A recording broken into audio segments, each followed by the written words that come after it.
All right. Good morning, Madam Mayor. Are you ready to call this meeting to order? Hold on one second. I need my eyes. They're going to be strong enough. All right. Good morning, everyone.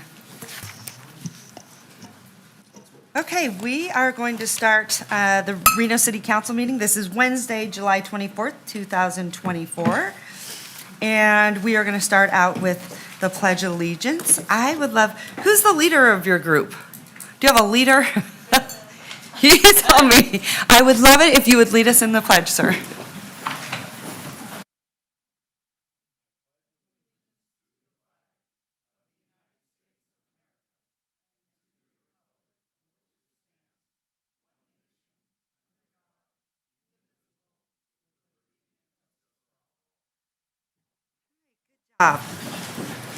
All right, Madam Clerk, I'm going to send it to you for a roll call. Thanks, Madam Mayor. We're calling roll for Wednesday, July 24th. Councilmember Breckus, absent at this time. Dewar. Here. Martinez. Ebert, absent at this time. Taylor. Here. Reese. Here. Sheevy. Here. Madam Mayor, you do have a quorum of the Reno City Council. Hey. Our first item today is opening public comment, unless we have any proclamations. We do. We actually have a proclamation to start the day honoring our Parks and Recreation team. Nathan, there you are. Come on up.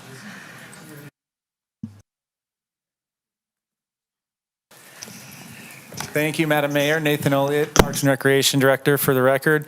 Happy to read this on behalf of our team who does wonderful work, and also want to thank Mayor and Council for recognizing the hard work that they do regularly at the dais and also through emails and conversations. So, I'd also like to thank our Parks and Recreation Commissioners who work very hard and advocate on behalf of Reno and for outdoor spaces and our facilities and programs. So, with that, I've been practicing my whereases. I'm going to take a shot.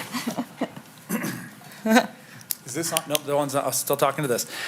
Whereas Parks and Recreation is an integral part of our nation's communities, in Reno, Parks and Recreation promotes health and wellness, improving the physical and mental health of people who live near parks. And whereas Parks and Recreation promotes time in nature, which positively impacts mental health by increasing cognitive performance and well-being and alleviating depression, attention deficit disorders, and Alzheimer's. And whereas the City of Reno Parks and Recreation Department is dedicated to enhancing community wellness through comprehensive programs in aquatics, athletics, youth engagement, senior services, and health promotion. And whereas our urban forestry initiatives maintain and expand green spaces to improve air quality and mitigate urban heat islands, and our inclusive programming ensures equitable access to recreation for all, fostering a sense of belonging and community cohesion. And whereas the U.S. House of Representatives has designated July as Parks and Recreation Month, and now therefore, I, Nathan Elliott, on behalf of Mayor Hillary Sheevy, Mayor of the City of Reno, Nevada, do hereby declare July 2024 Parks and Recreation Month. And I encourage our residents to get out and enjoy Reno's outstanding facilities, programs, and parks. You nailed it. Perfect. Good job. Thank you. Just want to ask our staff in the audience to stand up. We've got park maintenance here. Oh, don't you love that when he does that? Stand up. Thanks, you guys.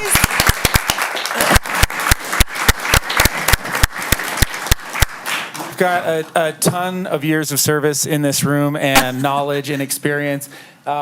Did Ping make it down? We wanted to, instead of this sitting on a shelf, we like to present it to staff or commissioners. Last year we gave one to Commissioner Pritchett prior to his passing, along with Sue Burkhammer, who also passed recently, who are our park commissioners. So this year we wanted to give it to a staff person who's been here a long time behind the scenes. Would probably ask why I would have her come down here. She helps us with our finances and keeps us in line. So Ping, who's upstairs on the 11th floor, we're going to give this to her. Oh, good. Thank you. Thank you. No.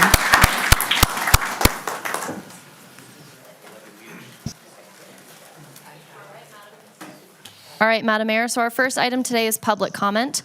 Members of the public may hear, observe, and provide public comment virtually by registering through the following link, which can be found on reno.gov/meetings, https://links.reno.gov/Reno gov/COUNCIL07-24. It should be noted for those in the audience that comments are to be addressed to the mayor and council as a whole. Comments heard under this item will be limited to 3 minutes per person and may pertain to matters both on and off the council's agenda. Council may not take action upon any matter not agendized on today's agenda. When you're called on for public comment, please state your name for the record and begin speaking. The timer will begin when you say your name, and you will be afforded 3 minutes. For those participating in chambers in accordance with council rules 6.3.11, while in this room, please be respectful. Disruptive behavior from audience members like clapping, yelling, whistling, etc., which impede the meeting, may result in a warning issued by the presiding officer.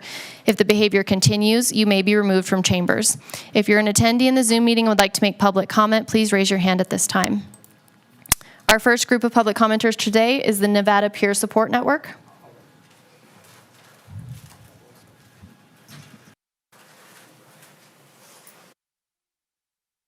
Good morning, everyone. We're 3 of the 26 members of retirees. We're all retired first responders with a total of about 600 years of experience between us all. And I would just wanted to talk a little bit about the Nevada Peer Support Network, and hopefully, if you have interest, be able to sit with us for a while and discuss some of our needs. Bottom line is we take care of the people who take care of all of us, all of you, all your families and friends, because we take care of the mental health needs of our first responders and veterans in the community.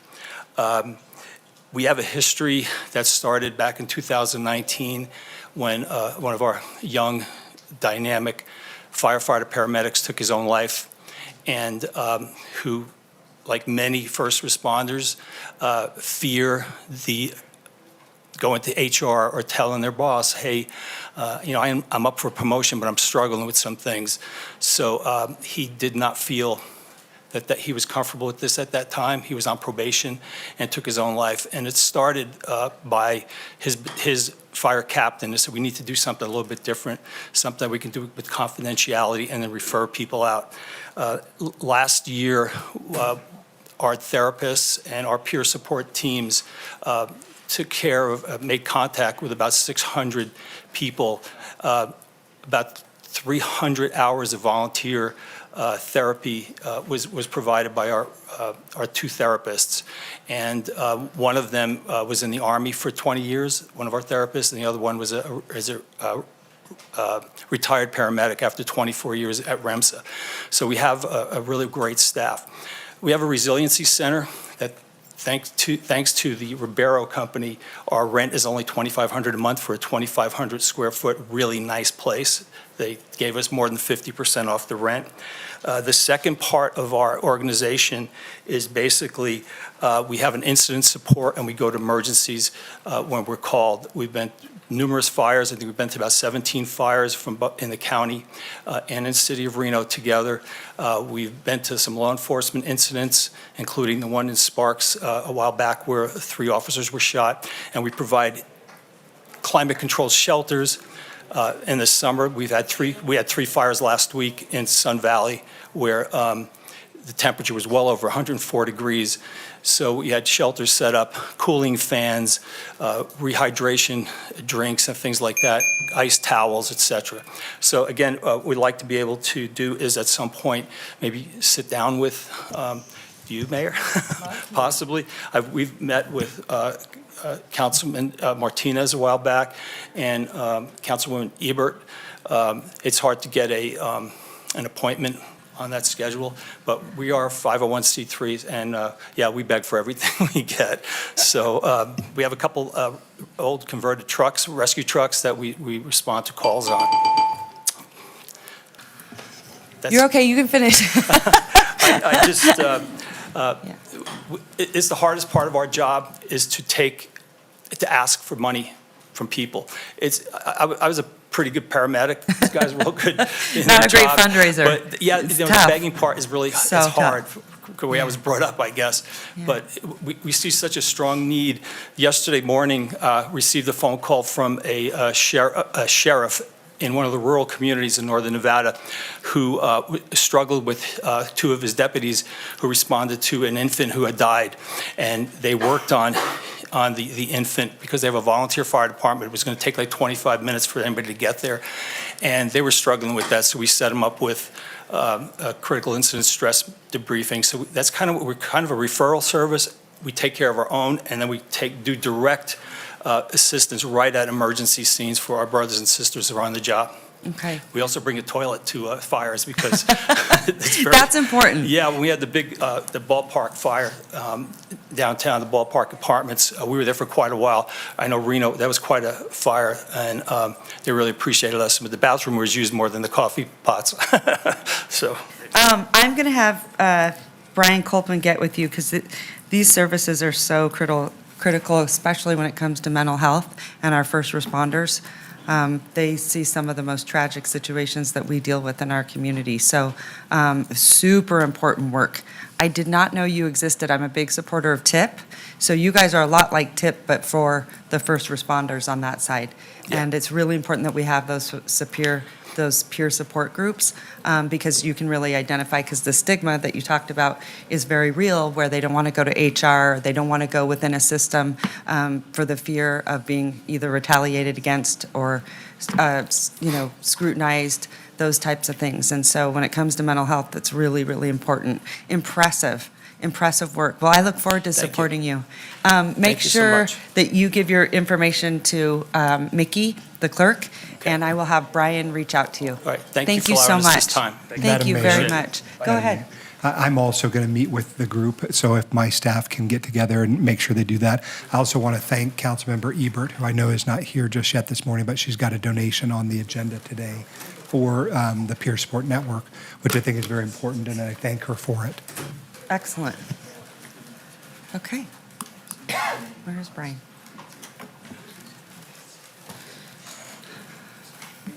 All right, Madam Clerk. All right, Madam Mayor, getting back in order, we have Darren McDonald on behalf of the Financial Advisory Board, followed by Ron Trevor on behalf of SAVE, and Tara Tran. Great. Good morning, Madam Mayor and members of the City Council. My name's Darren McDonald. I'm the new chair of the Financial Advisory Board. Following after, Congratulations. thank you. Following after Tila McKellar. She was on the board for about 10 years.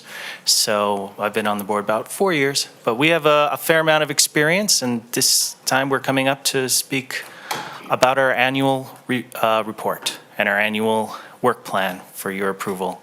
So just we are available at the disposal of the city for any kind of financial advice you have. Obviously, we work very closely with the finance director and with the internal city auditor. But that's most of our skill is heavily into accounting. We have accountants and CPAs. I'm a CPA. We also have managerial accountants and then investment advisors. But we also have some other diverse experience that's within that board, so we can provide a well-rounded point of view for the benefit of the city, as well as perform some additional oversight. So I love to get your perspective too. So it's really important that you come because it's very valuable. It's a different set of eyes. And so it gives us a better perspective, I think. How are we doing? well, you're doing really good. You know, the city has always worked really hard. Say that again. You're doing really well. City's always worked really Just hard to because- balance the financial objectives that the board, the Financial Advisory Board is always going to have a very financial focus compared to the definitely. other objectives that are important, like law enforcement, homelessness, and other sort of elements that you have to balance that against. Yeah. So, but yeah. But it's so critical because otherwise we can't fund those things. Yeah. So- We always take a long-term view, and so that's always the angle we're trying to do, is how you can save more money over a longer period of time. All right. Well, thank you so much. No We look worries. forward to hearing from you. Come anytime. Will do. All right. Thank you. Ron Trevor, followed by Tara Tran, followed by Sierra Rambo. All right. Save. Yay. Good morning. My name is Ron Trevor, and I'd like to thank Mayor Sheevy and the council for allowing me to speak today. I'm a representative of SAVE, which stands for the Senior Auxiliary Volunteer Effort that works for Reno Police Department. Today I've got the recaps for the hours volunteered for second quarter 2024. SAVE currently has 71 active members and another 3 in training. During the second quarter, there was a total of 4,521 hours volunteered by members of SAVE. This represents a savings of $134,545 to the city of Reno. Some of the key areas that we covered were citizen contacts, 6,681, 48-hour notices on abandoned vehicles, 1,797, school patrols, 950, handicap violations, money for the city, 511, stolen vehicles and fictitious plates located, 12, and that is it. Any questions? All right, fantastic. Yep. Thank you. Let me ask you just quickly, how do you decide on the areas you're going to focus on? How is that determined? Well, we have four quadrants: northeast, northwest, southeast, southwest, and we receive service requests that come in from Reno Direct, and depending upon what quadrant it's in, we place them in slots, and then we have the patrols that go out in the individual quadrants. Okay. All right, good to know. So those requests come through Reno Direct? Correct. Perfect. Yes. Okay, that's all I wanted to know. I had an email last week praising your work Thank you. and all you're doing, so just so you know, people are recognizing I'll it make sure the membership knows. Thank you. so much. Bye. Tara Tran, followed by Sierra Rambeau, followed by Ilya Arbitman.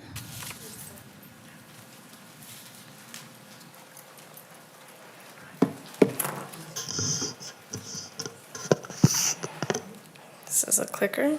Great. Hi, how's it going? My name is Tara Tran. I'm here today as part of the Truckee River Community Advisory Team. The Truckee River Community Advisory Team, or TRCAT, is a small group of community members that live and work near the downtown river corridor, just east of downtown, and are affiliated with Reno Initiative for Shelter and Equality and for Reno Sparks Indian Colony. So it's kind of a combination of those organizations and community members in that little area. We came together because we believe that the community who lives in an area should be at the forefront of the conversation when shaping a better future for it.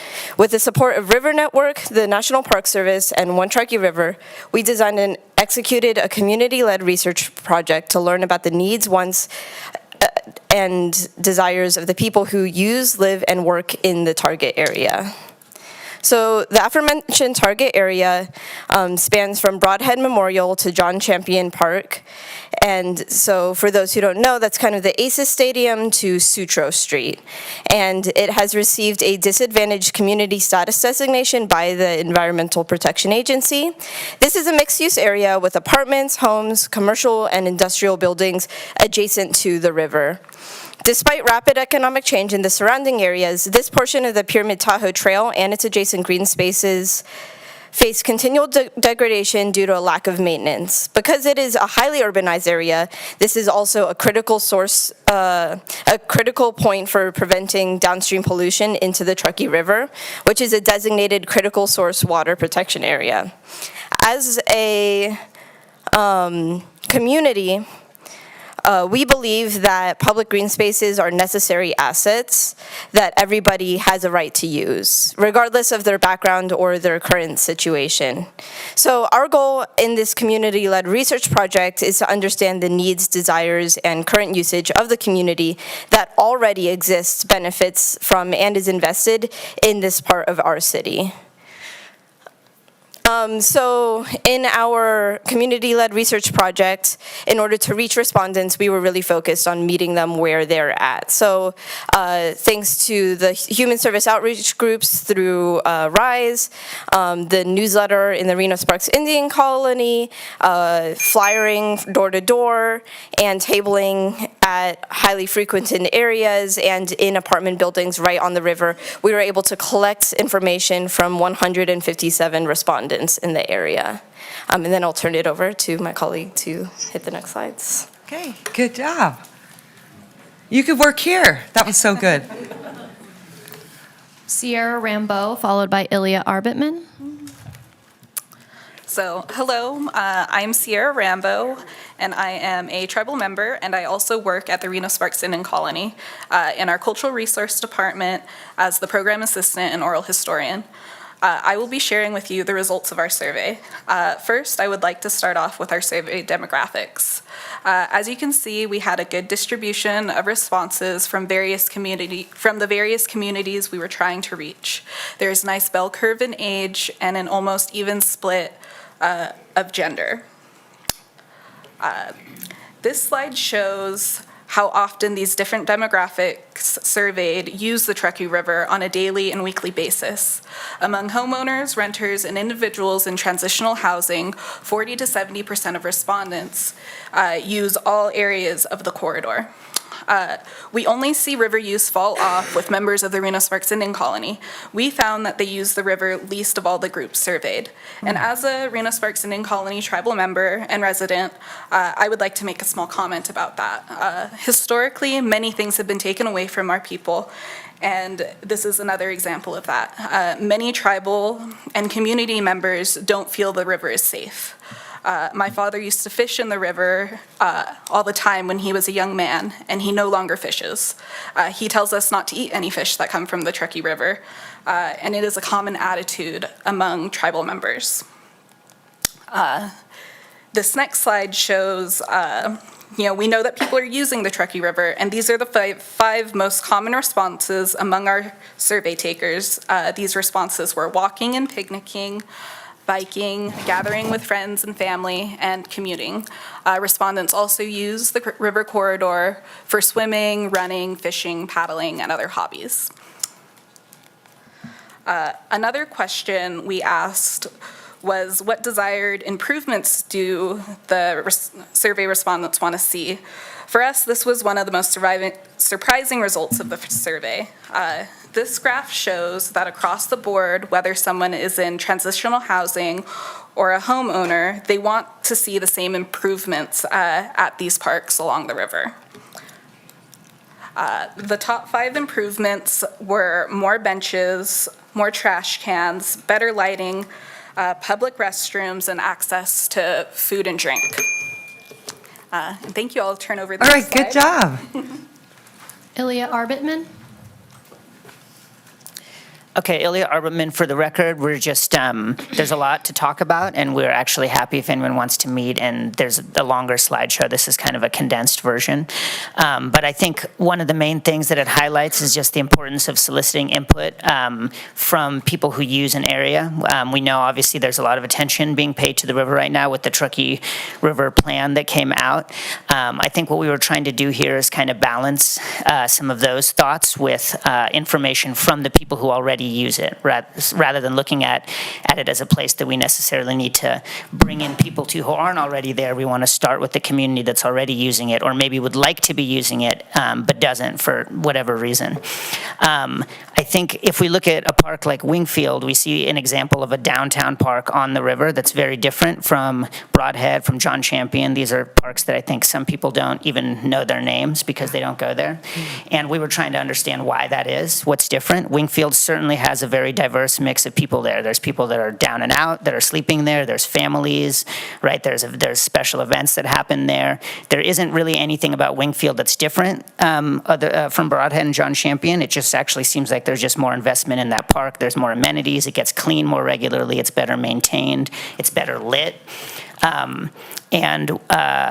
The success of a park like that is not just about who's there, right? So I think sometimes people might assume that, oh, there's, a bunch of people living on the river in Broadhead. That's why people don't go there. But that's not really true, because there's plenty of people sleeping in Wingfield any day, and people still go there. So we were trying to understand with this survey, and we figured we may as well go actually talk to the people there and kind of understand how they feel about it. So the biggest takeaway from this, other than what we learned about the river, was actually the model of gathering information, which is very different from the consultant model, which is very top-down and doesn't necessarily involve, like Dig Studios or whoever did the big presentation. It doesn't necessarily ask people what do you want to see here, right? And if it does, it's very limited.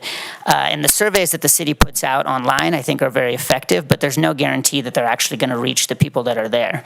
So we did compensate people with gift cards, and the community engagement model that we used is a little bit more intensive. Like, we got a team of people together, we went out there, we tabled there. So obviously, it does involve a little more grassroots work, but the city has demonstrated a desire to engage the community, and we really hope that this type of information gathering can be incorporated in the future for projects or currently with the river, because we think it's a great way to enfranchise people, basically, and make them feel like if they already live on the river and a project starts next door to them, they would feel like they were part of it if they were like, oh, right, that's something I recommended, like a bench right there, and they put in the bench, or more lighting right there. So we hope this is a model for working together in the future. Thank you very much. Great job, Ilya. Let me ask you a couple questions. Did you call it the TR CAT? I mean, it's Truckee River Community Advisory Team. Yeah. Okay. Have you met with Doug or Dig? I'm not sure. I haven't. Because I think your information is super important. It's really, really critical because it's really good. Because you literally boots on the ground. Did you guys come to the presentation we had last week from them? I watched it. I'm gonna set up a meeting for you guys. Sure. Because I think it's Yeah. really, really critical. And then one last question, because this is important, and I think people are forgetting this piece of it. Do you have plans to share this and do a presentation like you just did over at the City of Sparks and the county? We did one presentation at the NAB. This was our second pilot presentation, because we haven't. Well, it looks like you've been worked doing it for a long out, time, so it looks good. But sure, if you think it's a good idea, Could you then please we'll do that. Could you Sure, please yeah. do that? Because I feel like people forget that we all share the river together. Totally. And the only way that this is successful is if actually we're all working within the jurisdictions, because we're connected. And we can't just be like, hey, Reno, this is it, and then it stops whenever you're over on the county side and you're over on the Spark side, because then it will look very, very different, and it needs to be, like you said, for all. So if you could do that, that would be huge. Yeah, and if you could, we would be yeah. glad to do that as an agendized thing too. We just did it in public comment here because we figured it'd be easier. But if you could help we'll set make it us up. the connection, Yeah. make the connection, that'd be great. Absolutely. Okay, I'm going Madam to put you in Mayor. touch with them. Yes. And Mr. Botman, I would like to be a part of helping you to make those connections as well, because, and with our Parks and Recreation Department, we've got a lot of different divisions within the city departments that are in this, but we've all got to be engaged with your group as well. I think your model, which is, bottom up, Yeah. is something very instructive for us. So I'd like to make sure that my staff works with your team to figure out how we can make those things happen, because you've got a lot of stakeholders between RISE. RTC is an important stakeholder. Madam Mayor has been arguing for many years that the river path is a transportation corridor, and so the money that is going to happen as roadway construction moves towards the river, we've asked them to improve lighting and path improvements, especially in this section. So I'd like to have RTC have a seat at the table as well.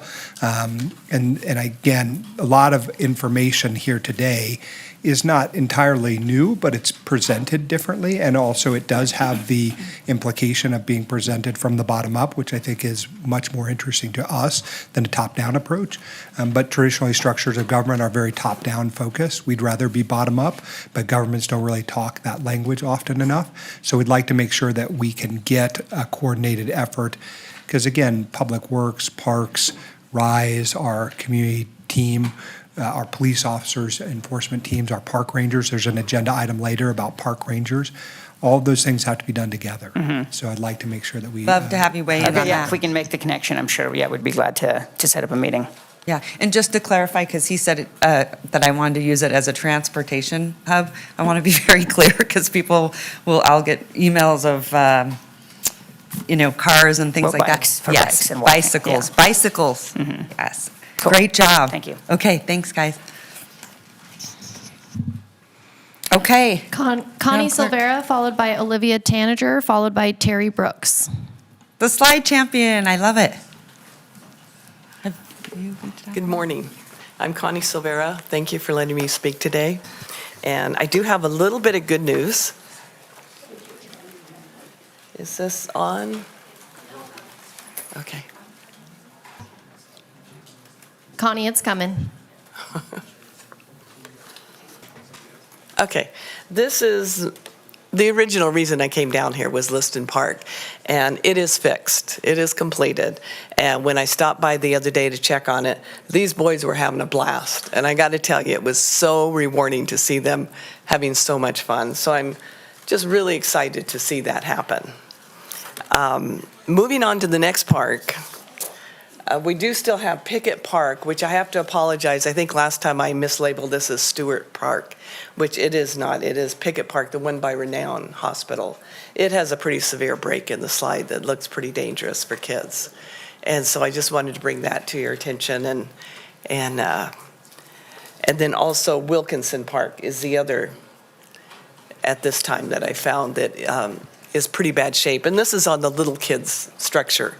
So, you know, they don't have the same, it's a little harder for them to maneuver around, but it's pretty severe and looks pretty dangerous. And so I just wanted to give you an update on that. And moving on from parks, I do want to bring up one other subject for the city of Reno that I was very upset about, and that is the Hot August Nights Parade that's been canceled because they can no longer afford the extra $20,000 the city is now charging for parades. So I've been a big Hot August Nights supporter. I've been a volunteer. I have cars for years. It just brings so much to the community, not just money, but fun and activities. And we're just all really sad to see that the parade won't happen. And I believe we didn't have a Reno parade and possibly not a veteran. It's like we're not having parades anymore because these organizations cannot afford the extra $20,000 they have to pay now. Mm-hmm. So I would hope that in your budgets coming up that you look a harder look at that and see if there isn't something you can do to help with that. Because it'll be sad to not have any parades. I totally agree with you. I have been very unhappy with maybe it's an existing structure that we have put in place that maybe has made it more difficult. I'm asking for a special meeting to address special events. I also need to let people know because a lot of people think that the city puts on, like I think there was a 4th of July parade. That's not done through the city, that's done through a private promoter. And so what we're going to do is do a special meeting and adjust special events so that they can afford to do it because we are sort of that city that's known for our special events. Right. So I would love for you to come when we have that meeting because I want the council to weigh in and adjust the fees so we can make it affordable for everyone to participate. Yeah. I have been very disappointed and I'm hearing a lot of outcry about the hardship of doing special events. They are challenging because we have also contracts with, groups that have to be at the table by state law. So you have to have all these things in place. So we got to figure out how we can mitigate some of that so that these events can make it and thrive. The only parade that I think the city of Reno does is our Veterans Day Parade, and I think that is the only one that we put on. But all the other ones are from the hard work of people wanting to put on special events. And we need to make sure, because the Hot August Nights Parade has been for many, many, many, many years. So I will meet with them to make sure that they can continue to have that, because that's a huge driver, especially with our tourists and our community. Both love it. And I think it's going to be very we're on top of confusing. it, just so you know.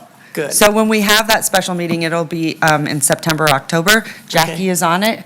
She's Superwoman over here, and she's the one that was responsible for fixing your slide. She's on both of those parks now for you.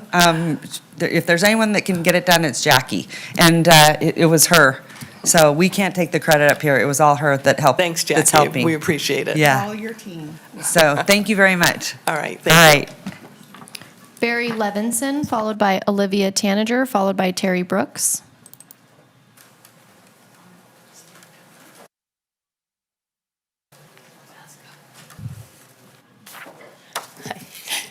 Good morning. Mayor Sheevy and Reno City Council, hi.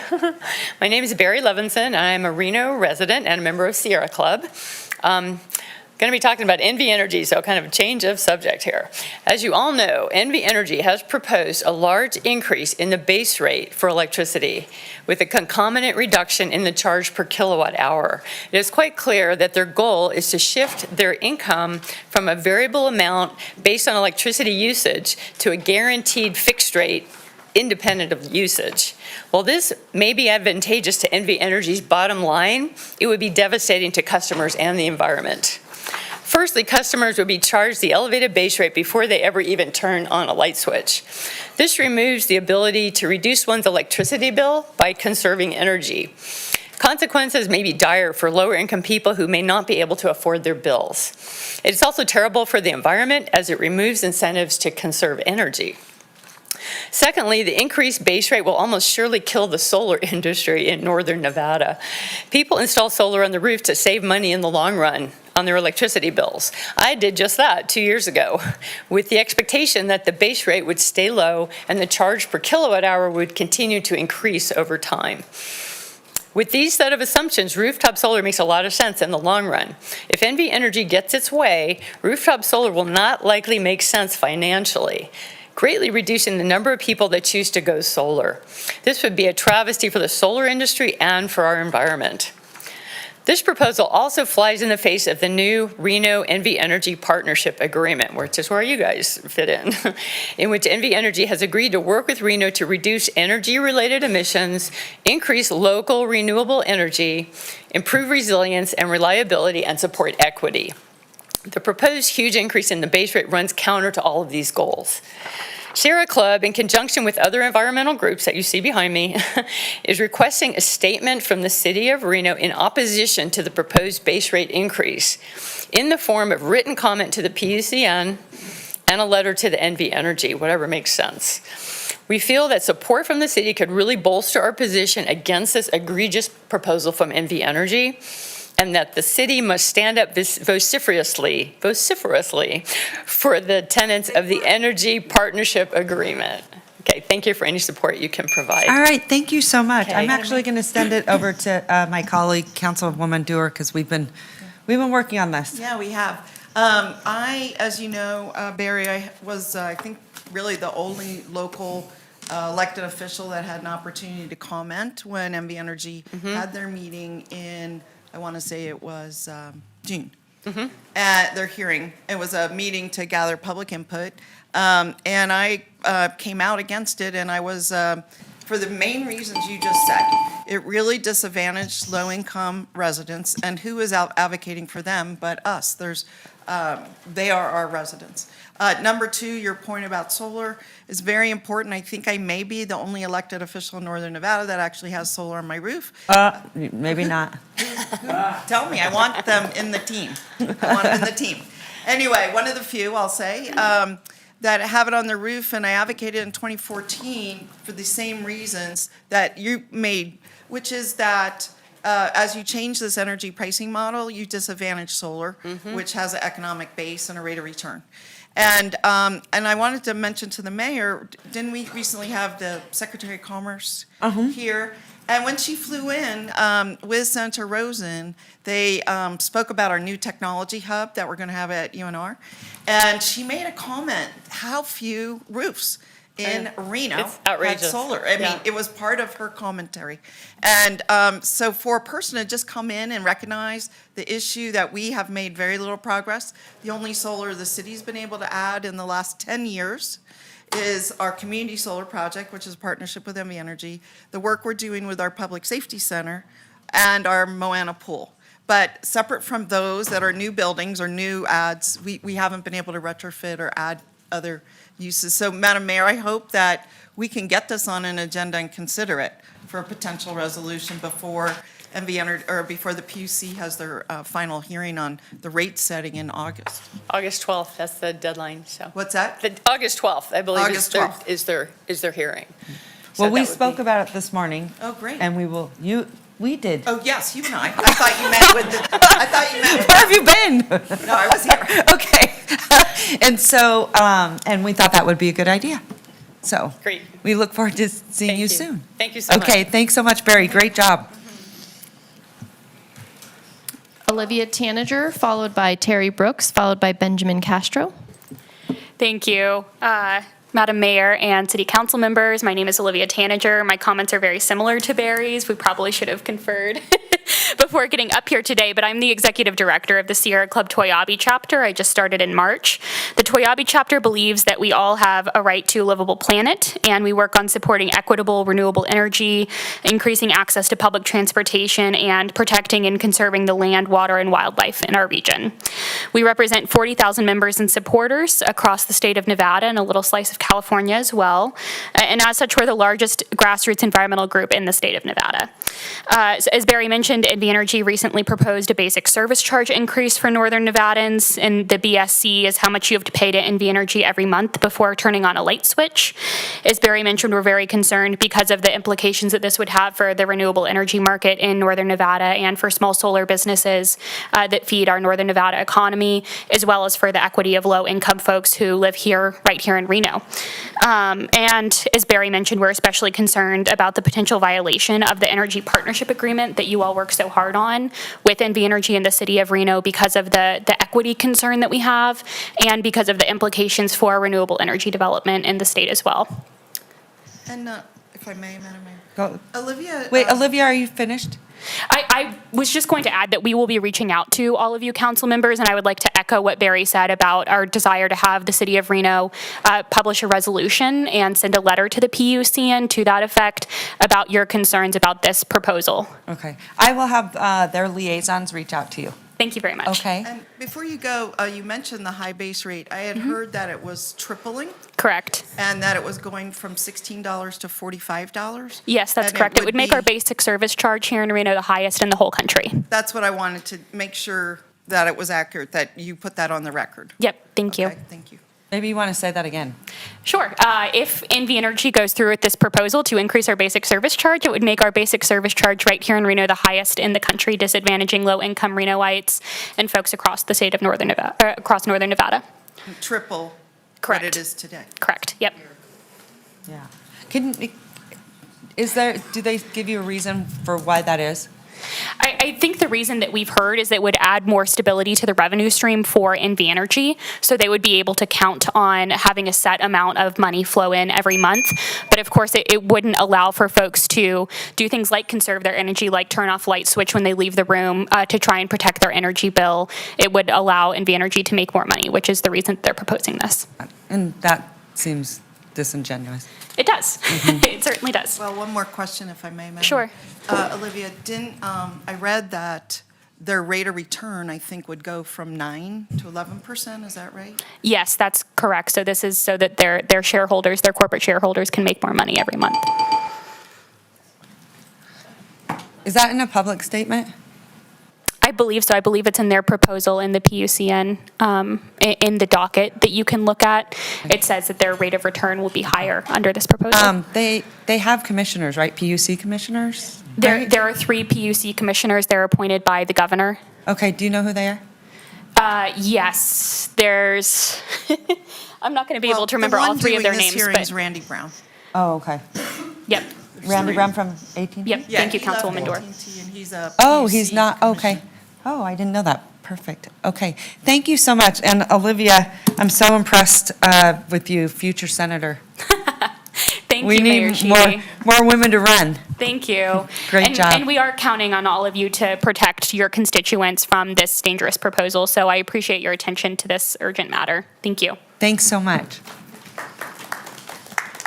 Terry Brooks, followed by Benjamin Castro, followed by Bill Miller. Terry.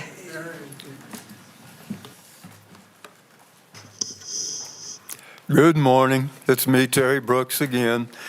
And today's presentation is about different so-called classes when it comes to discrimination. Many sociologists have described a lot of different classes, and they all usually fall under 3 known classes. These 3 classes are the upper class, and the middle class, and the lower class. The upper class is usually known as being the most wealthy, and because of their living conditions are probably the most healthy. Born in a wealthy family and neighborhood, they usually receive a better education, which usually leads them to a better occupation.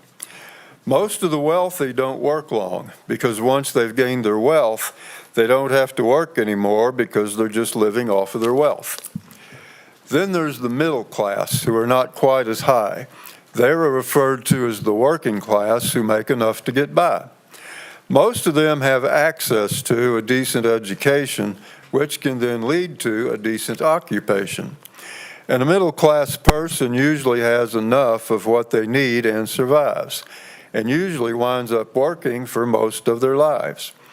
Most people of the said lower class were probably born poor and can easily wind up being even poorer than before. Even being brought up in a poor neighborhood, they don't receive such a good education, which does not help their chances of receiving a good occupation. Lower class property is usually inherited from generation to generation, which is why it may have such a long duration. Sometimes it's the upper class that practices discrimination, while it's usually the lower class who are victims of discrimination. I would like to thank you all for listening to me today, and I look forward to coming back because I'll still have more to say. Yep. Oh, this is chapter 34, and just so you know, I've only got 12 more chapters to go. Oh, good. Benjamin Castro, followed by Bill Miller, followed by Robin Palmer. Good morning, Madam Mayor. Manager Bryant, City Council members and staff. My name is Benjamin Castro. For the record, I am the Executive Director of the Reno Initiative for Shelter and Equality.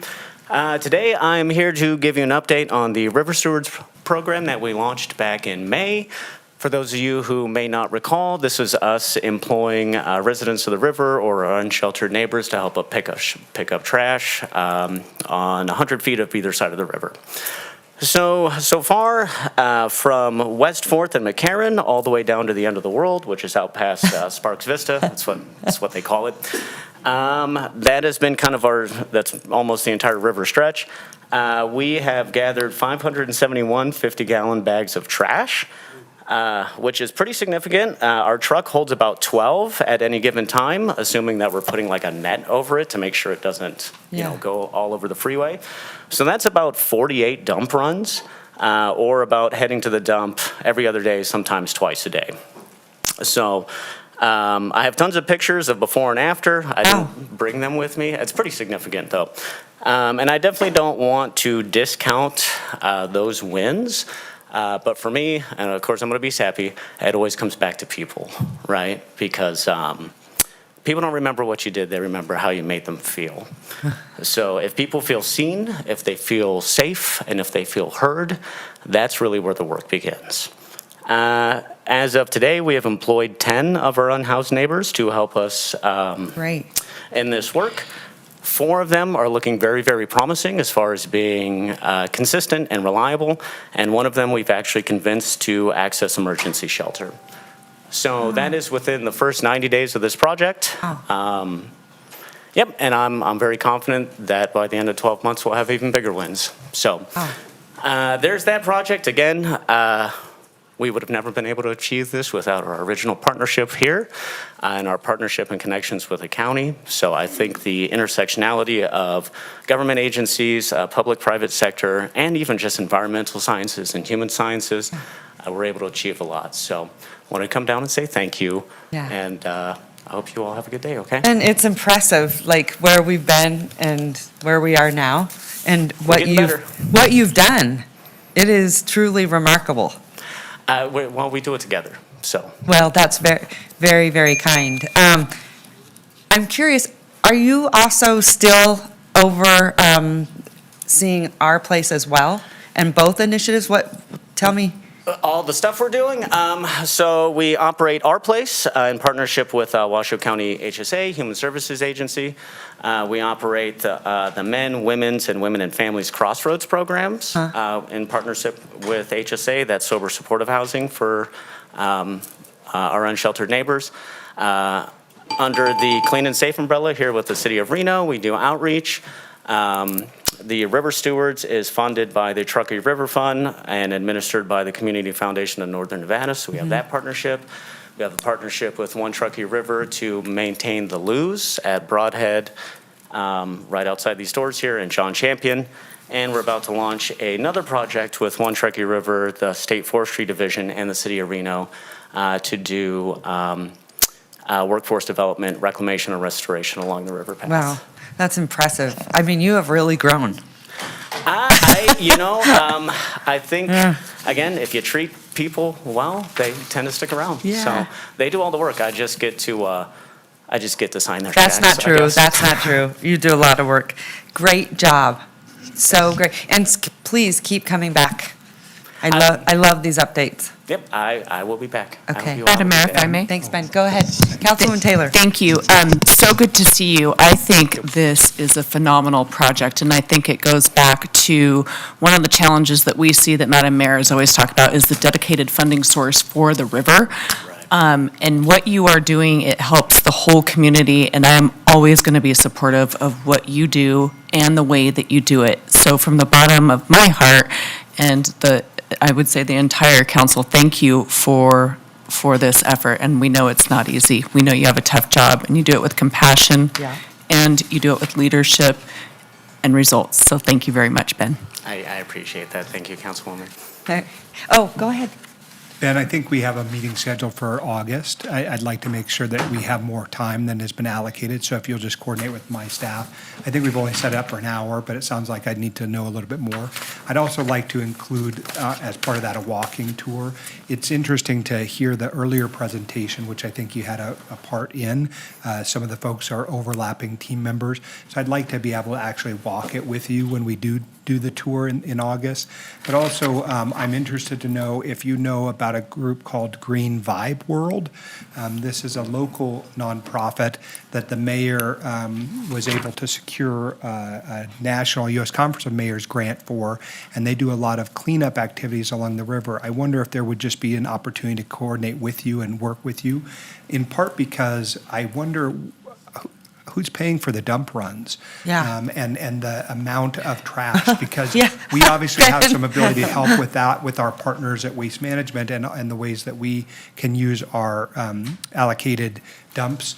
But I'm just saying there's something there with Green Vibe World. The mayor has gotten a national grant for that organization to do some extensive work in cleanup. So I'm just saying we should try to figure out how to connect you with them too. No, absolutely. I think we've gotten really good at staying mission focused and collaborating with anybody who is dedicated to the vision. So the more the merrier, as far as I'm concerned. That's awesome. Great job. Awesome. Thanks, Ben. Thank you. All right, Madam Clerk. Bill Miller, followed by Robin Palmer, followed by Rich Bissett. Is this a great city or what? Wow. Good morning, Mayor Sheevy, council members, staff, and fellow citizens. I'm Bill Miller, resident and advocate for a livable climate in our fair city. I'm here today as a Grinch to talk about Reno's partnership agreement with NV Energy, signed in May and already violated by them in spirit and principle by a backdoor request to triple their base rate, sabotaging rooftop solar for consumers and installations owned by the city of Reno. I'm reminded of a fable about a scorpion and a frog. A scorpion asks a frog for a ride across the stream. The frog, being suspicious, says, "You're poisonous. How do I know you won't bite and kill me?"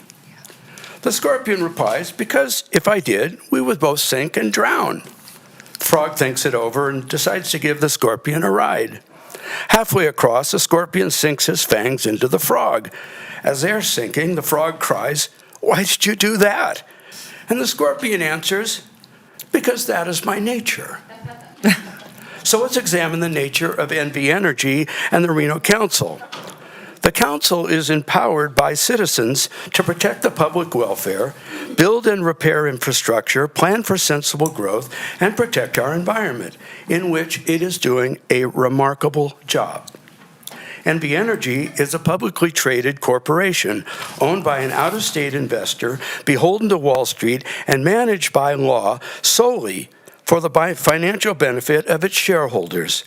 NV Energy not only has no stake in the health and well-being of our citizens, it is in fact tasked by law with making as much money as possible any way it can. So how does NV Energy ensure the largest possible returns? Essentially by building or converting power plants that burn dirty fossil fuels and emit dangerous heat-trapping gases. Worse, it simultaneously resists highly beneficial infrastructure improvements like rooftop solar that it can't monetize. To return to our fable, NV Energy is a scorpion that will not only act according to its nature, it will actually destroy our local environment, helping kill both the planet and itself for profit. To think it will act otherwise is foolhardy. So I encourage the City Council to rethink this so-called partnership agreement. The ink had barely dried when NV Energy sank its fangs deep into our back. Being the city with the highest temperature increase in America, 7.8 degrees on average, 11.1 in summer, is already disastrous for Reno's residents. Expecting NV Energy to voluntarily help is only ensuring our climate crisis will become even more deadly and catastrophic. Thank you for your time. Thank you so much. Great job. Robin Palmer, followed by Rich Bissett, followed by Kathy Fulkerson. More railing against Nevada Energy. Good morning, Mayor Sheevy, Consul, and all. I'm Robin Palmer. I'm a climate advocate. Kudos to the city for making climate action a priority, for all the projects undertaken to further clean energy goals. 11 solar installations with 2 more to come. Yeah. In May, I stood before you in support of the partnership agreement between the city and Nevada Energy. The city and Nevada Energy expressed intent to collaborate on a shared vision to reduce emissions, increase local renewable energy, and support energy-related solutions that are accessible and equitable. I voiced concern that the agreement had no provisions for resolving disagreements, particularly when impacting Nevada Energy's bottom line. As you've heard, Nevada Energy has requested that the Public Utilities Commission of Nevada, PUCN, approve a monthly increase in the base rate from $16.50 to over $45, the highest of a U.S. investor-owned utility. The base rate is the amount we pay Nevada Energy before flipping a single light switch, the amount we pay just to be a Nevada Energy customer. The average Nevada Energy customer's bill will increase nearly 9%. If you use nothing electric or are solar powered, your Nevada Energy bill will nearly triple.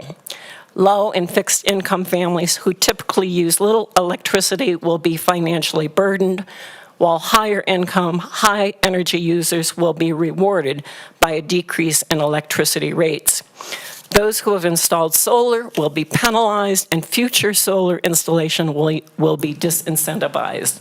Meanwhile, profits to Nevada Energy investors will increase to over 10%. Nevada Energy's proposed base rate increase conflicts with the vision of the partnership agreement. I'm asking the city to protect our low and fixed income families. You and Nevada Energy agreed to increase renewable energy. The Nevada Clean Energy Fund was recently awarded $156 million to encourage solar installation by low-income families.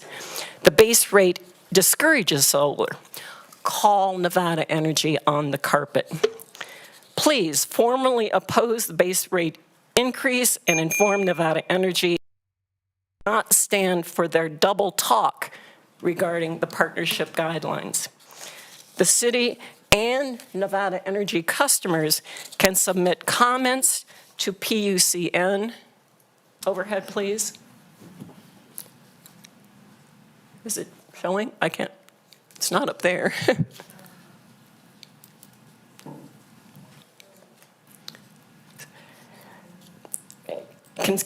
all of us can submit comments to the PUCN through PUCN's user-unfriendly website or by letter with subject line docket 24-02026 received by August 12th to PUCN attention docket number 24-02026, 1150 East William Street, Carson City, Nevada 89701. Thank you. Thank you. Good job.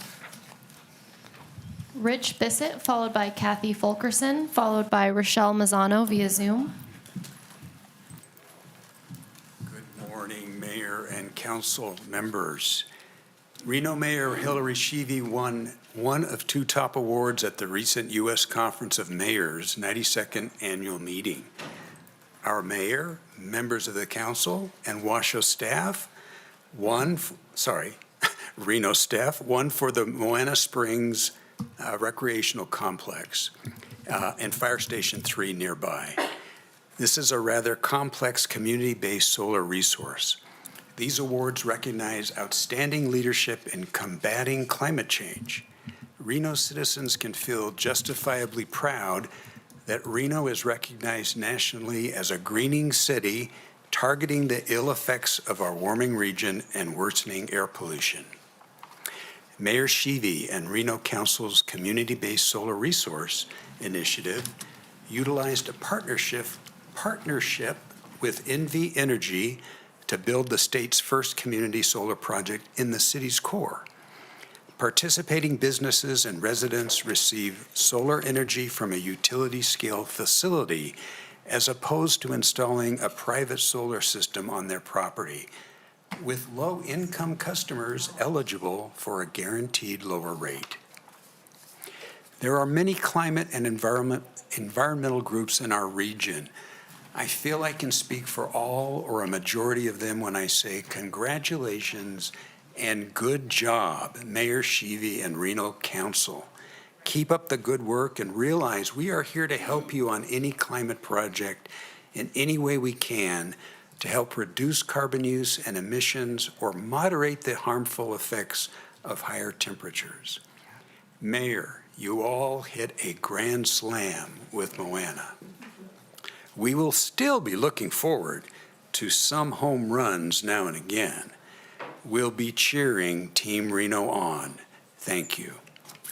Well, that was incredibly kind. I wish I could take all the credit, but we have wonderful people like Suzanne and Jackie and my All the team over staff. here. So Absolutely. thank you so much for the kudos, but really it's the hard work that they do. And then we get to get up here and go, look what I did. We have an offering. Yeah, If we may is that a large? Yes, it is. Okay. Come on. You know, the baggie is in. We're going back to the 90s. Thank you.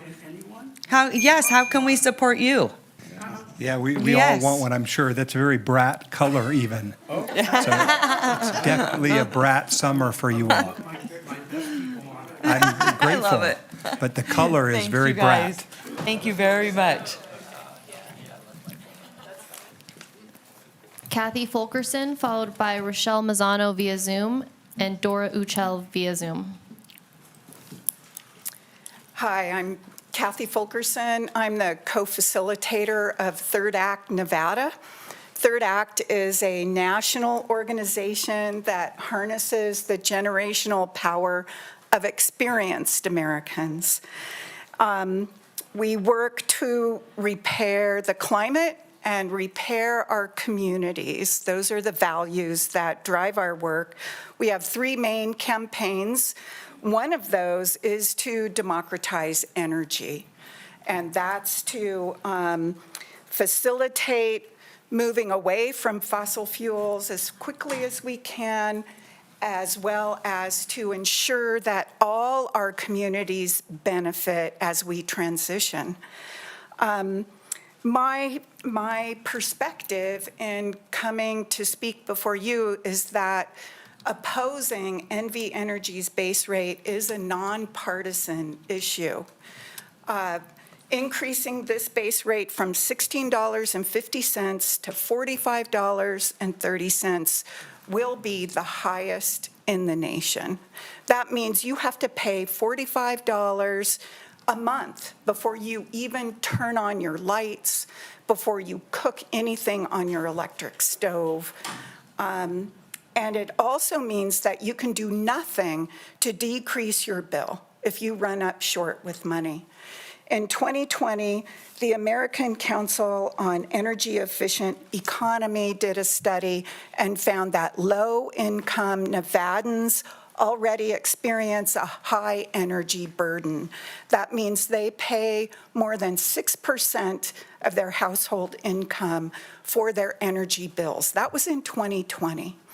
This research also found that numerous other groups of Nevadans are impacted with higher, disproportionately higher burden when fixed rates are increased. Those are people aged 65 or older, the experienced Americans I'm talking about, Blacks, Hispanics, Native Americans, renters are disproportionately carry a burden, as well as people living in multifamily low-income housing. So by arranging their rate this way, by designing it this way, it takes away Nevadans' ability to choose. They can't choose to reduce their rate when they need that flexibility in meeting their bills. And so I urge you to oppose this. And you can do it individually or as a resolution or as a group. Thank you very much. Thank you. Good job. And Madam Mayor, if I may. Yes, please.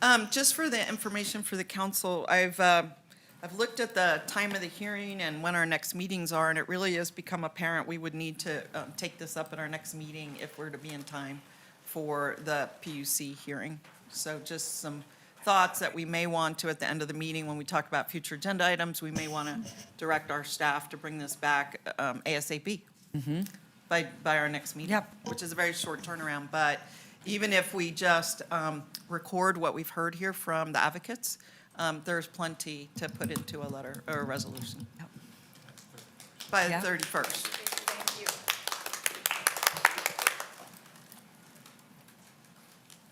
We've tasked you. What's that? We've tasked Okay. you. I'm ready. All right. Madam Clerk. Rochelle Mazzano via Zoom, followed by Dora Uchel Martinez via Zoom.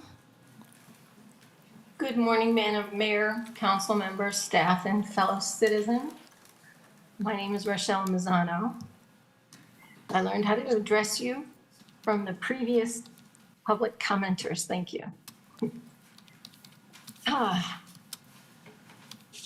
Please mark your schedule to attend the public comment at the Supreme Court on August 1st, 2024 at 3 p.m. to voice your opinion on the need for a judicial bench guide for use when judges have unrepresented litigants in their courtrooms. Also, at that time, you can voice your opinion on the family-friendly divorce proposal that they are considering. I'm here today to beg your consideration against licensing Airbnbs. I would like to know from the council if they will attend a tour of Airbnbs in the area before they vote. And I would like to know from the council, under what terms will they vote no, so that I can meet those criteria. When I attended public comment session previously on this matter, the gentleman in charge, when asked, why are you considering this, answered, because Vegas did it. I sure hope Vegas doesn't jump off a bridge. He didn't have any other reason. It wasn't because they had statistics from the police department, from the fire department, from 911 or Reno Direct. It wasn't because of a petition from concerned citizens.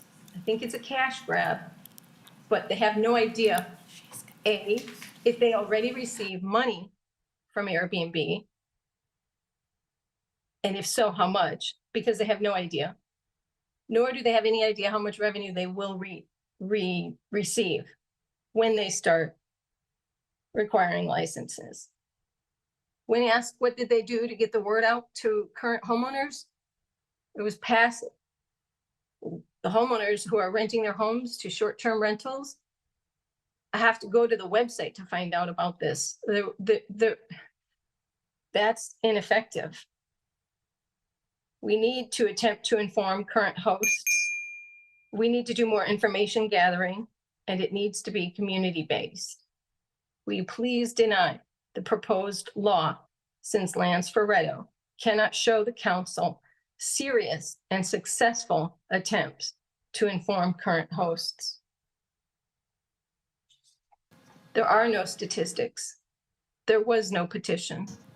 There is no history of any problems because of Airbnb. And the restrictions are far too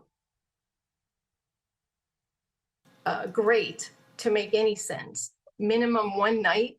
I'm not sure if you've even heard the proposal yet, but they want to make it a minimum of one night. So the person who wants to stop driving for safety reasons won't be able to stay one night in a friendly Airbnb. They might continue driving. I have many notes, and you'll be hearing from me a lot because I will be using my time for these public comments. Thank you, Rochelle. Thank you. Dora Uchel Martinez via Zoom. Good morning. Can you guys hear me? Good morning, we can. Good morning, Madam Mayor and fantastic council people. This is Dora Martinez. I want to thank everyone, especially you, Madam Mayor, for all that you do, and Devin Rees and Naomi Dewar for their help. I mean, and Bill Thomas, of course, from RTC for making the free trips on the ADA 34th anniversary this Friday. It's the first in our area. And I want to thank you, Madam Mayor, because I've learned that when I CC your name on everything, I get an answer.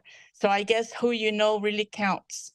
And I am not, I'm not going to abuse that, but it's just sort of frustrating because when I do it on my own, I don't get heard. But when I CC several of you guys, it gets answered and addressed. So I appreciate that. I appreciate that you guys are creating accessible public meeting places. I want to thank Miss Naomi, I hope I'm pronouncing her name right, Martinez from our Reno Accessibility Advisory Committee meeting yesterday. She sort of in charge of the language access plan, and they are implemented. She has in place the ASL anywhere, everywhere. So people who are hard of hearing can request that ahead of time and be able to be included in all of the council meetings. So I also appreciate that so 2 months ago about you guys had the Mr. Juan Osuna for the equity plan, focus plan for the city of Reno, include people with disability on how to implement accessibility and equitable accessibility in the city of Reno. And Madam Mayor and Council, I want to thanks to you because I believe the city of Reno, the biggest little city in the world, fantastic city, we're the first one to implement the stop issuing the 14C certification, and that is the minimum wage shelter workshops for people with significant disability. You guys stop issuing that. So I appreciate all of the things that you guys do, and I thank you from the bottom of our hearts. Have a good session and stay hydrated, and thank you so much again. Thank you, Madam Clerk. Dora, thank you so much. That was very, very kind, but just so you know, there's oftentimes I reach out to folks and I do not get a response either. So I wish I could say that that there was, but so don't feel singled out. It just so happens that Bill Thomas also is very passionate about the initiatives that you're doing. And maybe Dora, just speak really quickly, because I think, is it tomorrow? No, is it? It's Friday. Friday. Will you talk a little bit about that so people know what's happening? So on Friday, because of the Americans with Disability Act was signed by George Bush, the father, 1990, it's where people have, the people with disability will have equal access to everything and sort of like our counterparts. And so it's the 34th anniversary of the sign of that bill. And so all RTC services, even paratransit, the door-to-door RTC access will be free, Flex Ride will be free, and all RTC ride will be free all day on Friday until 12:01 a.m. Friday night. So That's fantastic. And actually, it was Dora that made this come to fruition. So Dora, I applaud you. You're tremendous. Thank you for all the work you're doing on access and everything that you're fighting for. This was all you. So give yourself a huge round of applause. Let's really quick. Good job. Thank you, Madam Mayor. Thank you. Bye-bye. All right, thank you. All right, Madam Mayor, with that, we have no additional opening public comment for the record. We received 27 comments, which were general in nature and not directly associated with an agenda item prior to 4 p.m. yesterday, July 23rd. These comments were voicemail and/or written correspondence received via our reno.gov online public comment form or by email to our office. Copies of these have been distributed to the Reno City Council and are available to the public on reno.gov. 2 letters in favor, 25 letters of concern, and again, those are on reno.gov/meetings. All We're right. on item A4, approval of the agenda. All right, thank you so much, and thank you for my green shirt. I love it. Okay, at this time, I would like to ask council for approval of the agenda. No, I'm going to ask her after, or do I need to do it before? Yeah. Madam Clerk. If there are no changes by Ms. Bryant, I'm prepared to move Well, forward with an approval. Madam Clerk, usually you chime in and say, Oh, Madam City Manager. Interim City Manager, do you have any announcements on the agenda? Only one, thank you. Mr. Siccione, the staff member who is leading us on item, D3, Dog 3, is not available until after 1:30 p.m. So we don't need a time certain. We just need to not take that item before 1:30 p.m., please. Okay, sounds good. All right, may I get approval of the agenda? So moved. I have a motion and a second. All those in favor say aye. Aye. All those opposed, motion carries.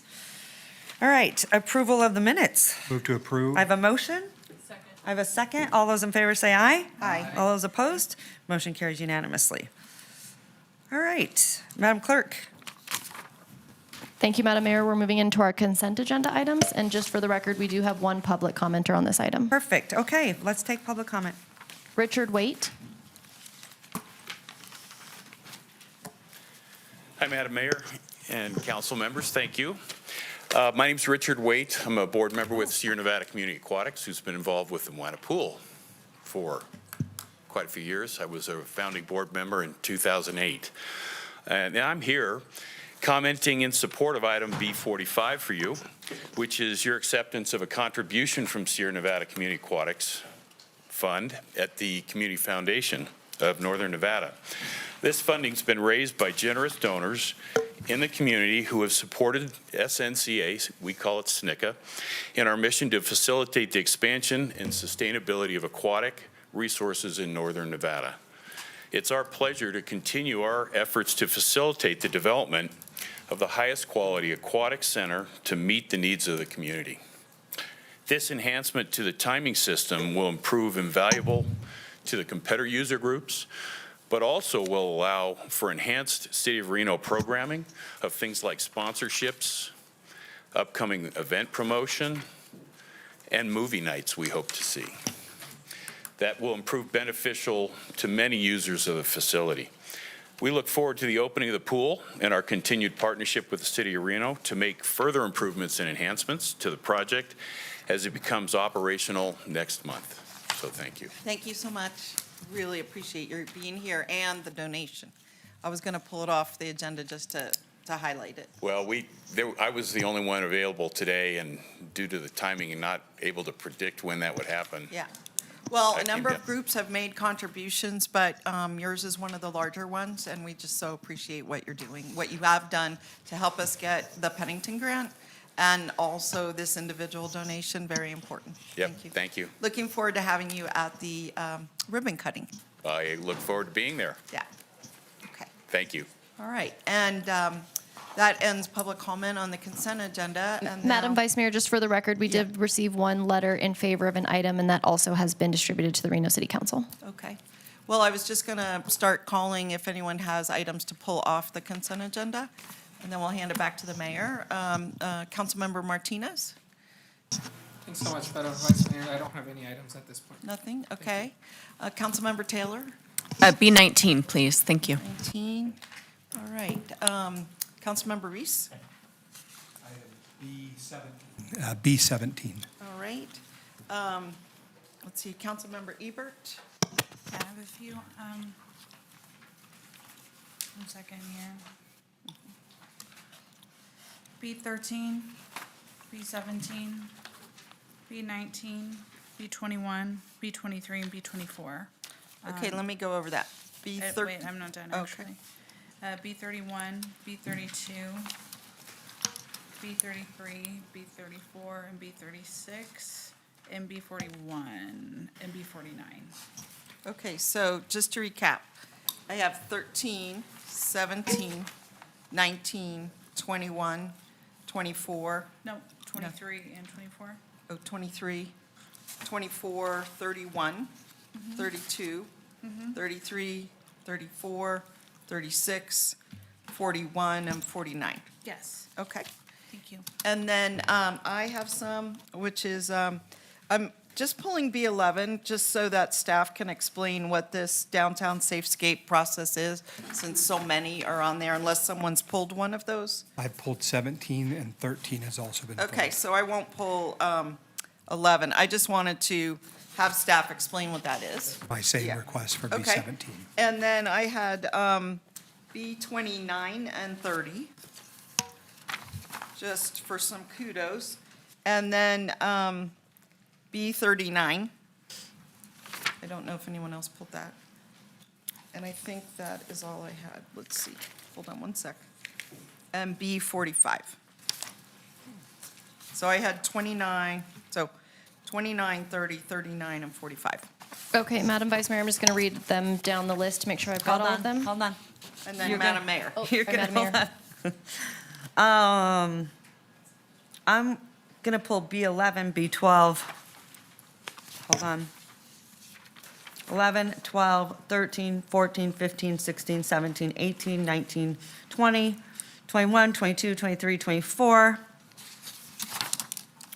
25, 26, and 27, and 39.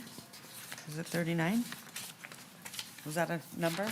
Yeah, that's the Yeah. park rangers. Yep, I yep, pulled that and as well. 39. I know many of you have also pulled those, so I think we'll have a good discussion. All right, did you track it? Okay, so just to reiterate, we've got items B11 through 27 pulled. We have 29, 30, 31, 32, 33, 34, 36, 39, 41, 45, and 49. Perfect. All Okay. right, so we're looking for a motion to approve the remainder items, if there are any, on the consent agenda. Moved. Okay, so we've got a motion from Councilmember Reese and a second from Councilmember Taylor. All in favor, please say aye. Aye. Any opposed? All right, motion passes unanimously. And back to you, Madam Mayor. All right, thank you so much. B11. Did anyone else pull that? Just me? I was going to, but I held off. But for probably the same reasons, I Okay. don't know. Okay, let's start with this. Thanks, Lance, so much. Is Alex here? He is. Good, perfect. Couple things. I would love it, and I don't know what the rest of the council's thoughts are on this. I would love it if these, because these are privileged licenses, right? These are all liquor stores that I pulled. That's right. Yeah, Okay. they're Lance Ferrato for the record. They are Safescape compliance updates. So Okay. they're all packaged alcohol licensees in the downtown area or in the buffer area that have received their annual compliance check. Okay, and then we also, I think, probably should have been more clear, because we had a whole bunch on there the last, I think, council meeting, and I think it was a missed opportunity for the council to weigh in. So what you're saying, all of these are approved based on the safescapes of what we approved, correct? Basically, Lance Prado for the record, basically, these are all existing licensees in the downtown area that are required to have an annual inspection where we go through and make sure they're meeting the certain criteria laid out in Safescape, which is Chapter 5, 7, 1, 2, 3. And we do a checklist, we do interviews with the staff, and then we complete that, compile the report, and then submit it with a recommendation. And in this case, all of them are recommended for approval. Yeah, and I looked up every single one of them. In your staff report, I saw some pictures. I would love it if from now on that we put these, especially the privilege licenses, onto the regular agenda and not on consent, Okay. because I think it's very easy to overlook. As you know, I have been walking up and down Virginia Street a lot, looking at a lot of these safescapes. I think you should give us a little background on what that consists of, what those requirements are with Safescapes. I am still seeing many liquor stores that look very problematic. Okay. A couple of things I would like to know that I'm seeing paraphernalia in the windows. Is that something that's included in Safescape? I think, why don't you go over, Lance, the criteria Sure. of Safescape, so that also the liquor stores are very much aware. And then I also want you to give us the definition of a privilege license and what that exactly means. Okay. To start with the criteria of what Safescape is, first I'll hit your first question about the tobacco paraphernalia.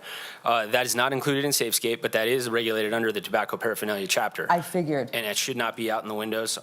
We have recently started a compliance program for tobacco paraphernalia retailers that we are doing internally. It's not something that comes to council, but we just started that recently, and that's where everybody, compliance officer will go to a location, go through the requirements, take corrective action if necessary, and then report back.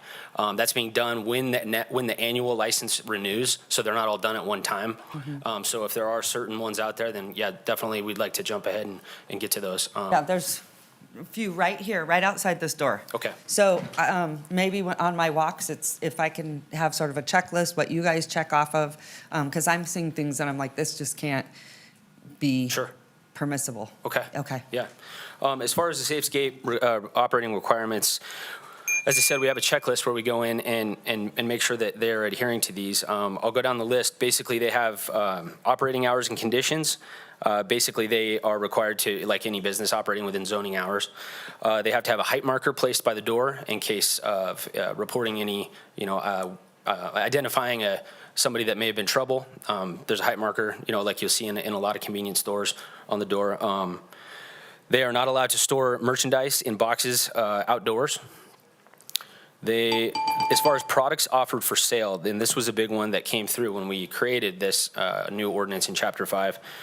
Wine in containers less than 750 milliliters, beer, malt liquor, wine coolers, and similar beverages in containers less than 20 ounces, not in the original factory packaging.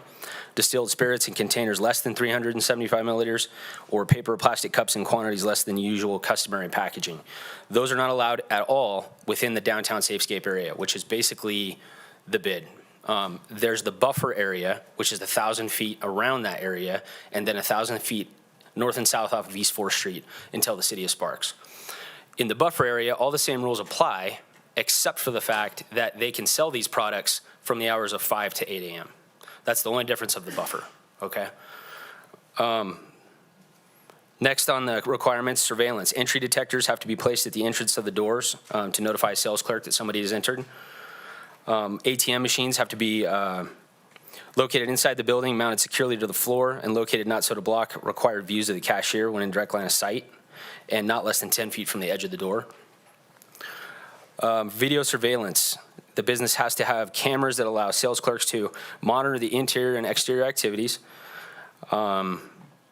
There must be a notification that the premises is under recording. Visibility standards. The standard of 25% of the windows cannot be covered or 25% of the windows can be covered. We have, as we noted on our last presentation, last time we came to council, when coolers are in a blocking position of the window, technically the code allows for them to be 3 feet inward, as long as they're not up against the window, which kind of defeats the purpose because you still can't see in there. So we have a memo of understanding with code enforcement that if they are in compliance with everything else, we'll let this one pass because it would require significant remodeling, maybe a condensed store. It would take away from the business's ability to operate sufficiently. Wait, I guess I'm confused. You said that they can cover the windows. They can cover the windows up to 25%. So you could have ads, things like that, up to 25%. In the coolers, that could be over the 25% based on our memo of understanding. That's right. So 25% of the business's windows. Right, could be covered. Okay. Okay. Existing glass and storefront, on the storefront should not be removed. Basically, don't brick in windows and things like that. If there's a window there, it's there for a reason. It needs to stay there. Window and facade security, metal security bars or grates, when used on the side of a building, they should be located on the inside. Windows consistent with the style and shape of windows consistent with the design facade and keeping the guidelines adopted by the city for which the business is located. Door security, the metal accordion grate or grill type doors when locked, are they located on the interior and equipped with a metal guide track? So basically, if you can imagine the doors that kind of slide across. The metal? There's certain requirements to make sure that they're using the right kind of door. Okay. And then on the windows, I think I just heard you say that I guess it's like a mesh that covers it or bars. Right. I see them a lot on the outside. And I've looked up every single one of these on this agenda. I thought you said it had to be on the inside. Okay, so yeah, on this, so this is similar to the coolers, where almost everybody that we asked to put their bars on the inside did so. Okay. There were a couple that had issues with it because they said if we put our bars on the inside, people are going to come by and break our windows, and it's happened over and time again. This is part of that memo of understanding. Those are the 2 items that we've discussed with code enforcement, where we will work with people to ensure that we're not creating more of an issue of a blighted instance where there's just broken glass all the time. So that was as a part of that memo as well, which is attached when applicable in the staff report as well. Okay. And then the last piece of this is outdoor merchandise. They're not allowed to put things in the right of way outside of the, set up stands and things like that for sale in the right of way. Okay. And that, in a nutshell, Is what Safescape. Let's talk about oversees. signage, because there's still a lot of signage down here, especially, anyway, a lot down here that their signage is absolutely, it's atrocious. So what's going on there? Are you speaking to like the A lot content of the it's signage or? No, it's broken. Oh, okay. All the lights are out of it. Obviously, it hasn't been changed in probably 20, 30 years. Sure. I think the signage standards would be more of a question for Director Woodley. Okay. If you'd like to address All right, thanks so much. Good job. Thank you, Madam Mayor. Alex Woodley, for the record, Director of Code Enforcement. So we do have a code enforcement officer downtown who's working alongside the assigned business compliance officer who's also dealing with Safescape. So that code enforcement officer is addressing those issues that you just mentioned, Madam Mayor. But what is that in our code? What does it say about signage?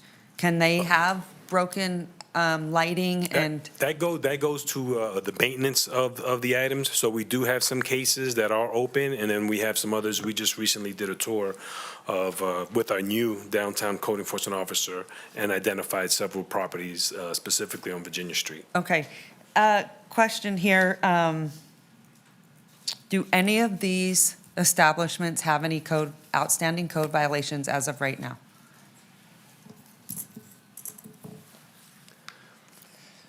I'd have to double check. I know we had one code enforcement violation. I read some on of the comments property. and they were, I'm not sure if it's still actively in violation because I know we had the individual removed. We had someone unlawfully occupied in one of the businesses, and we had them removed, and I don't think that they've returned there yet. I'll have to Okay. check with the code officer what the status is. Okay, is it possible to wait to bring it to council for approval before, so that those code violations are taken care of before it gets to council?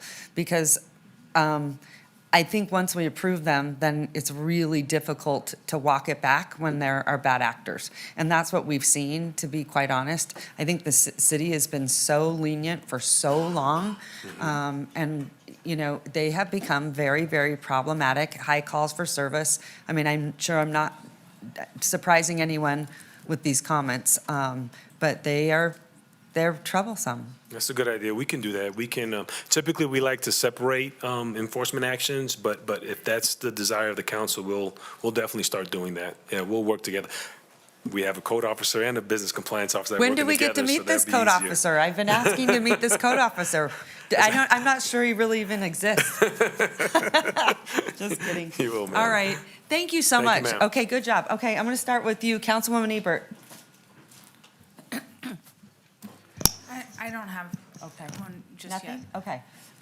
Councilwoman Dewar? Yeah, I just thought it was very important that we understand, since these are starting to come to us, and I'm so grateful that you pulled them all off. I was just going to pull off one to have an example. So I think that was great.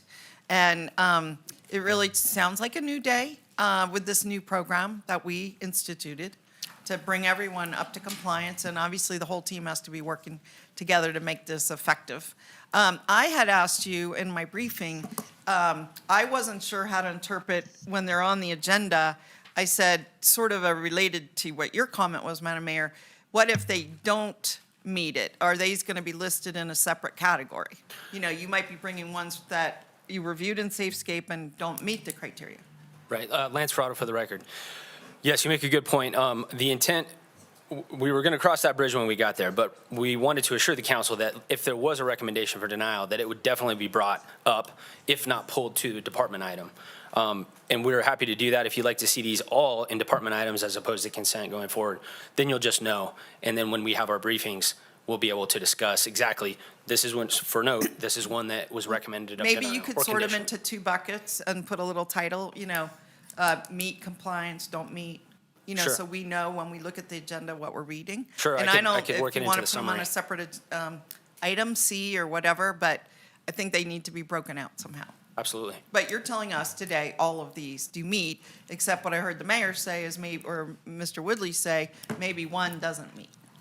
And in that being a separate instance of, you know, of the Safescape, separate code enforcement issue But from the again, Safescape, is but there, from are that, there yeah. any on here that don't meet, to No. the mayor's point? Not to the Safescape standards.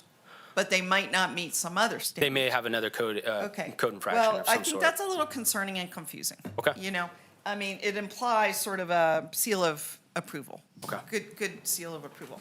And then one other question I had was, on this seal of approval, I wanted to, let's see. I guess what I'm wondering is, the Safescape, you listed like 20 things that are in that.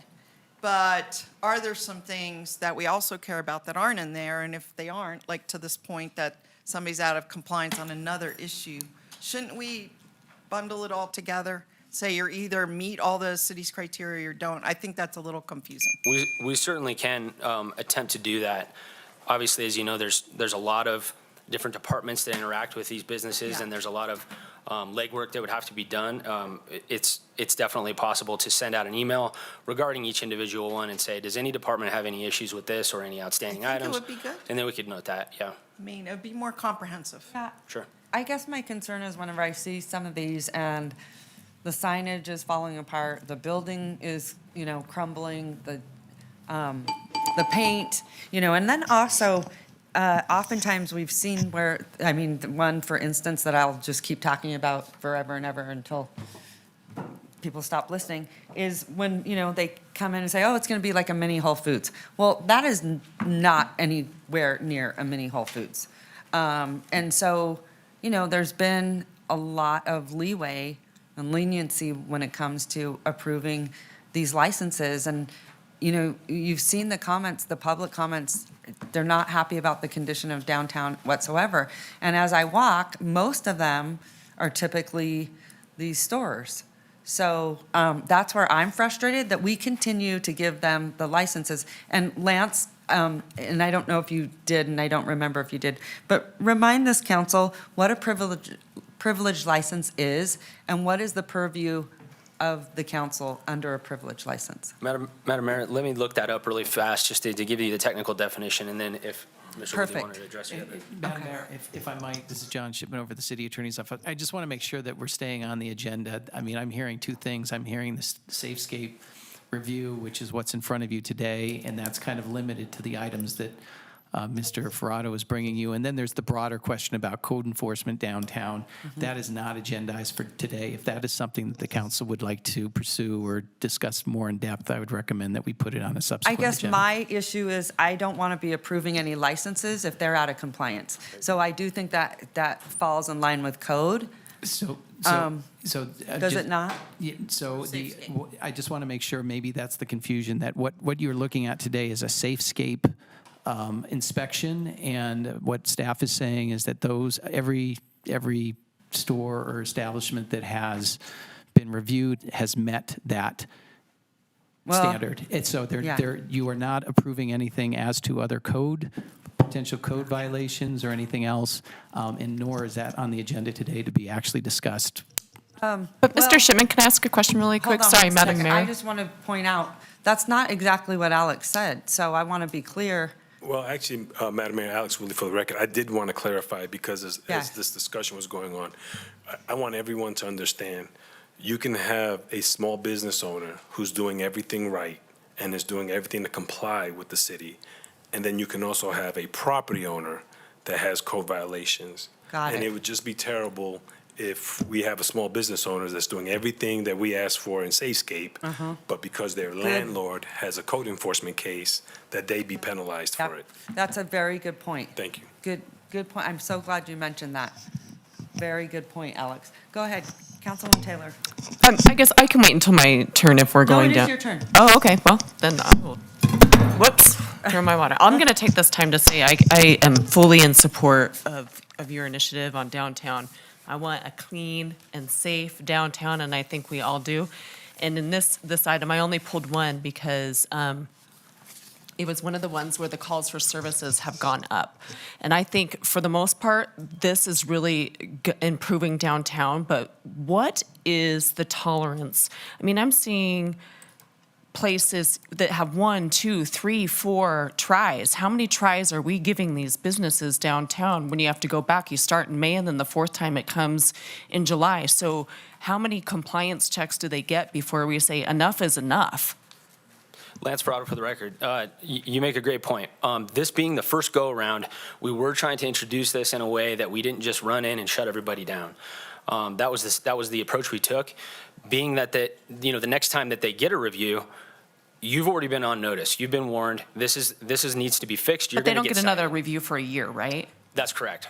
So we're letting, Well, at a I think minimum. we're spending a lot of time making sure people are in compliance when we've already been there 1 or 2 times. So is there a time after the third time when we say, forget it, you're not getting this privileged license anymore? I don't know if that was a discussion that council had. I did have the chance to talk with our code enforcement officer, Zach, on a ride-along, and I would like to meet with him too, one-on-one for the downtown initiative. And I think code enforcement is definitely a part of this discussion because it's in the reports. You guys are meeting with code enforcement in these Safescape operations. Is that accurate? There's a combined effort, so we need to look at how we bring them back as one, I think. And I'm just very passionate about this. I think our teams are doing a great job, but these businesses are taking advantage. And I want to say Reno's open for business at all times. I want us to be business friendly, but at the same time, you got to follow the rules. You got to be a good partner downtown. You can't have all of these violations. And if your calls for service aren't going down, I mean, most of the calls for services are going down, correct? For the most part, yes. And the ones that aren't going down, we have a problem. I'm not prepared to speak about calls for service specifically, but I know Chief Nance could, and I know there are some situations where calls for service may be equal or maybe even up, depending on what type of activity that we're talking about or the initiatives that the police department's taking. But if you have questions on that, I think the chief. I think Golden Gate, Fireside, K Bazaar, those are three that I noticed where the calls for services went up, and they had multiple compliance checks. So I would like to understand if there's something that we need to be doing to say, we're not going back 4 or 5 times. We're gonna look, maybe we give you 2 times. I don't know what the council's purview or, decision would be on that, but that would be something that I would be interested in doing too. But thank you very much for you and your team, and thank you, code enforcement too. Thank you so much. Great comments. Councilman Martinez. Thanks so much, Madam Mayor. I appreciate all the clarifications on what we're being asked today. I had a specific question about the calls for service and what a business check is, what happens during that call for service. Good morning, Chief Nance for the record. On a business check, a lot of that is when our officers are going out to do something to look at the business. So for a variety of reasons, it could be to go in, it puts them out in that area, so dispatch and the other officers know where they are. Usually those are self-initiated activities that our officers would do, not necessarily as a result of any issues or crimes. And that's different than the SafeScape walkthroughs that were also included in this. I don't know the answer if SafeScape, when they walk through, if they put themselves out on a call for service. My assumption would be no. No. Okay, so in addition to some of the numbers that we're seeing that are reported for these business checks, that they also got maybe 1, 2, or 3 SafeScape walkthroughs as well. I couldn't answer that question, so that would be Lance on that part of it. Lance Prado for the record. Absolutely. So our process is to just go and meet with the licensee. The first one is a surprise. Once we go back, then we're trying to make sure that we've rectified the situation.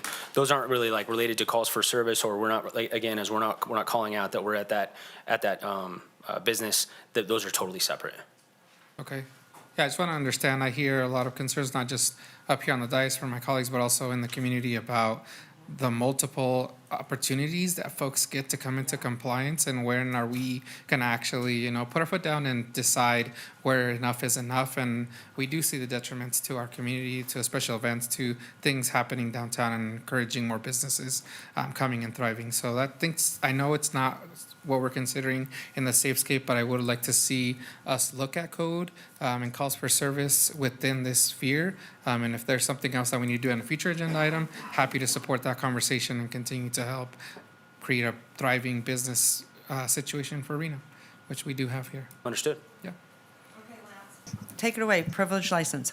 Wait, I do have questions now. I'm sorry, Okay. I didn't go my first round. Is this for all of the Safescapes, or are we just doing B11 right now? Okay, so I do have questions, and a lot of my fellow council members brought up some things that I've been trying to communicate since we went through this with Fireside or not Fireside, but Right Way Market and Lake Mill Maxi Mart. And one of the things that was said specifically by Mr. Woodley is that we don't want to penalize a business owner for the code violations of the landlord. And I think that's something that happened to the Lake Mill Maxi Mart. And that was something that I was trying to express when we use the calls for service to the Lake Mill motel to take away the license for the Lake Mill Maxi Mart. And that is specifically why I wanted to know what the calls for service were and where they were going to specifically. And I think it was relevant that the calls were to the motel for things like human trafficking, stolen cars, things like that. I think in that instance, we did use the calls to the landlord facility to remove the license for a tenant.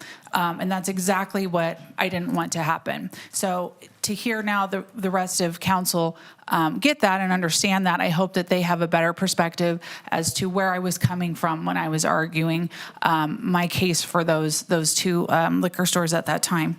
Another thing I would like to mention is I also brought up the comparisons that were used at that time for Lake Mill and Right Way.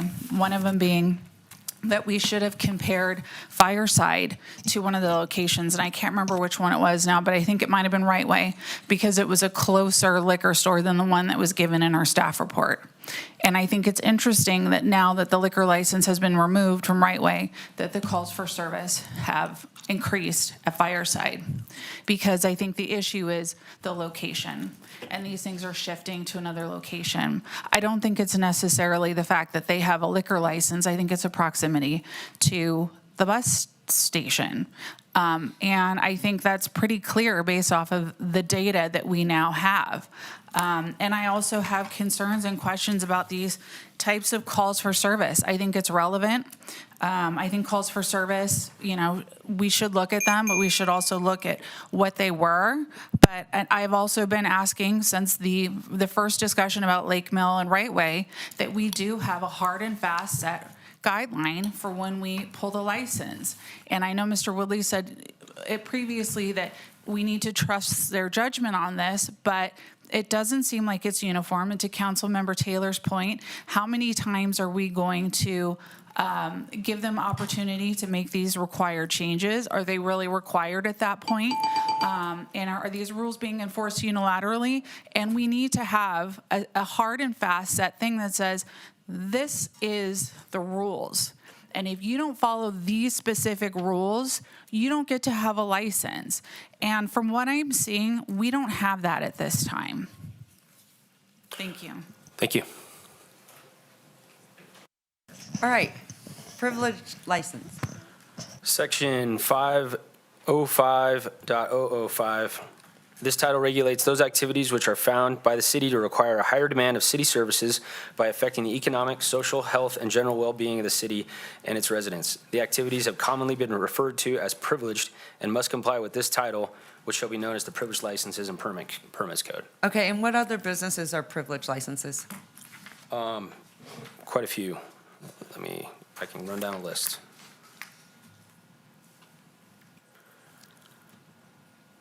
So we've got adult interactive cabarets, alcoholic beverages. So any bar? Any bar. Any bar is a privilege. Pawnbrokers and secondhand dealers, auctions and auctioneers, escorts and alcohol services, gaming, peddlers, solicitors, and temporary merchants. Okay. Towing and booting companies, vehicles for hire, tobacco paraphernalia, Okay. cannabis, massage establishments. I think I hit them all. Okay. And what is the reason to give them a privileged license? Tell us why that's important. Essentially, as that definition kind of entails, it takes more city services, more special attention to a licensee. They take a greater effort to regulate, and they may be doing something like serving alcohol, where you want somebody that's on the up and up and that's following the rules, that is going to, they're going to listen, and it's a privilege to do that, and it can be revoked. Thank you. I appreciate that, because oftentimes I hear a lot of community members say to me, how do businesses, I'm not saying all these on this agenda, but how do these businesses with these privileged license continue to operate, and they, are problematic, with crime or whatever those things that we're seeing, high calls of service. So that gives the council more leverage to revoke those licenses, correct? That's correct. Okay. All right, thank you so much. I appreciate it. I just really strongly believe any privilege license from now on should go to a regular agenda. Because what I would say is I think the city has been lenient for a very, very long time.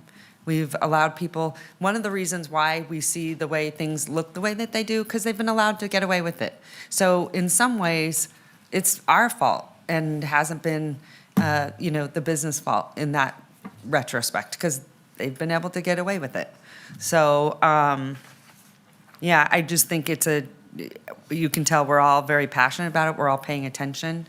And I also take in great consideration the level of calls for service through the Reno Police Department and what I hear from the Reno Police Department. And if our officers are having to spend outrageous amounts of time and resources in one particular business and having to manage that when they have to be out, in the community working hard on other serious issues. I take great offense to that, for sure. And so, that's where I go off of on some of those those last ones that we pulled. I hold the Reno Police Department's discretion in very high regard, and will continue to do so. All right. Understood. Thank you.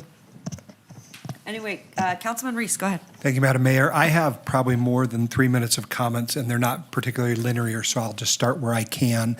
The first is really, I guess, I suppose I need to know from Mr. Shipman, our agenda items, the 17 licenses, B11 through, I think it's 24, which all were pulled by various persons for various reasons, but are all centrally about our licensing process.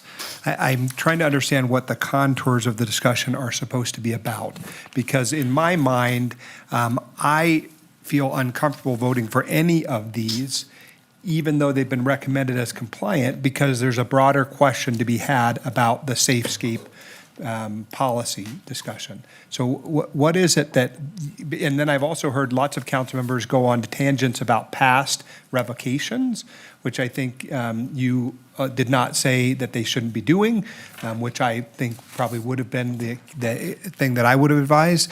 But I'm trying to understand the contours of the item in front of us, item B11, and what I can talk about and what I cannot. Thank you for the question, Councilmember Reese. Yes, so there's two things that I'm hearing pieces of discussion about. There's the what has been noticed for the meeting, which is the SafeScape review and inspection that was conducted by city staff of these X number of establishments, 11 through 27. If you have questions and questions about specific operations, specific businesses that are listed in 11 through 27 that involve SafeScape, that's fully within the scope of your ability to make questions.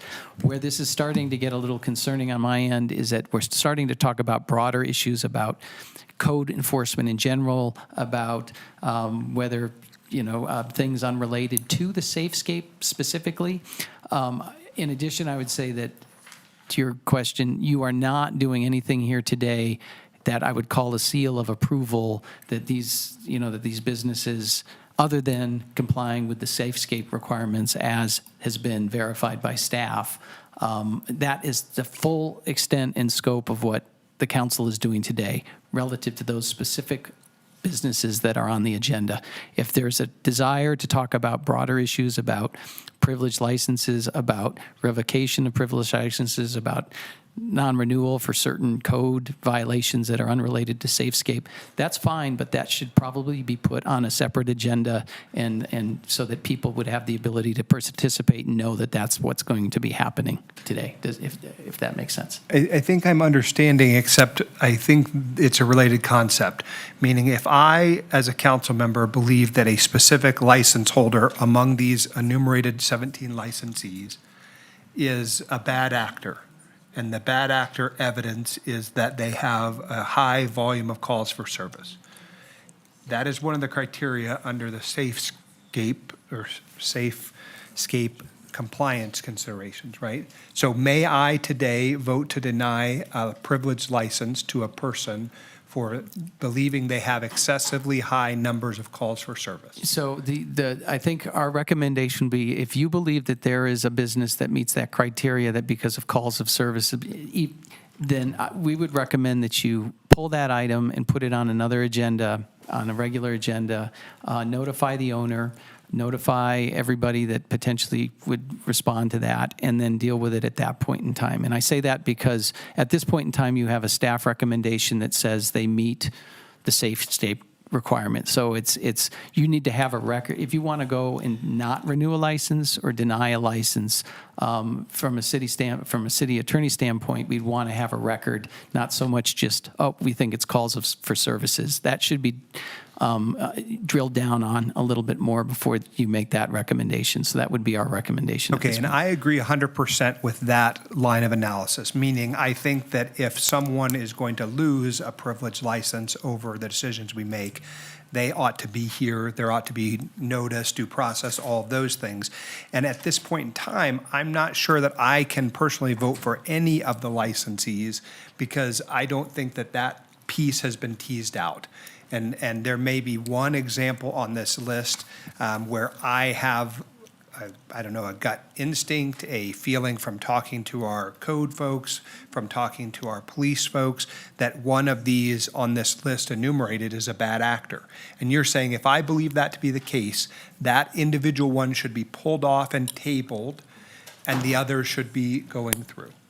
That would be our recommendation, correct? What if I am not in a position to opine today because I did not get the information necessary to make that? Should I seek to have every one of them tabled at this time? Because I think that's an option for us, Yes. is to table them all. Correct. Send our staff back to find out, are there, and I'm using a generic term, I'm just saying bad actor. I don't know if any of them are bad actors. What if I am concerned about all of them individually because I don't have the information I need to make that decision? So I think the recommendation at that point would be, yes, continue these to the next meeting on the 31st, number one. Number two, have that additional due diligence done.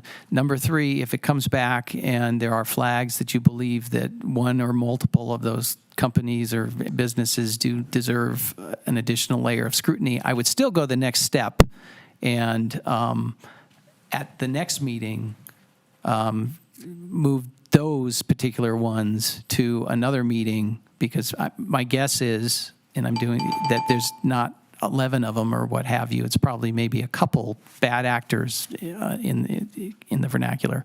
But again, it would conduct that more instead of kind of all of them at once, do a specific drill down on each particular one that you think, and give them the time and the effort that you need, and not do it kind of as a broader issue. If I vote to approve one today, am I saying that I will not have an opportunity to revoke or do something negative to their license if we come to find out that they are non-compliant? Meaning, is this our only shot, only bite at the apple? No, and I think that's maybe part of maybe the misunderstanding. We have an entire code enforcement division that is working with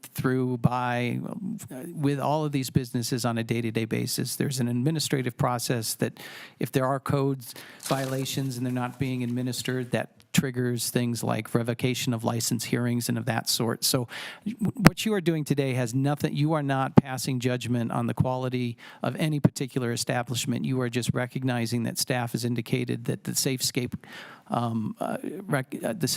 requirements have been met, and you're accepting that, and we're moving on from there.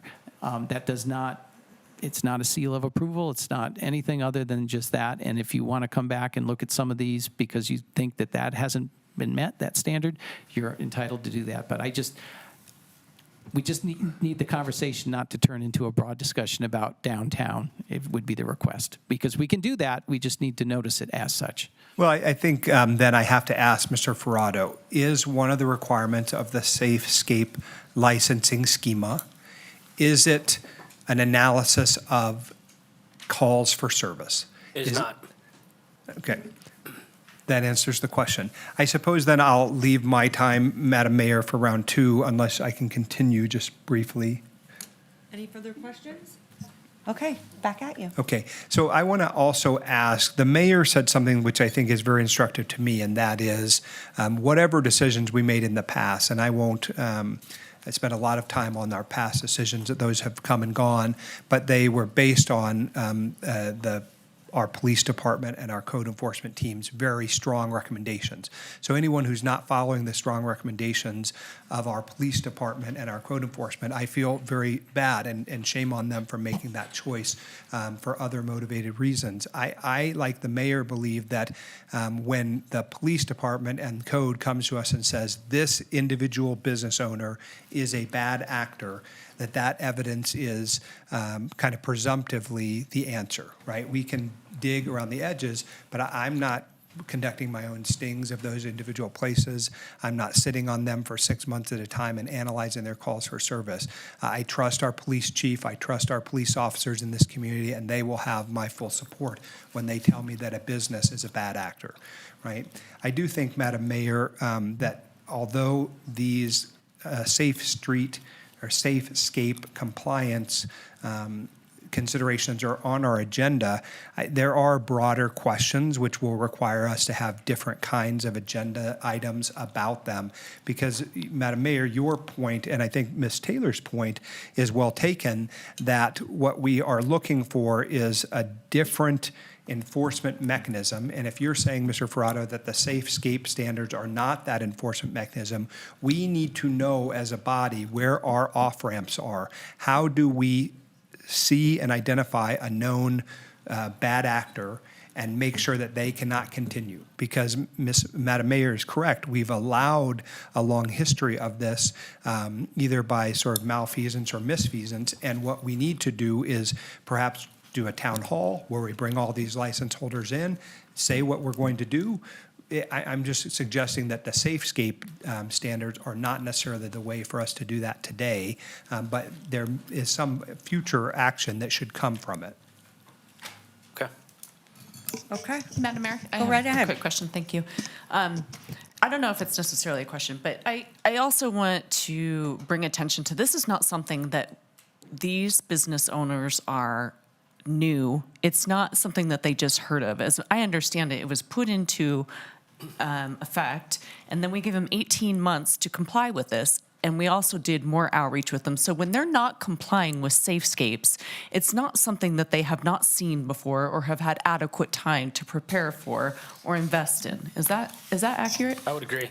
It was enacted in 2022 at the beginning of the year, and then it took the ordinance gave them 18 months to come into compliance. Once we started doing our outreach, there was a lot of, it's been a long time. I forgot. I didn't realize it was this quick. And so that's where the staggered approach to. And I have children, and that sounds like a childish answer to me when somebody says that to me. Absolutely. The other thing I wanted to talk about real quick is, if this were to come back, one of the things that I would need, I think, help with, and this I'm going to ask our legal team, is in our staff report, it talks about the city council may review these businesses upon the annual business license renewal, and that's RMC section 5.07123J2. And it's linking the SafeScapes process to the annual review of the business license. And that's why I'm having it's not we're removing or revoking a business license. We are either renewing it or we're not renewing it. And that's why I don't know if it's tied to the SafeScape, but I just need some clarification in that. And if we bring it all back together with SafeScape, calls for service and compliance, that's something that I would be asking for, so we're clear on what we are looking at and what we are not. And I do agree with Councilman Reese that we would need to have the business owners give them notice that this is something that we're going to be looking at, but at the same time knowing that they've had years to comply with this. So, and I appreciate the outreach that you and your team and code enforcement have been doing with these businesses. We didn't send them a postcard. We sent them a postcard. We talked to them. We worked with them. We've been going back and back and back and trying to help them. So thank you. Thank you, Madam Mayor. That's all I have. I think great questions. I'm just curious, because from what I'm hearing on the city attorney side, that we really don't have any, purview at this moment. So I wonder, why does something come on an agenda if the council, what would be the purpose if we really didn't have any leverage to look at each one of these? So Madam Mayor, for the city attorney's office, just to clarify the comment there. So what we're saying is that there's a set of standards called SafeScape. What staff has done is gone out and measured the current business operations against the SafeScape standards. And in every case, they've come back and indicated that the businesses that are on your agenda are in compliance with that. So that is what the report is showing. It has nothing to, we're not saying that you can't do anything. I mean, I think if you want to talk about code enforcement, that's fine. If you want to talk about potentially revoking licenses, that's fine. But that's not what this item is. Yeah. And that can come back on a subsequent agenda for Okay. a broader discussion. Okay. And we should probably do that to have better clarification. I think exactly to, the point that you discussed, or someone discussed, I can't remember, but in the sense that they should be here because it is serious and it's their livelihood. But also, one of the reasons why we see high rates of liquor stores and bars and things like that, and I did not realize it because I've been doing a lot of studying on this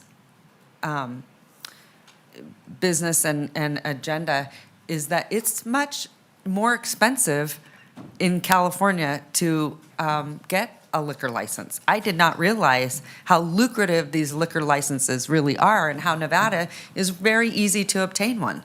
So if that's the case, then they need to be probably handled much more, like you said, as a privilege. So just know, kind of probably based on the discussion up here today, that it's something we are all concerned about.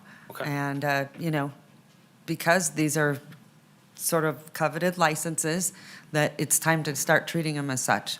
Okay. Yeah. Yep, understood. And I appreciate you, because honestly, you've been doing a ton of work, Lance, a ton. No better person to do this than a past gaming regulator. But a good one, a good one. So thank you so much. You've been tremendous to work with. You were in my office not too long ago, and you've just been fantastic. So appreciate you. Okay, go ahead. Go right ahead. Mr. Ferrado, I was looking at each of the various license holders, and for each one, you've provided the checklist Yes. for the SafeScape. Yep. But you've also provided calls for service. So why are the calls for service included in the packet for each of these businesses if that is not one of the items that is supposed to be on the SafeScape checklist? Because this is why it's confused us all. Because here we are thinking that if we saw calls for service that were extreme, that we were ready to reach out and grab them. But now it sounds like that's not the case, and our legal counsel has recommended a different path for us. Why include them at all if it's not part of the checklist? So basically what happened here, as you can tell by this conversation, there are, the path always leads to calls for service. So this came up many times. Yeah. It did not get written into the ordinance. So I put a little subsection in each staff report that says during the adoption of the introduction stages of ordinance number 6618, council expressed interest in calls for service when conducting these reviews. Accordingly, calls for service were compiled for the 6 months preceding the annual license expiration and compared to that same period in the prior year. A summary of the data is attached to Exhibit D. Essentially, it's supplemental information because the question is going to come up. It's not in the ordinance. Thankfully, we are in the process of rewriting our code at this time. And if that's something that council wants to adopt, then we can talk about that as well. But that's why it comes up as a supplement, and I know the question would be asked, and rather than rush and dig and try to call somebody really quick while I'm standing up here, we've put it in the report for your review. Yeah. So. But of course, many of the things in the SafeScape checklist are about safety, right? It's video surveillance, it's cameras where they are, what kind of doors are being used. So it seems like we just have a gap in our SafeScape ordinance that should be changed to reflect that the concern that underlies those safety and surveillance things is calls for service, so that when we move forward, we'll have a way to evaluate this. Because as it is now, and based on what you've said and what our city attorney has recommended, even if I felt like there was a bad actor in this bunch, today is not the day for me to say, this is a bad actor and I'm not going to vote to approve their license. Is that an accurate statement? I don't think that's completely accurate. I think that you have the ability right now, based on the information you have, if you wanted to go against staff recommendation and condition the license, or refer back to staff for further look, or revoke, or not revoke, you'd be denying the annual renewal, or denying this report. So I think you still have that ability. Of the 17 or 18 licenses on this agenda, is there one or two or three that you think we shouldn't approve today and we should send you back for a deeper look? Based on my review of the SafeScape compliance, no. Everything should be everything is recommended for approval. Does based on the fact your that review of the SafeScape compliance include calls for service analysis? No. See, this is why I shouldn't have to be a lawyer cross-examining my good friend and staff member to get the answer that we just got. Sure. Right? Because at this point in time, I'm not going to be in a position to evaluate any of them because you have told me now that they're disconnected from calls for service. Right. So that'll be my position on all of the license holders, Madam Mayor, is that I would move to table all of them individually until we can fix this disconnect. Yeah. Because I'm not going to approve a license today Yeah. without that connection being made. And it's no fault of yours, Lance. You have not done anything wrong. It's just that you've now identified the the singular gap between the two analyses and the code provision, which will not allow me to make an informed judgment today. And maybe this is a question for you, Alex, and how do we thread both of those? How do we marry those to work? Well, I have to be honest with you, Madam Mayor. This is Alex Woodley, for the record, Director of Code Enforcement. The only reason why you see the calls for service is because the body asked for it the last time we brought it forward. And that's why you see it attached there. Initially, Sayscape had nothing to do with calls for service. Sayscape was, here are some extra rules that we want on these businesses downtown in this geographical area. We want you to do all these things, to include restricting you from selling the 99-cent shot bottles. That was the big one that had concern, the council had concerns, which has been great. It's been a positive thing. I haven't picked up one empty shot glass bottle. You're right, good, there you go. in years. So it's working. But what Absolutely. I'm curious is, because the number one to me, when we're talking about safety, and what I really pay attention to, what I said before, was the calls for service to the Reno Police Department, because that would tell me something unsafe is going on. So that's where I want those two together, because I think Councilman Reese is right, where he's saying, this makes no sense, that we're saying, yes, you're safe here, but you're not safe here. So I'd love to know, Mr. Shipman, how do we, what would your suggestion be so that the council feels like that they could see this issue very broadly? I Yeah, guess? so again, I would think that this would be a good item to have a separate discussion on, not necessarily today, if the will of the body is to continue these items until the next meeting.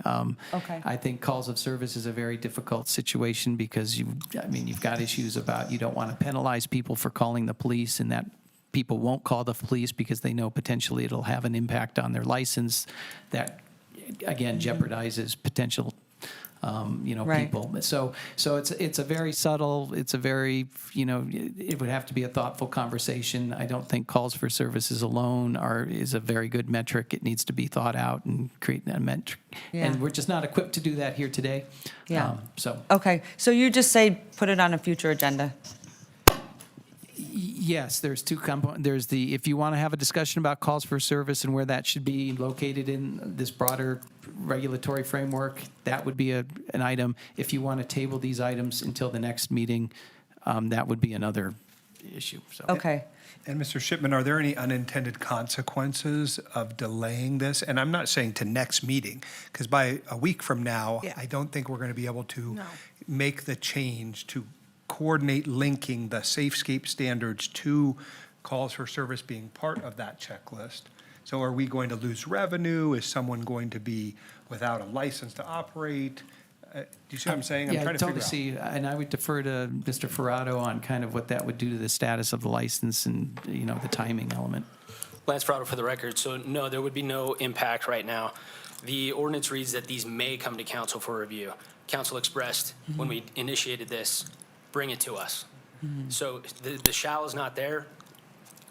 Licenses will keep on operating until we make a decision. Yeah. Okay.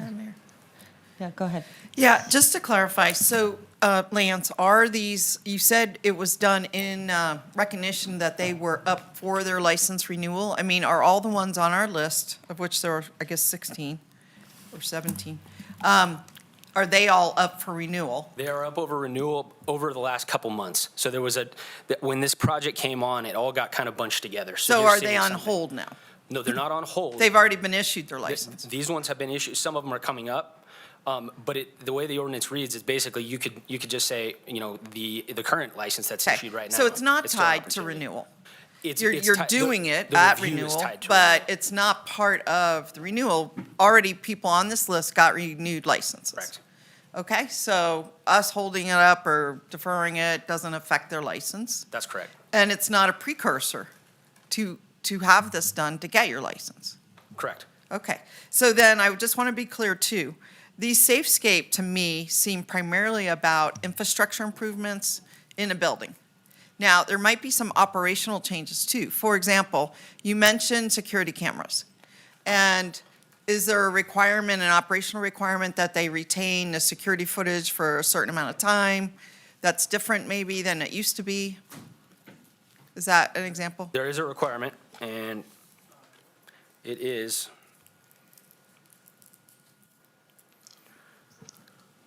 the data should be collected and stored for at least 24 hours. And that has been in our SafeScape standards back when they were in Title 18, so that carried straight over. So how long have we had these SafeScape requirements? 2005. 2005. They were in Title 18 from 2005 till 2022, and they were brought over as a part of the regulation of, they all existed with the exception of the minis and, Okay, and the alcohol that was the big restrictions change. and the buffer area. Yeah, those were the Gotcha. big changes. But everything else was been in there for 20 years. 20 years. almost. They are not new, to the mayor's point. They just maybe haven't had the scrutiny and attention.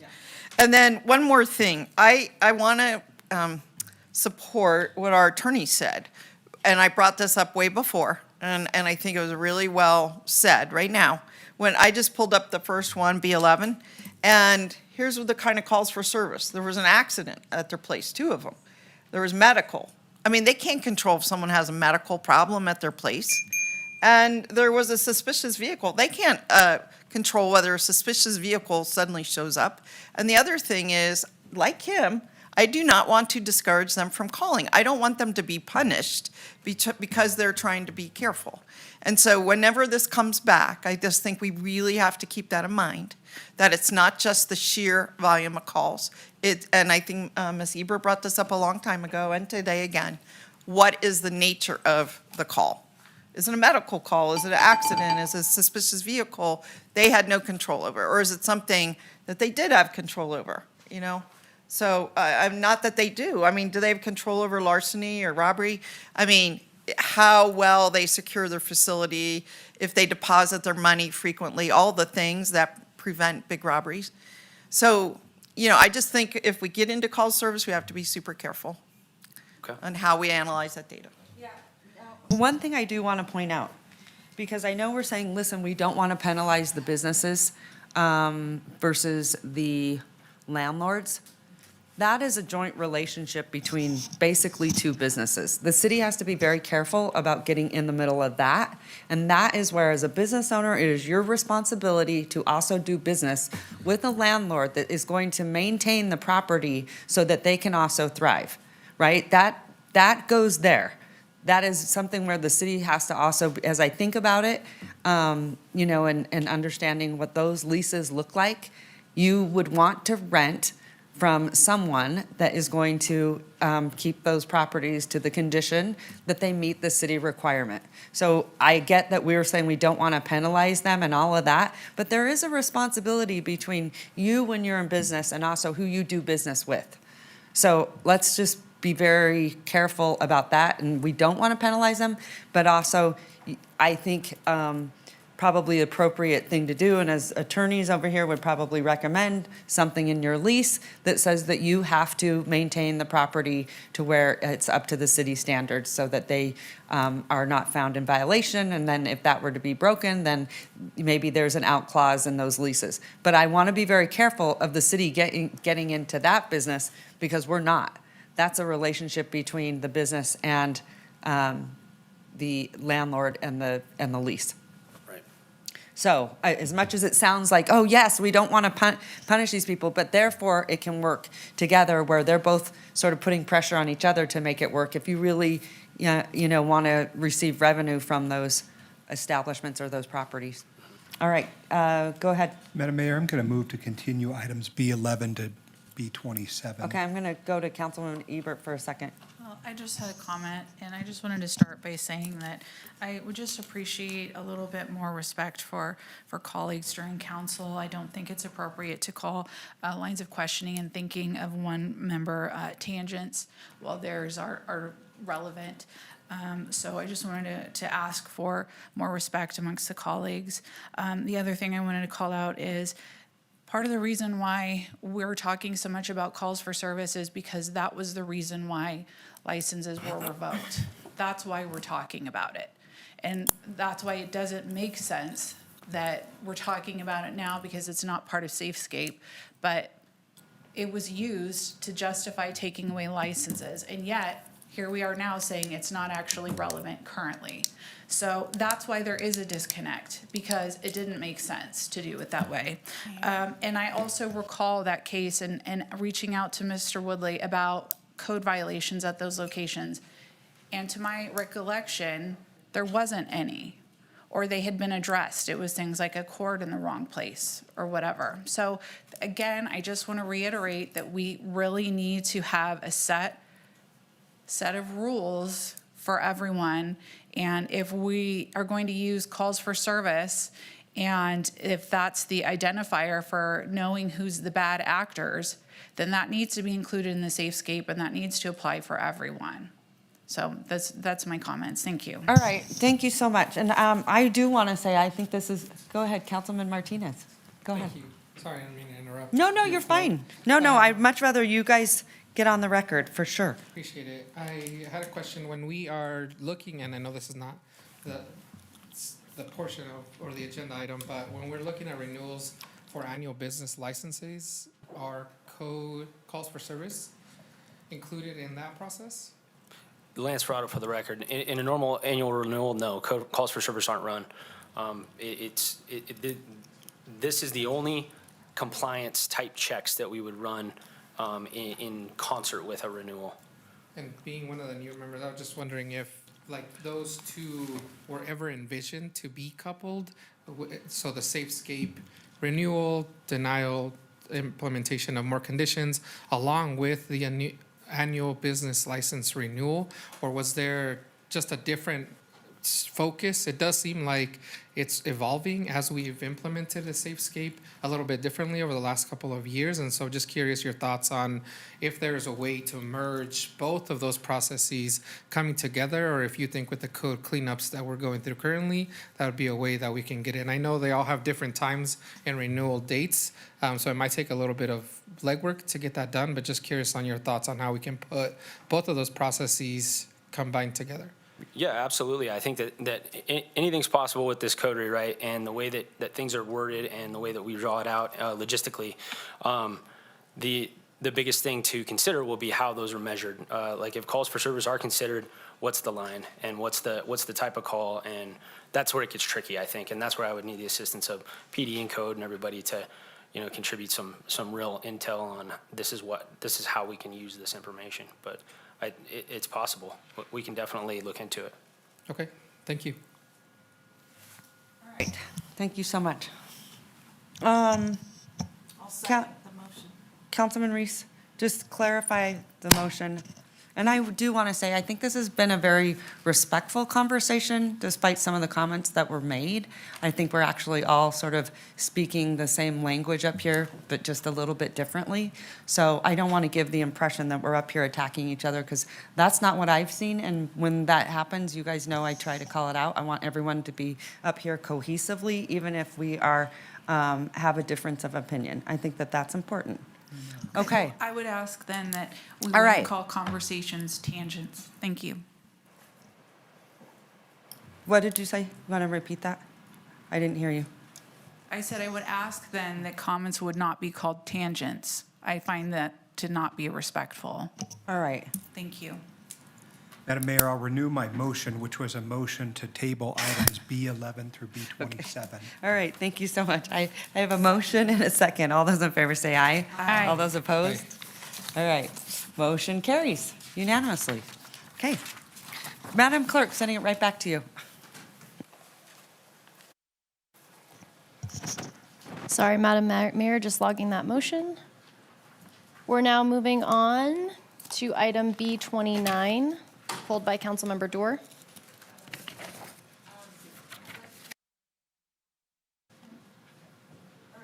Take a break at 1 o'clock, Madam Clerk, just so you have a little heads up. Okay, thank you.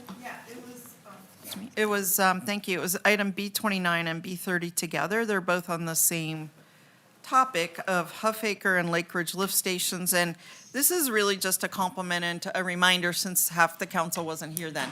But in 2017, we had a flood, and it was caused by a lot of rain, and the attention was on Swan Lake.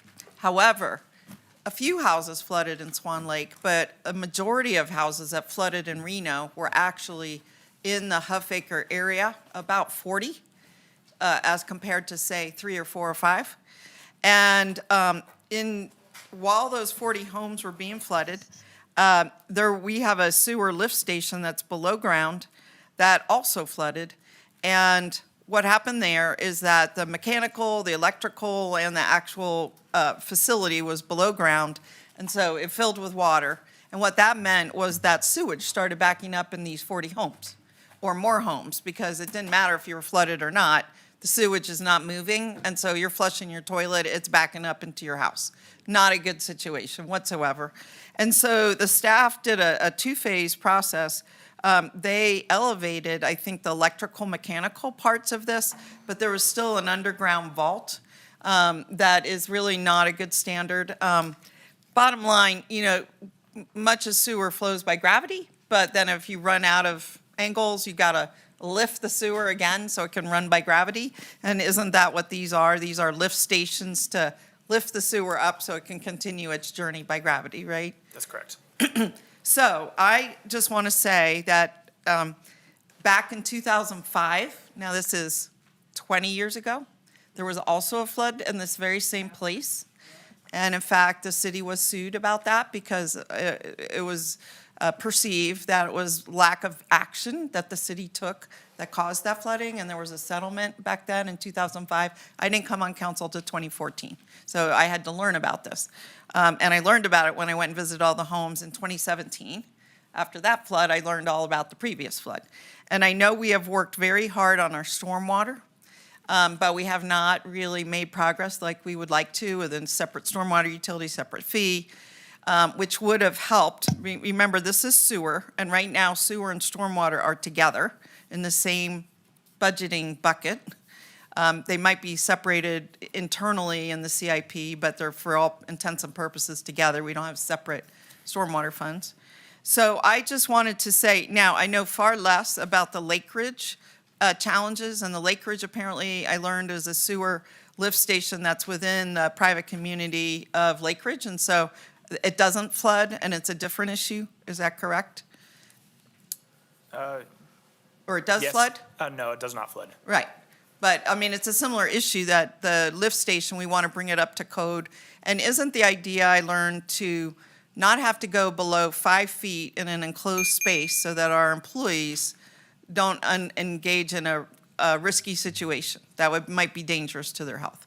Is that why we lift, we're raising these vaults, or could you explain a little?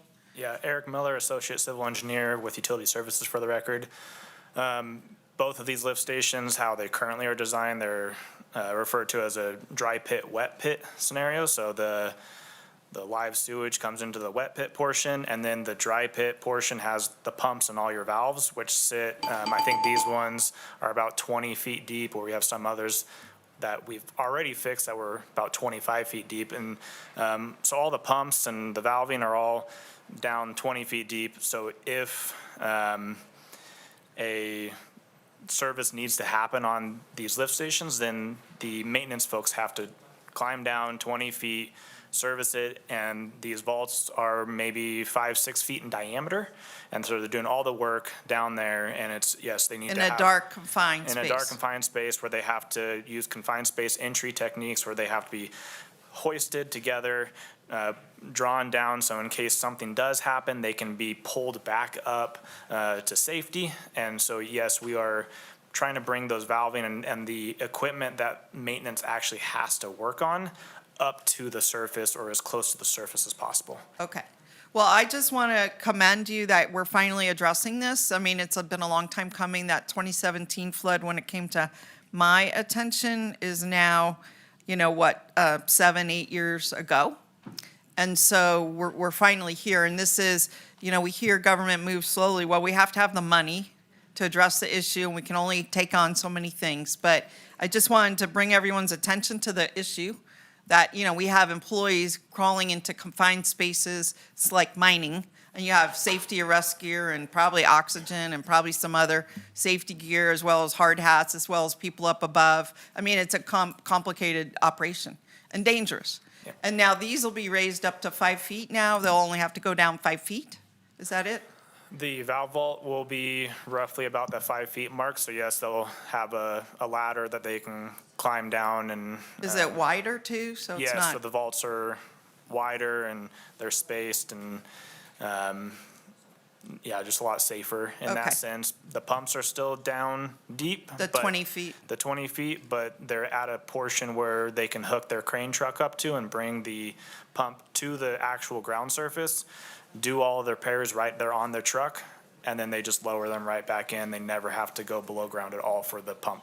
So one more question on this. Once you complete this, obviously it's a big safety improvement, and obviously these are older, but let's say we have another flood, because we really haven't addressed the flooding problem there at Huff Acre. Will these likely flood again, and will we have a sewage backup still? I can't guarantee there won't be a sewer backup, but these pumps are designed a little bit more than what just the peak design or the peak flow rate coming into the station is. And our electrical will also still remain high as long with our generator will remain high. So in the instance that a power outage happens and a flood is happening, those pumps can still be operational. Which did happen. Yep, and so our generator will be working and that, and then we maintain 24 hours of fuel in those generators all the time, so they'll be able to handle and go and Okay. still One more maintain. question. When we have floods, we have a lot of water. And so is there a way to separate the stormwater Councilwoman from Dewar, the? you're Am I over? I'm Yeah, sorry. you're way over. I'm so sorry. I'll I come wasn't back even- to you. Sorry, I don't mean to cut you off, but No, I want thank to you. make sure, just in Thank case you, though. anyone else has any. But You're I very appreciate welcome. it. Thank you. Yeah. I appreciate you. Councilwoman Ebert. I don't have questions on this item, thank you. Councilman Reese. No, ma'am. Councilwoman Taylor, okay, go ahead. Totally, Back at I you. apologize, No, go everybody. back at you. I totally lost my place. I'm so happy, but I am learning. Is there a way to separate the stormwater flood flows from the sewer? Because what happened is the sewer mains popped up also in the street, which is very dangerous, covered by water. Anyone can step in there and fall into the sewer main with the lid popping up. And so what's the answer to that? For the record, John Simpson, Engineering Manager in Utility Services. With regards to separating sewer and stormwater flows, once the flows get into the sewer system, it's difficult to separate those because that water has to be treated at that point that's in there. However, when we do have surcharge in our sewer system, that's something that we look at. There are opportunities to lock the manholes and do other things to prevent manholes from lifting and moving away. Well, it would be good from- to lock the manholes in areas we know that have flooding like this. Yes. Okay, so maybe that could be part of this project. I don't know. Is that possible? We will look into Okay. some opportunities to evaluate that. And if I mean, it's it was appropriate. super scary. There actually was a person walking right where that main was in the middle of the flood, going to rescue her dog. She was only like 22, not really knowledgeable about the world and stormwater and sewer mains and all that, and had just moved in 2 weeks before, so wasn't even knowledgeable about the region and the area. Could have so easily fallen in this main. I just, I'm so happy she didn't, but I don't want the risk out there, okay? Agreed. All right, well, with that, Madam Mayor, I'd like to recommend approval of these two items with much thanks to our staff. So much. I have a motion and a second. All those in favor say aye. Aye. All those opposed, motion carries. Thanks so much. Thank you.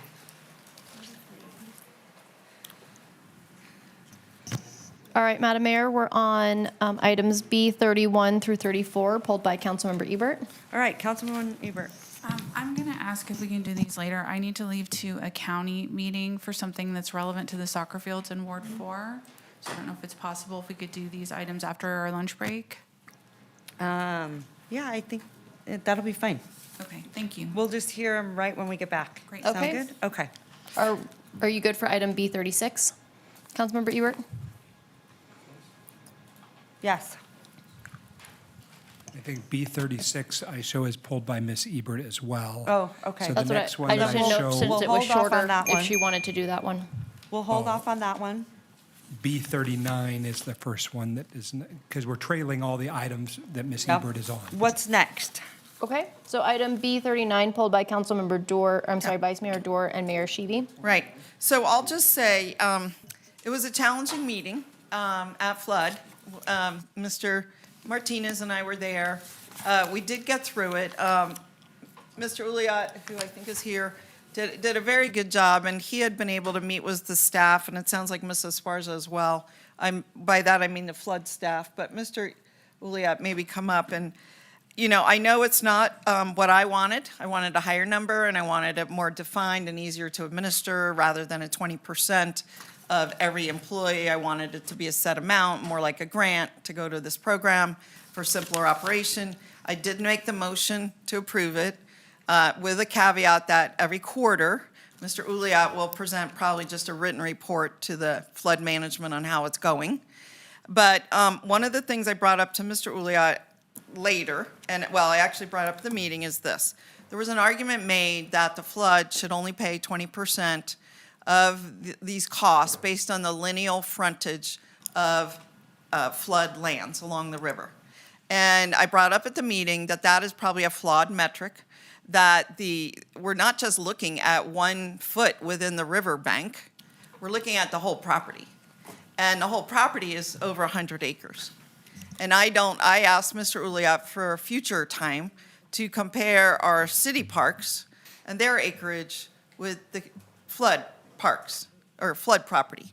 So we might come up with a different number. That's not a 20%. I mean, it could be less, it could be more, but it's a different way of looking at if you want a metric on who should cover what. I thought it might be helpful. So some thoughts from you. Sure. Thank you, Nathan Elliott, Parks and Recreation Director, for the record.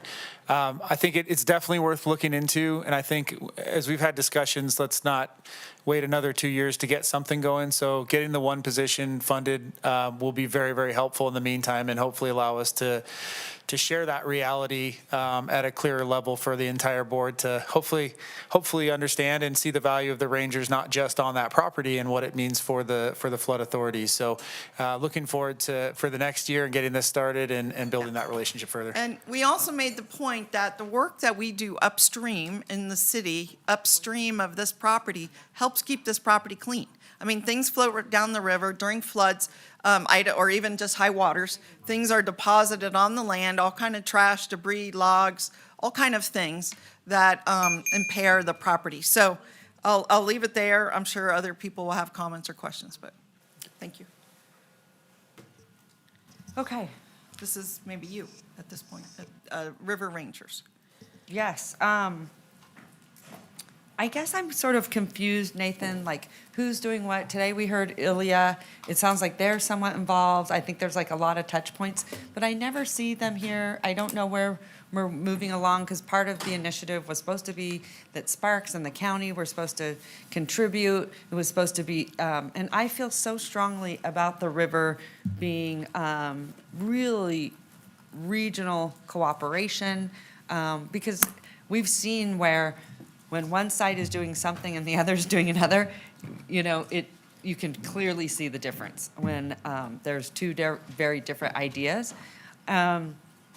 So what does that look like? And I would love for the River Rangers to come and sort of introduce themselves, and I think they should take council on a tour and see how we can possibly help them as well. But I really look at it in the way that, you know, you're responsible for so many miles or feet or whatever. So, and also what those standards are, what they believe the standards are, because my big fear is if we have a fire or a flood, especially the people that if they're living there or they're camping there, they could, you know, it could be devastating effects, right? It's also our drinking water.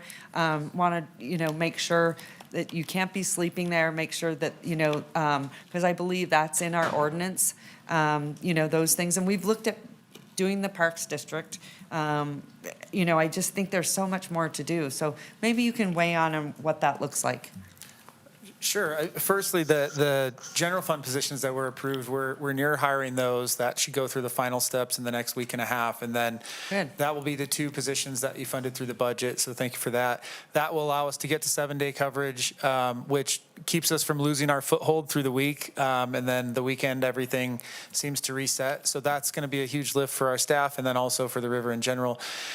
This funding would allow us to hire a 6th. You mentioned the county working on the proposal proposal there to make sure it fits within what they need to potentially fund a seventh or to support the program in other ways, which might free up money to fund a seventh, which will just expand that coverage. And now we'll be able to run the whole river instead of just kind of focusing in one area. We'll stop the upstream effects. We'll get to the downstream effects a little more often. So in regards to the regional side, I think the county is supportive. Sparks has their method, and that's their way of doing it. But we're going to work hard in our spaces and along the river and trying to get the proposal to turn the river frontage into a park so that we have some more clarity for our public on how it should look, how it should be maintained, and some consistency there. Thank you so much, Nathan. Really appreciate that. The one thing I would say, and maybe this is something I could task over to Jackie in the sense is that I do believe we need sort of a regional board to address this, to have a Truckee River Regional Board. So that way we're not missing out on the TUMWA funding that comes down, but also each jurisdiction is sitting on there. So we're all, no pun intended, but rowing in the right direction together. And Sparks can decline if they want a seat at the table. But at least, I'm so grateful for the county and their partnership with continuing to move forward to make it clean, safe, and vibrant in some place that we should all be able to enjoy. As a little girl, I went down there my whole entire life and felt safe and want to keep it that way for generations to come. I don't think it will ever happen unless we are doing it regionally. I really do. And accountability measures and funding measures, because right now, Reno's doing a lot of the lifting on this, and it's, everyone, well, I shouldn't say everyone, but, there's a lot of talk of, oh, yes, we love it, we want to preserve it, but then I don't see, that level of commitment, and I think it's super critical. So that's where I do think a regional board should be implemented so that, we're having these discussions. Otherwise, that's one of the reasons why the river doesn't get taken care of, because the discussions aren't happening. There isn't public comment. There isn't community members holding them accountable, or us accountable. So maybe that's something you could talk to Eric Brown about, and then call the new city manager over at Sparks. I don't even know who that is, but call him and see if we can get better regional cooperation, because we're a lot better together. And I think your recommendations echoed by the pros plan, and then also what's being suggested in the Truckee River Plan as well. There's that park district idea, that district that has funding, consistency throughout the whole river. So. And the other thing that I would say, we're now at a level where this is complex on every level, from the tribe to the flood project to TUMWA to One Truckee River. You have those organizations, and then you have the regional organizations that are governmental, right? And then there's the funding and the tax funding, and then also you got to be and we should be raising money. And what does that look like? Like you're talking about, like the Parks District. In order to do that, here's the other key point. This is what I think, and we've had this conversation, and I think this makes a lot of sense. But having one person that manages the relationships and all the other inner workings of what it takes to keep this river sustainable and clean and beautiful and all that it possibly can be. Because right now, it's all over the place. You need one person to be completely dedicated to solely this incredible asset, because otherwise we're like all over the place. It's over here, it's over there.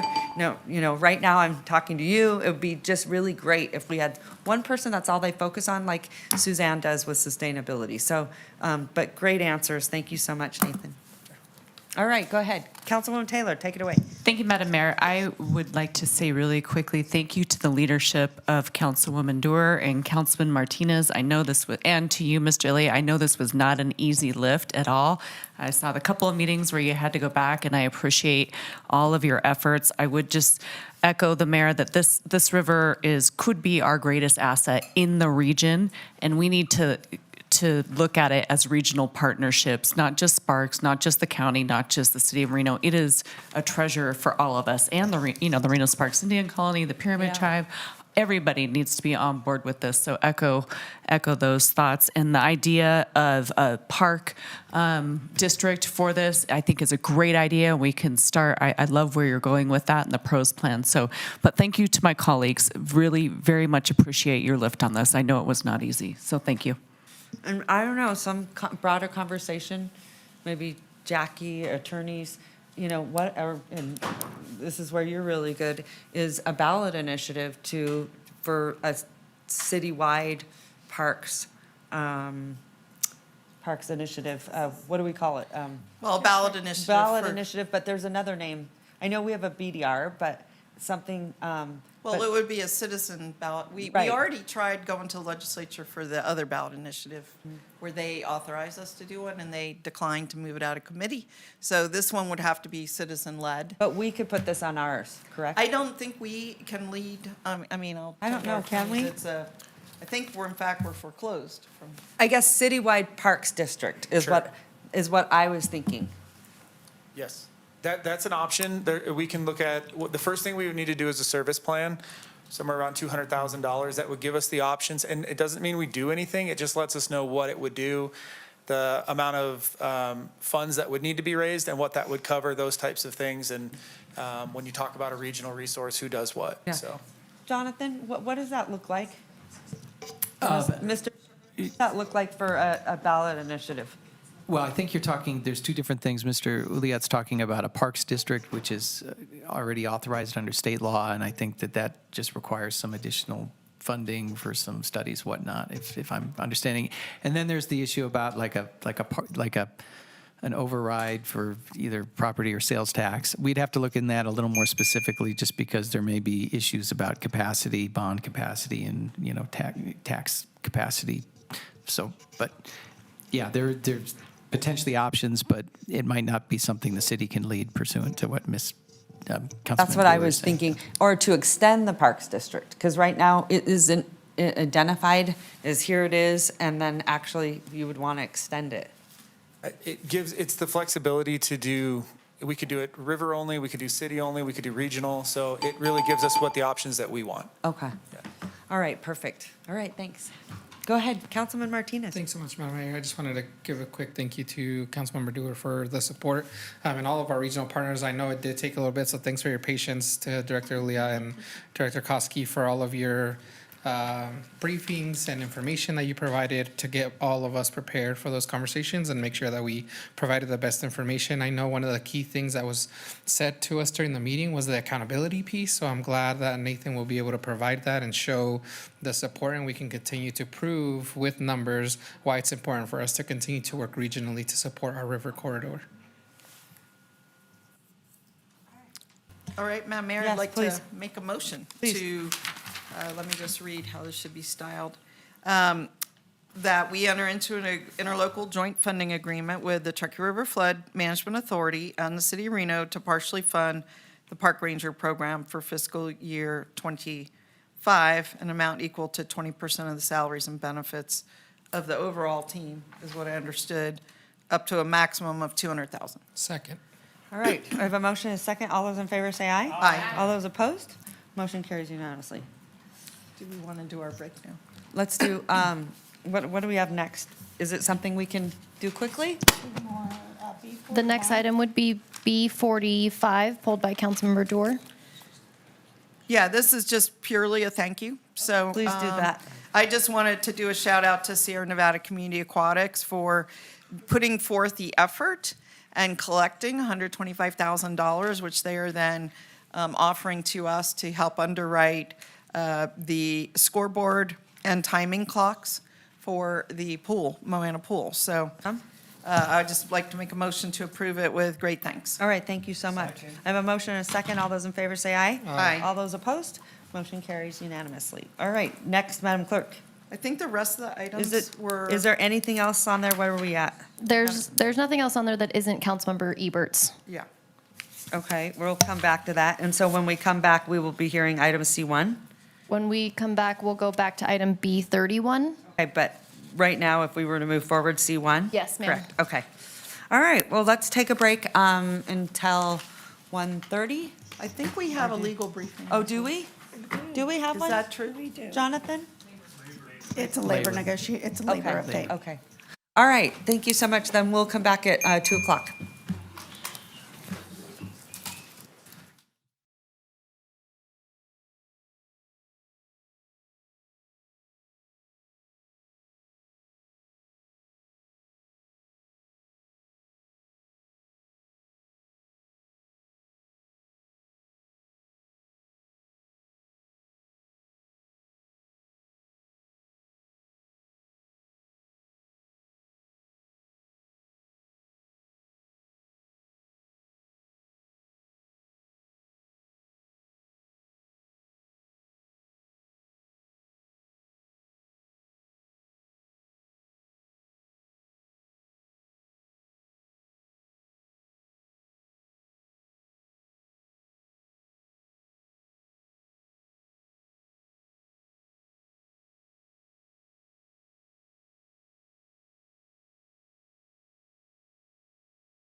you ready to call the meeting back to order? Yes, I'd like to call the meeting back to order, Madam Clerk. Okay, if the room can quiet.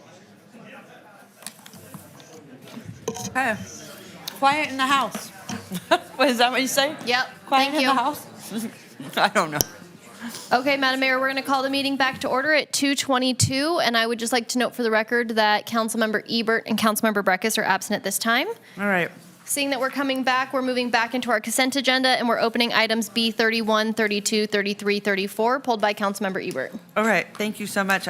We did wait. I thought those council members would be back, but they're not. But we did wait an extra 25 minutes. So take it away, Madam Clerk. Item, what was it? B 31 through 34, Jonathan Smith.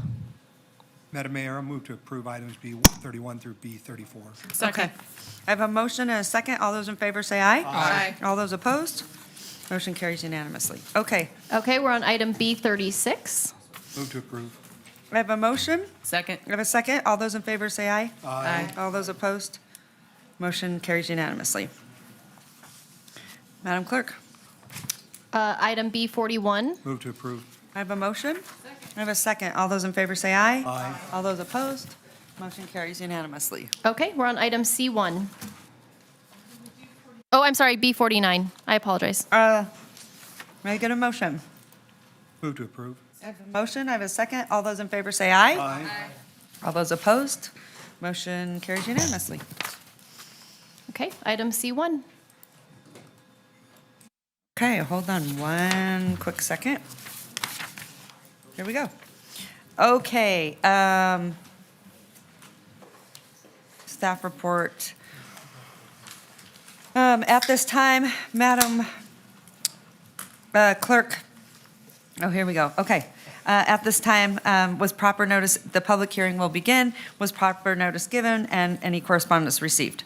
Thank you, Madam Mayor. Proper notice was given and no correspondence was received on this item. Okay, perfect. At this time, I'm going to send it right on over to our city attorney, Carl Hall, to read the ordinance title. That's what it says here, no? This one, Madam Mayor. No? Okay, perfect. Then we're moving right along. All you, staff presentation. Hi, nice to see you. Madam Mayor, in the interest of our economy, I don't need a staff presentation on this item. Okay. And would be interested if anyone else does. I'm not trying to truncate discussion. Sure. Does anyone else require? Let me just ask one thing.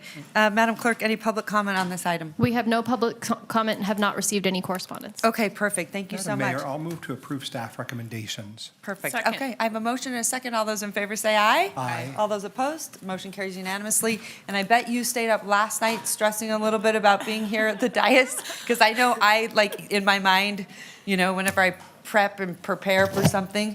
So, there you go. Good job. Very happy with this outcome. Thank you. All right, thanks so much. Okay, Madam Clerk, back at you. Item C2. Hold on, my agenda is very different today. I'm liking it. I'm definitely liking the new structure, but let me just, sorry, I'm just trying to go down here. Okay, we can open item, what is it, C2, C5 together? C2, C3, C4, C5. Yes, ma'am. Oh, yeah, C2 through C5 together, but we will need to make separate motions, correct? Yes. All right. So let's dig into, Madam Mayor, I have a comment. sure, hold on before you do that. To reiterate, I will now open the public hearing. Was proper notice given? Any correspondence received? Proper notice was given and no correspondence received. Additionally, we have no public comment registered for these items. Okay, thank you. That's all I wanted to know. I don't believe, it says on here, city attorney? No? We don't have to do that? So at this time, then I'm going to send it right to you.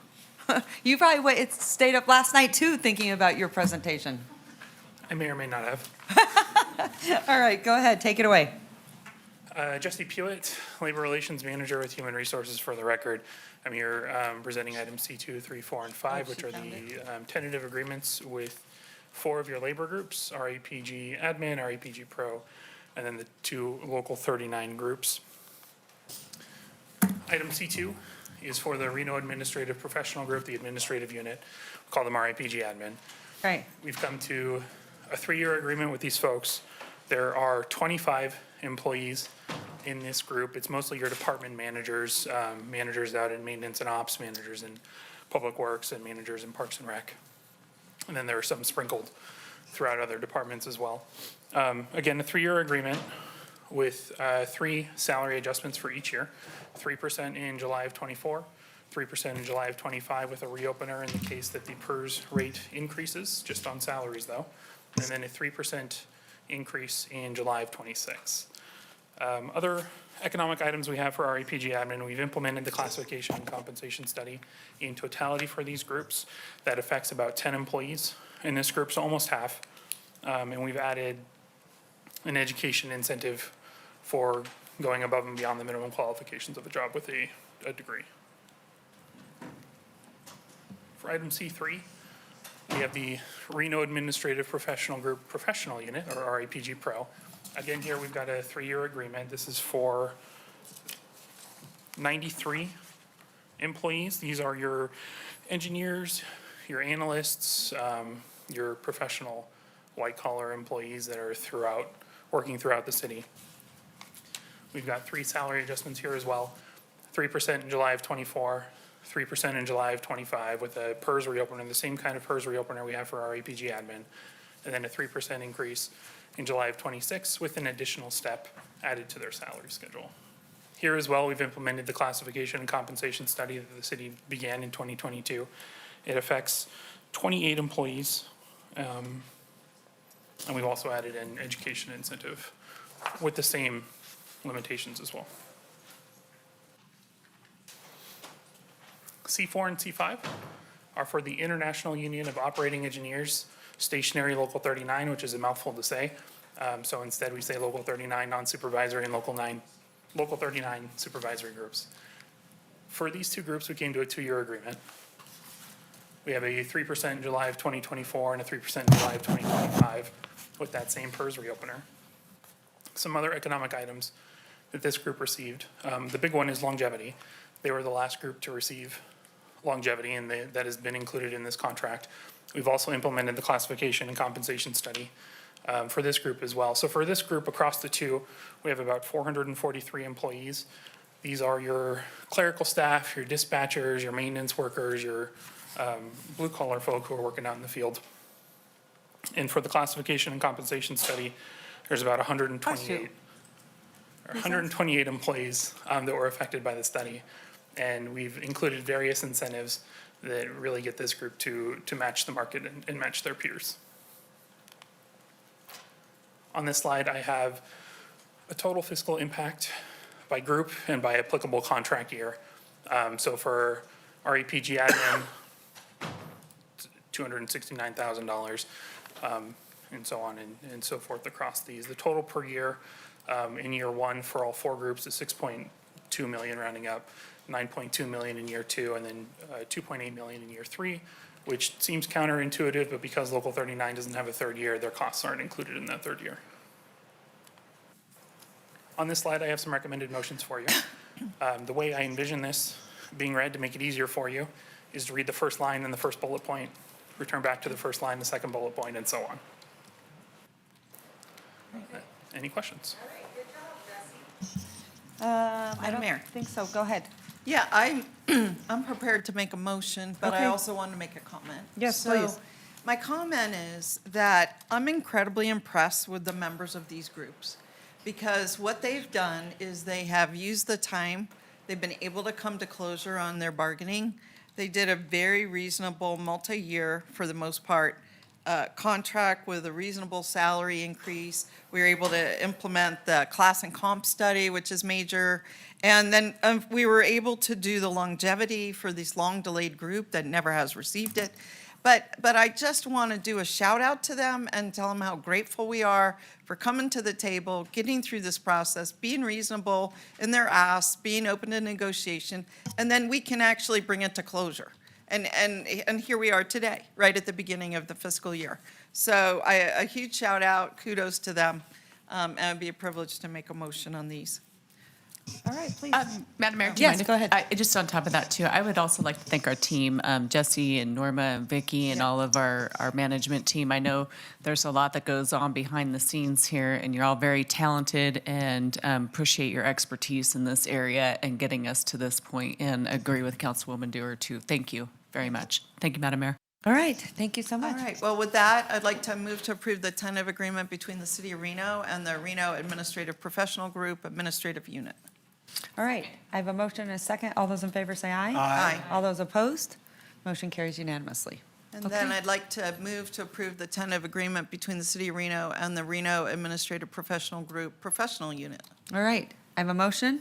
Second. I have a second. All those in favor say aye. Aye. All those opposed? Motion carries. And then I'd like to move to approve the tentative agreement between the City of Reno and Local 39, the non-supervisory unit. All right, I have a Second. motion. I have a second. All those in favor say aye. Aye. All those opposed?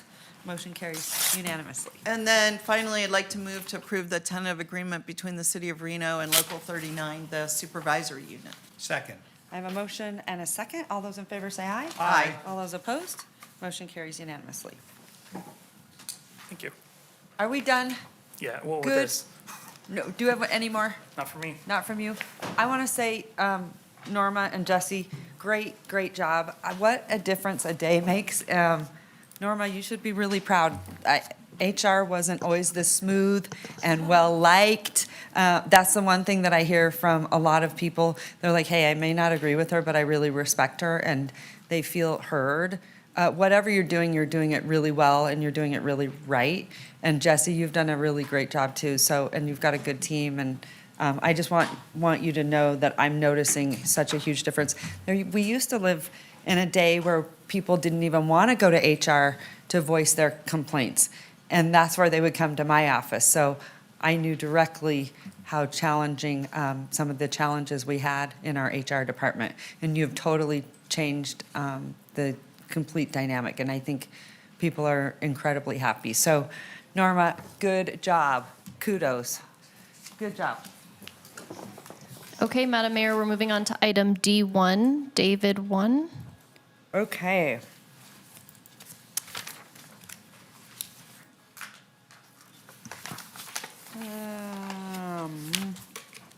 Hold on one second. Good afternoon, Mayor and Council. My Hi, name is how are Travis you? True. Very well. All right, Madam Clerk, do I need to open the public hearing on this? It doesn't look like it. This is not a public hearing item, and just for the record, we did not receive any correspondence and have not received any public comment that is registered. Perfect. That was going to be my next question. There's just a lot more jargon on my agenda, and I just want to make sure that I'm reading everything that you want me to. I'm sure there's a reason why she changed my agenda. Okay, all right, good job. All right, Travis, All right. it's all you, take it away. So item D1 aligns with the strategic plan in the area of public safety and then also infrastructure, climate change, and environmental sustainability. Providing just kind of a quick overview to this body as to what we're discussing today. On April 24th, a presentation was given to council to discuss downtown public safety. And following that presentation, staff was directed to address the railroad corridor. So today, we are here to discuss maintenance and operations, safety concerns, emergency services as it pertains to this railroad corridor. Staff is proposing to develop an ordinance, and this is why we're here. We're just here to discuss with you at this moment and get feedback from you, direction from you on how you might want to proceed. So we are looking at developing an ordinance that would create a 100-foot buffer safety zone from the edge of the railroad. And this is intended to really allow unencumbered, unobstructed access to maintenance and operations, to our emergency services along the railroad, and to keep our public safe. The railroad corridor is a very dangerous area. That's why we try to keep fences up. That's why we already have signs posted telling people to keep out. So we're trying to remedy some of these issues. Maintenance and operations specifically has a lot of infrastructure along the railroad right-of-way. We have everything from fencing and signs, like I mentioned, but we also have a lot of sewer and storm drain infrastructure, which requires regular attention. Days like today where we get a downpour that we're not expecting, it's our job to run out and inspect these ditches and inspect the inlets and make sure everything's functioning properly. And if we can't get to where we need to be because of obstructions in the very limited access roads we have along the right-of-way, we're talking delays that might cause property damage from flooding. Yeah. We have infrastructure such as a sewer lift station, and we need to be able to get that lift station that's right there in the right-of-way. Yeah. Okay. The map here is kind of just a snapshot, a small area of the overall railroad operations in town. If you think about it, the railroad runs east-west through the entire vicinity of the city. We have spur lines throughout the city, and then we also rail up in North Valley area. So this picture here, this map, really kind of just depicts one of the more problematic areas we have in Reno. The red line is actually the railroad right-of-way, and it's very narrow. All the yellow, I think it's yellow, sorry, I'm colorblind, I think it's yellow. All the yellow area is city-owned properties, just for reference. And again, so this ordinance would give us the room to be able to operate safely 100 feet past, say, that red line. And this would be consistent throughout the entire railroad area. Some of the challenges we face specifically in M&O is, again, the obstructed maintenance access to the infrastructure we need to get to. We have a lot of increased costs year over year of related to vandalism, theft. The pictures you see here are actually, they were taken down in the retrack area. And this is the electrical that controls the safety lighting along retrack. It's also the controls for our ventilation systems. And currently, we're looking at about $25,000 in repairs that are needed just in that retrack area because of the vandalism, theft, and people using this space. And then, lastly, as I already mentioned, stormwater conveyance is a major issue for us. We need to be able to get to the areas quickly. Public safety is probably the #1 issue that we want to make sure we're addressing. Fire hazards are regular along the railroad area, and fire department needs to be able to get to these fires as quickly as possible. Again, if the areas are obstructed and they can't get to them, as you see in the top picture, it's going to delay their ability to put out a fire. A lot of these areas are open space where you have brush that's easily going to catch. Derailments of trains has been a very recent concern we've had. It's been kind of something that's gotten worse fairly recently, where we're seeing a lot of people disposing of garbage right on the tracks. Just a couple weeks ago, we actually had to remove an engine block that was deposited on the tracks. So something like that could easily cause a derailment. These people who are using the space, it's not all campers. We have people that just park cars along the edge of the rail area. We have people that use it as shortcuts for walking and biking. Train comes off the tracks. Not only could it potentially hurt people on the train, obviously the people that are next to the tracks. Then we have the increased costs for patrol for our PD and their inability and often to be able to get to where they need to go to deal with concerns they have. And then, like I already mentioned, the emergency services. A lot of times this can be medical emergencies. Again, problematic if they can't get to where they need to be. So the proposed solution is this ordinance with this safety buffer zone created. Again, we're here at this point. We're not introducing an ordinance in any way. We're trying to get feedback from this body to see what you guys want to do. And to see what you have for feedback for us so we can incorporate it into a future ordinance if that's the direction to move forward. Okay. So with that, if there's any questions, I'm happy to answer them. Thank you so much. Really appreciate it. Okay, any questions? I think it's good. I think it's a good idea. Go ahead. Well, I will say I have been noticing some real issues on the train track with debris being put there. Now, I saw the motor and I wasn't sure if that was deliberate or how it got there. And I'm afraid that if we don't start to really look at ways that we can protect people around that whole area, it is very, very dangerous. And again, I don't know if people really see that until something happens. And I hate to be one of those, it's not a matter of if, but it's a matter of when. And I know it's the same thing whenever people get very upset with me whenever I say, I don't want people camping along the river. You know, very prone to fires, very prone to floods. And then people are really going to be unhappy whenever, you know, people lose their lives because we didn't take those safety measures. So I appreciate you bringing this forward, and I can understand why it is necessary. Go ahead. Thank you, Madam Councilwoman Mayor. Taylor. Can you go back to your slide number 6? Absolutely. While you're doing that, I just want to say thank you for bringing this forward. Thank you to the team. This is just unacceptable. I'm thrilled that this is coming before us. Sleeping people near the tracks, trash. It's like you said, it's a health and human safety issue. And I am so grateful that we're going to be looking at something like this. So I fully support an ordinance. I know Madam Mayor and I just had a meeting with some of those 4th Street businesses, and this is a real concern for them too. So I think this is a way that we're going to be able to support the businesses along the railroad track corridor. This is a way that we protect our citizens, our tourists, our businesses. I'm just fully in support of this, and I'm very grateful to you and your team for bringing it forward. Thank you.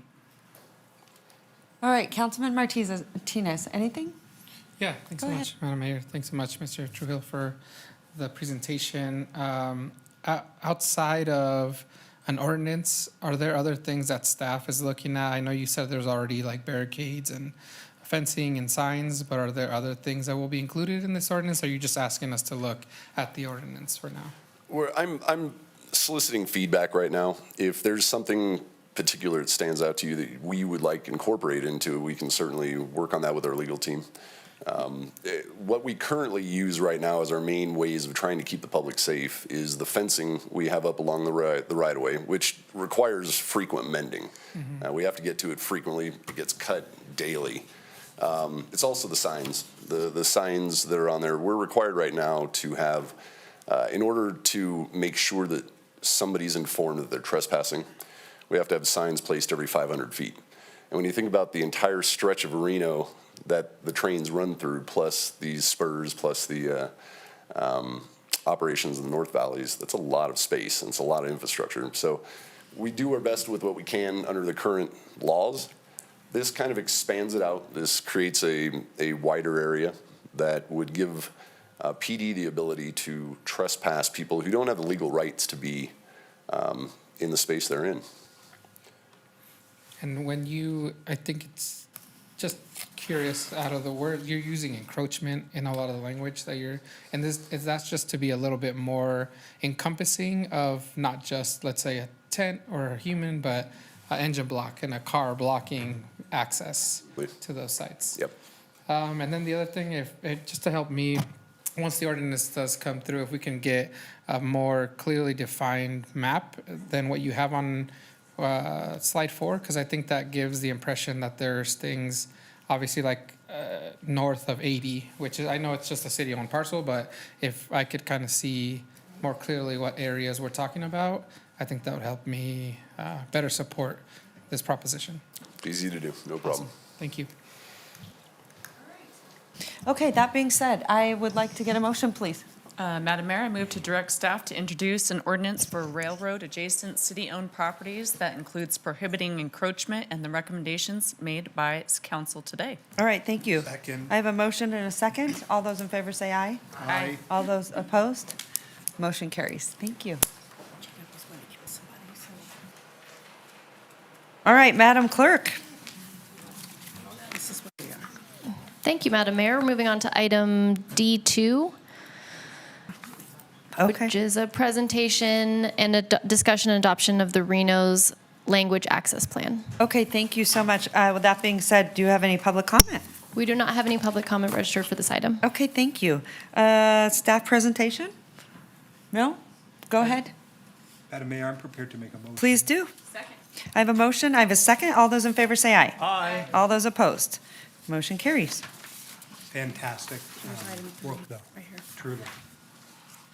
Okay.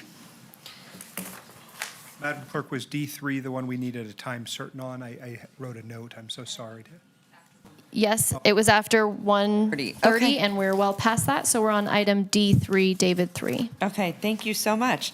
Do we have any public comment on item D3, which would be a presentation, discussion, potential direction to staff regarding the bill draft request, BDRs, for the 83rd session of the Nevada Legislature? And it's the one and only Nick.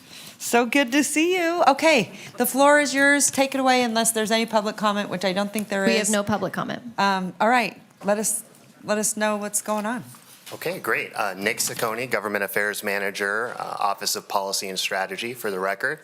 Today's the beginning of our conversations with respect to bill draft requests. I want to be very clear here. This is an open discussion, a dialogue on some of the ideas that we've heard so far, but we're not running ahead with anything until we get the feedback from this body. There are a number of BDRs that you'll see here. We have 5 different ideas, and they kind of align with various different elements of the strategic plan. All of them, I would say, apply to fiscal sustainability for the city. So as you know, the legislative session is quickly coming up. I can't believe it's almost here. I know, can you believe? We're actually less than 200 days away. No one's it's counting, 100 right? 194. Is that what's going on? No one's counting? Oh, I'm counting. Except for you. So the city of Reno can submit up to 2 bill draft requests. Last session, if you remember, we only submitted 1 bill draft request, and the direction from this body was to go ahead and move forward with affordable housing policies and find a way that we could align the state's goals with our goals. That worked out really well for us last session, in that I was able to spend that extra time that I had to find rental assistance dollars for the city of Reno proper. So again, the city of Reno can choose up to 2 bill draft requests, but you're not required to. I will be back before this body on August 14th for that final selection, and we have until September 1 to actually submit that to the Legislative Council Bureau. So again, just going through the process, since the end of last legislative session until now, we've been gathering ideas. We've heard some from committees, we've heard some from individual council members, and now we're at this July 24th meeting to get some additional feedback from the council and let me know, or let the staff know, if we need to do additional research on any of these topics. And again, finally, September 1st is that deadline. Factors in BDR selection. There's quite a few here. Today we're at the council input section, and I think that is the most important to understand and get that feedback. How it aligns with our strategic plan is also incredibly important. What is the impact or need? How are we bettering service delivery, as well as making sure that we're meeting the needs of Renoites is incredibly important. And the ability to effectuate. I don't think it's any secret that a city, as opposed to a state legislator, doesn't have quite as much political capacity, if you will. And so I think it's just important to, be aware of that and look at what our stakeholders are asking for and see if there's a way that we can sync that up with what the legislature is looking for.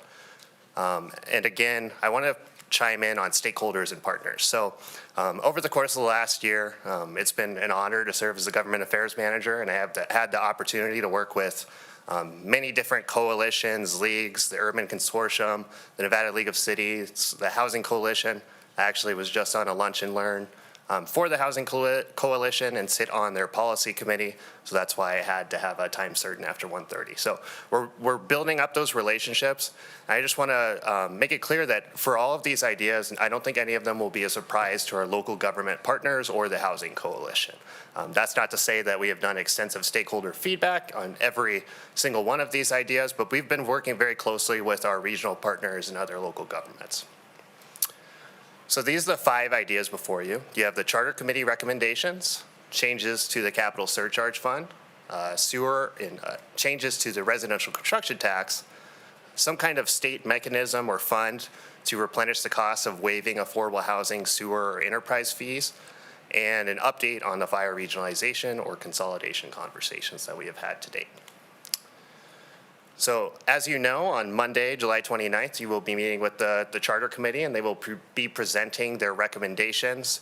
Of those recommendations, and I'll give them the opportunity to actually present those ideas, but of those recommendations, the First Amendment, and just as a reminder, although there are 4 recommendations in here, it would use 1 bill draft request slot. So of those recommendations, the amendments include the requirement for a special election in the event of a vacancy, There is a staff requested item that just aligns the terms of Senate and Assembly member appointed Charter Committee members with the City Council terms and the terms of that individual that is actually holding the office. The third would be requiring the city manager to reside in the city of Reno. And the fourth is, has returned, I believe, for the fourth time now, to remove gendered language from our city charter. Next up is the Capital Surcharge Fund. So in 2011, Assembly Bill 376 gave the city of Reno, and only the city of Reno, we are the only local government that has this ability, to charge $2 on every room night for non-restricted gaming hotels in the district that we defined in order to fund capital improvements for the purposes of tourism. To date, and I believe you've heard a bit about this, but that generates about $1.3 million. We've identified two different scenarios which you could look at to potentially increase that rate, and I will go into those now. So as I said, that's $2 for the purposes of tourism. We have existing obligations. If you look over the course of the fund, with the removal of some of the hotels or non-restricted gaming that was originally downtown, we are losing the ability to pull in as much money. With like Jerez no longer being around, there are less rooms naturally to produce that money. And so that money over the course of the next 4 years will eventually shrink as it relates to our existing needs and future needs. So one of the options that we looked at had to do with simply increasing the rate, not including any other hotels or non-restricting gaming and not changing the boundary of the district, simply looking at what would it look like if we just increased the rate from $2 to $4. You'll see there that we went all the way into our analysis of $10. We just did that for the purposes of understanding that at this point in time, Nevada revised statute says that we can only do $2. If we want to go down this path, it would be my recommendation to ask for the ability for this body to actually increase by more than just the $2 to $4 for the purposes of not having to come back to the legislature to ask again when we are starting to run out of money in this account. The second scenario that we played out would include those non-gaming resorts in that district. And as you can see, it does generate a little bit more money, and the two properties that come to mind that would be impacted by this would be Whitney Peak as well as the Renaissance. And I believe there are a couple other stragglers, but we will continue to define that. And like I said, these are early stage talks, so we'd have to continue working with our stakeholders to see what that impact would be like for our region. The next one would be changes to the residential construction tax. So the residential construction tax, for purposes of changes that aren't technical in nature or have larger impacts, has not changed since the 1990s. Since then, the way the residential construction tax works is that it would charge 1% of the valuation of that home in order to bring in that money for the purposes of neighborhood parks, or $1,000. Since the 1990s, homes have been over $100,000 in cost, so it's been effectively capped at $1,000 for each dwelling unit since then. Naturally, the cost of parks has only exponentially increased. So a couple of the options that we've looked at, other than just simply saying, please remove this cap, would be consolidate the districts.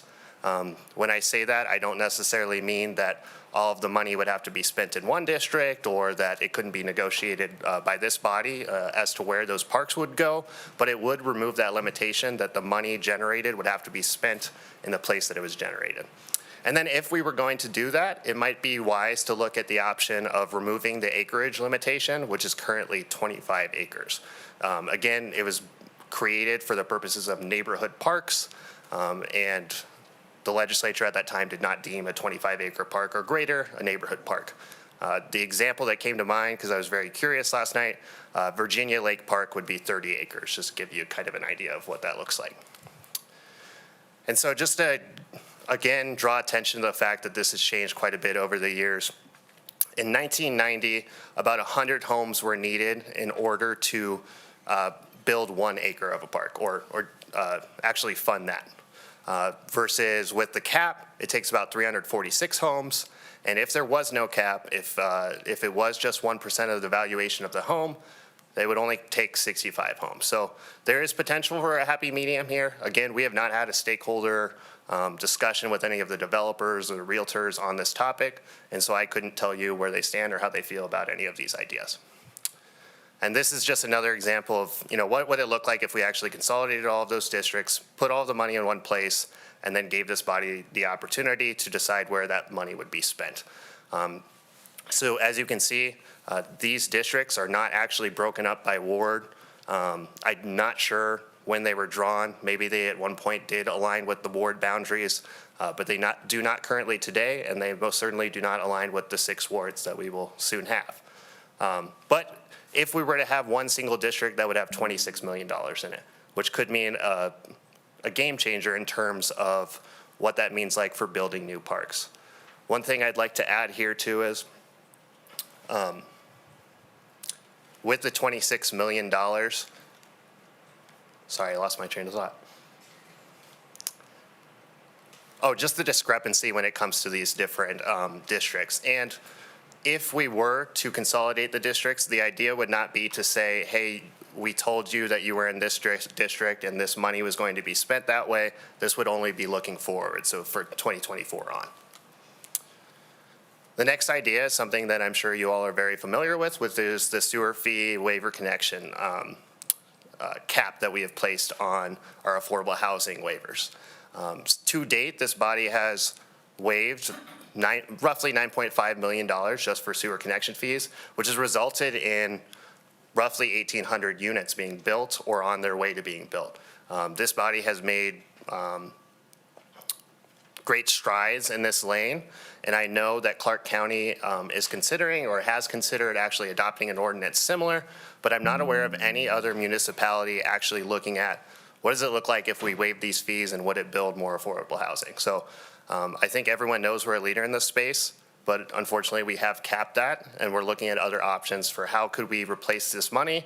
And in my mind, one of the things that could be quite helpful here is encouraging those other local governments to be a stakeholder here and join us, because they might be more likely to actually waive those fees if there's a state fund that they could access. And we have had early conversations with both the Housing Coalition as well as the League of Cities on this topic. Fire regionalization discussion updates. So we are in very early talks. I think, meeting with my counterparts at Truckee Meadows Fire, Washoe County, and Sparks, it's clear that we need more time to narrow down our ask and work together collaboratively. So I don't want to tell you that this is a pause or a stop on this conversation. I think it's quite important for our region. And it's honestly been an honor to even be part of it. But I think we need more time to really vet the idea and make sure that when we go down to the legislature, all of us are singing from the same song sheet and are ready to ask for the same thing and work together to build that ask and really understand how we're helping our community and what that will look like in reality, both from the financial piece and from the fire departments, the 3 different fire departments in our jurisdictions. So again, the plan would be to come back for 2027 with that actual idea. So what's next?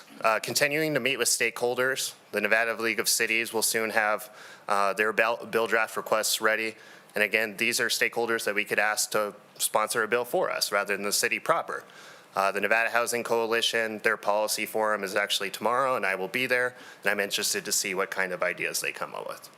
Continuing to work with the local legislators in our region, depending on the direction from this body, looking at additional research and analysis on any of those items. Identify potential sponsors. Like I said, the city of Reno doesn't actually have to sponsor these bill draft requests. We could also go find a legislator that would be willing to pick up the idea. And finally, on August 14th, I will be back before y'all to select the BDR concepts and submit those before the September 1st deadline. Okay. And this is the recommended motions.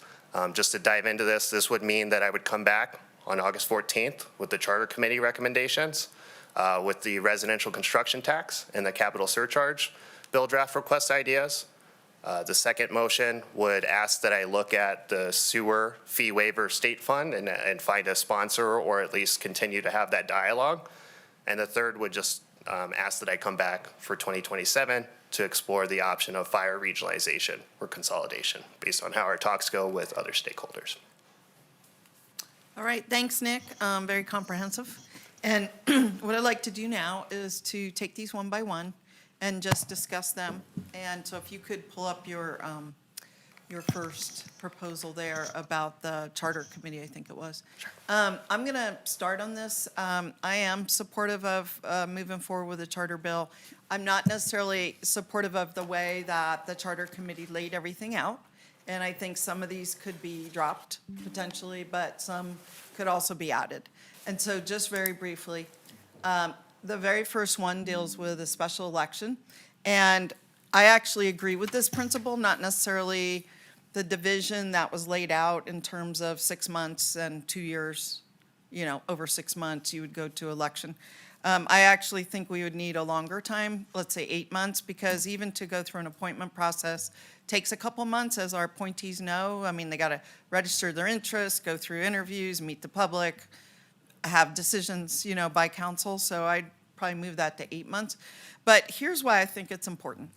I think it's important because I think that the narrative for the last 2 years has either intentionally, probably, or unintentionally delegitimized our two important council members who we appointed through a duly approved process. So we appointed them, we went through a rigorous analysis, we selected them, we put them on council, and then there has not been an end to this constant drumbeat that they're illegitimate, that they don't really belong, that they're a temporary placeholder, and I find this very offensive.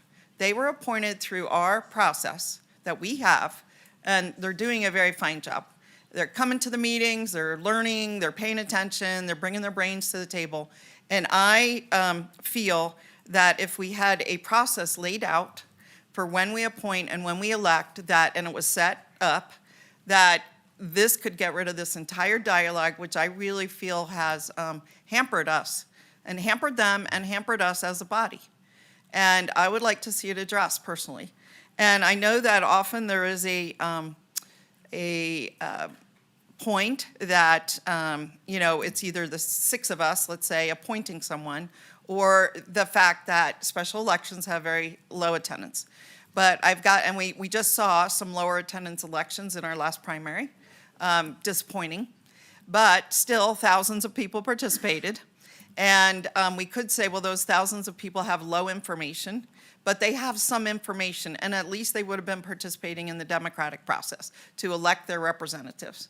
And so I feel strongly that we should move forward with something like that. On the other 3 things, very quickly, the terms is fine. On the city manager, I don't necessarily think they need to live in City of Reno. I wouldn't mind having that said Washoe County more broadly, okay? But I think there is some benefit having, the people that are running our city live locally. And so I could support something like that. Elimination of gendered language, I think that's pretty much, I'll call it no-brainer.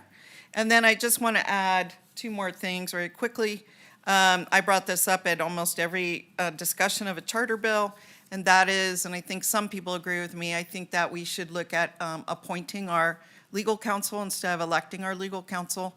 I know that our charter committee, I guess, didn't dive into that one. I know our legal counsel was opposed to that years ago when it came up, but his term's ending just like mine, just like the mayor's. And there are only 2 cities in Nevada, to my knowledge, that have an election for a city council, city attorney, and that is Reno and Sparks. All the other cities appoint their council. I think there's a benefit there. They work for the body and for our staff. And lastly, I would like to have a conversation about the mayor. I think that it's a very simple fix. I don't think we have to do a lot of heart-wrenching. I think we could simply say in our charter, the mayor and city council members are not the same position. I think we've lost some, it's not that it worked out poorly. I love our mayor, but people have lost an opportunity to run for mayor. I mean, 18 people ran in 2014, or 21 people ran, some people dropped out. But I do think that it would provide an opportunity for those with experience to run for mayor. And that's the way it is in most cities, in Nevada. And not all, I think Henderson is more like us. I'm not positive because I haven't done an analysis, but I do think we have an opportunity to address it. I think it would help members of the council that want to run for mayor have a longer term. I think that it would really help, provide council with some leadership, given people with that experience could run. So I'll stop. I went over, but I just wanted to get it all out on the table quickly. And let me open it. I think Councilmember Reese, we're on the charter. Thank you, Vice Mayor Dewar. I'm going to start maybe taking a step back. I'm not going to dive into these. I want to first ask, is the 2 that we get to run, that includes if we ran one for the charter, is that correct? Yes, that's correct. And It would then use one last of ours. time, we really did a charter bill that ran, and then we tasked you with really focusing our efforts on housing, so we didn't run another bill. That's correct. And then I want to talk about the general use of capital, and that means political capital.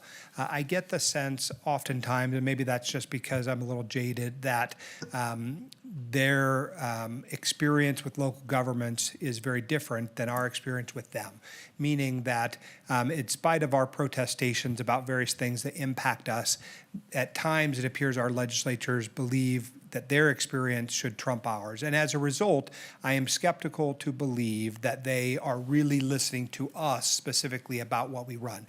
Now, that's a general statement. It's not directed at any person, political party, or entity, but simply that I often wonder why a lot of the things that come out of there are not, they don't ask us about them. They don't ask them what the impact would be on us.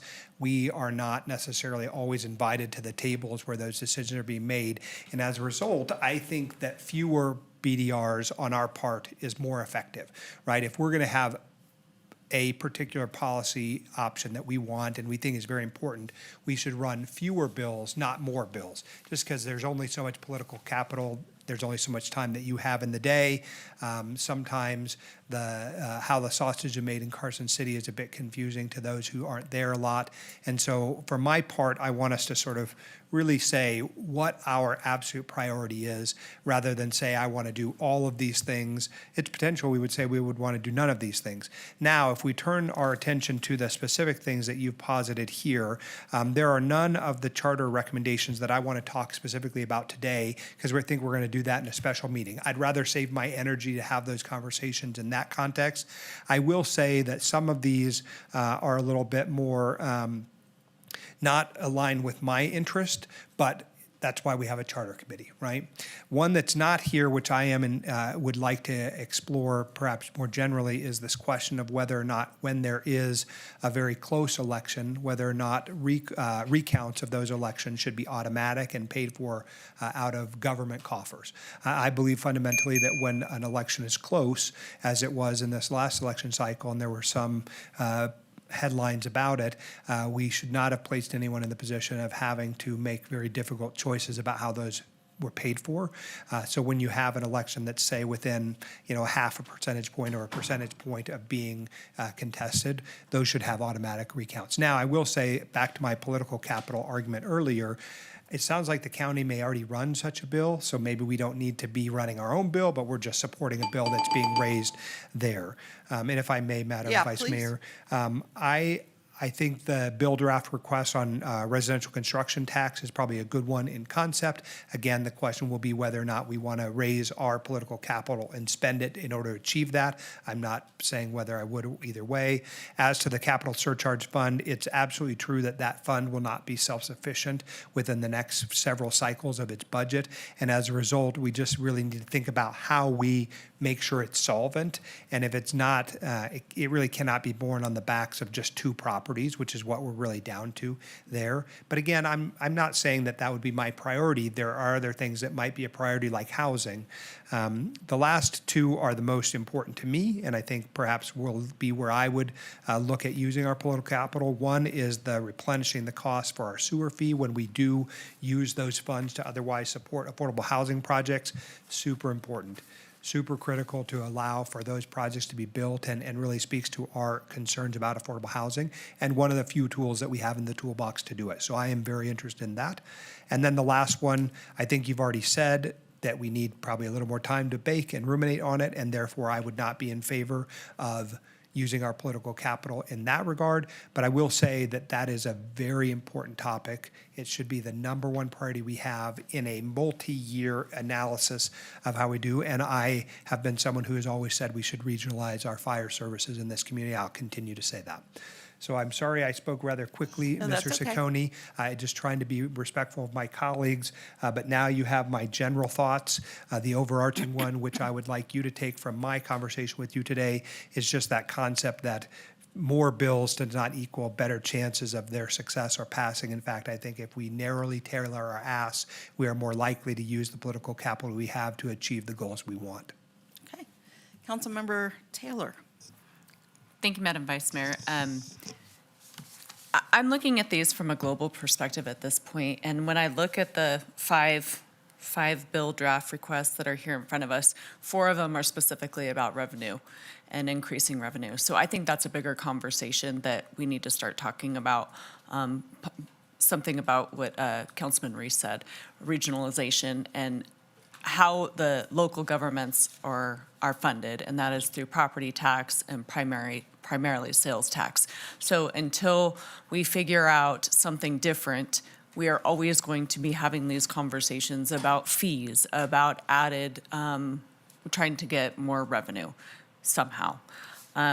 I'm not going to get into the charter committee recommendations because we're going to be meeting with them. On all of these other ones, I'm, again, not an expert in any of these things, and I would say that we definitely need to have the experts at the table, and it sounds like you're going to be doing that through more targeted stakeholder engagement. There are some good ideas in here, but I would need to understand if the capital surcharge fund, if the capital projects benefit all of the properties downtown, and I think those are the conversations that you are going to be having, and I look forward to hearing that. Again, residential construction tax, we are always trying to find a way to increase our revenue at the local level, and this is, look at parks, right? We want to build more parks, we want to have more parks, we're having a hard time maintaining our parks. So it all comes back to what is the global conversation, and it's how we're funded. On the sewer enterprise fee, I think there was a comment made about how we look at this as a regional program, which is great because, I mean, we've been able to help so many people and move affordable housing in a positive direction. However, there is still somebody subsidizing that cost. I do love the idea of regionalization on our fire. Again, I don't think we're quite there yet, and I would rather us be really confident and have all of our ducks in a row before we take something that's unbaked down to the legislature. But I tend to agree with my colleague, too, that less is probably more, and I want to make sure that where we can collaborate with our partners on bill draft requests, we're doing that, and we are being very strategic in what we're asking for. So I appreciate you and the months that will be coming in your life and all the hard work, and I'm glad that you're excited to still be working in this field. So thank you very much. Okay, Mr. Martinez. Thanks so much, Madam Vice Mayor, and thanks, Nick, for the presentation. I think I'll keep my comments global as well, and reserve some of the stuff that I have for the Charter Committee for when that comes up in 5 days, I believe. And we have that joint meeting with our Charter Committee. We can talk a little bit more specifics there. I do think that looking at fire regionalization, as you've already talked about and seemed to get a lot of support up here on the dais for, is something that's been identified for 2027. And so hopefully we can continue to push that forward and lay the groundwork so we can have a successful BDR partnership for that legislative session when it occurs in 2027. For the other, for number 2 and 3, so changes to RCT and capital surcharge fund, I think similar to the comments that were just made, it's important and crucial for us to continue to look at providing a high level of service and opportunities for our community members. And with the tax structure the way that it is now and the way that our budgets are set up, it keeps diminishing, and so it impacts the way that we're able to serve our community. And so if there's maybe a more global thing that you can think about to help increase revenue overall, I think that might be a better push for us to look at that way. And then I do hear that there might be some support from other partners about the sewer and enterprise fee waiver and establishing some sort of budget at the state level. So I'd be happy to talk more about that, especially with our partners, and keep exploring that collaboration with other folks to help us carry the water in that sense. I'm going to make a final comment, then turn it back to the mayor. I think it's worth noting that in my 10 years here, this would be the 5th session, I guess. In my opinion, we've been spectacularly unsuccessful in getting any bills passed. Can you think of any? No. I can't think of any. So whether we've submitted 0, 1, or 2 bills, we have been not successful. And I believe that that is because almost every time we've gone asking for more money, whether it's a parks this or a regionalization of fire, we asked for that before, in a different way. We asked to be able to set up a fire district ourselves. That was a no-go. We asked for a ballot initiative on parks. That was a no-go. And I can think of several others. Now, I think it's important for people to know there was a bill on residential construction tax, and it made very, very modest changes, as I recall, and not really the changes we wanted. And that was a bill that was put forth by a variety, a consortium of people, and yet it didn't really yield a lot of fruit. And I wanted to echo, and I'm very glad Councilmember Reese brought this up, I wanted to echo his points that, to my knowledge, none of our local legislative officers, elected officials, have ever served in local government per se. We have one person that served on the school board, so has more experience maybe in making a budget. But most of the ones that are either elected today or in contention to be elected have never served in a local government, have not participated in a budget process like we do, and have not faced the dire restrictions on revenue that we have, trying to patch it together to make this all work. And so I think the biggest issue we could probably do is to educate our legislators better on the real challenges that we face and do a very good, thorough job about that as early as possible, starting now. And in past years, I sort of remember we had a conclave with elected legislators, but sometimes it was like in the lobby of the county commission, and it wasn't like we got to really talk, right, over at the county in the lobby, and it wasn't really a sit down, talk about our issues with our legislators. It was more, hey, how you doing? Good luck at the session. So I think that the education process has to start occurring, and it has to continue throughout the years. And all of these bills, like I would like to prioritize bills on revenue too, but I just haven't seen us be successful. They seem to not want to give us more money. All right, And that's what I have to say. Councilwoman, you're over. Okay, well, I Okay. wasn't aware, I didn't see any clock going, but okay. Over to you, Madam Mayor, what would you like to add for this discussion? Yeah, the one thing I do want to add, just really quickly, first of all, great job. I'm so impressed. You've really grown into this role, and it's impressive to see how knowledgeable you are, and I think that you're really enjoying it. So, Nick, good job. The one thing I do want to say is I think it would be really helpful that we send invitations to every single representative from our area and jurisdictions, especially when it comes down to so often we never hear from them, ever. And I don't know if that's on us because we haven't invited them. I'd love to know the bills that they are going to bring forward and the ones that particularly are going to affect the city in general. And I don't mean to be disrespectful, but we do these jobs, 365 days a year, and they do theirs every other year. And so it's just a very different dynamic because a lot of times I think they put in bills and laws that affect us greatly, and then we're left holding the bag. Now, it works both ways, good and bad, but typically it's not so good. And so it's the work that they do down there that we have to end up carrying the water on. And I think a lot of times they don't understand the challenges. And at the very least, I think it would also help them understand our frustrations and our challenges, and what it is like to live in that space all the time, 24/7, 365 days a year on the local side instead, because the state tends to be much more removed than we do. And we always have that fight. I know that even when we walk into the building, they don't love that. It's just a very territorial sort of dynamic. But I really do think it would help, especially they represent us. I'm a constituent, you're a constituent, just like everyone else is. You're a constituent, and I think we should know what they're going to be proposing and bringing forward. It's really hard to hear after the fact when we should have all been at the table addressing some of the issues that are going to be the biggest issues in the city, and having someone make those proposals or bills are going to be.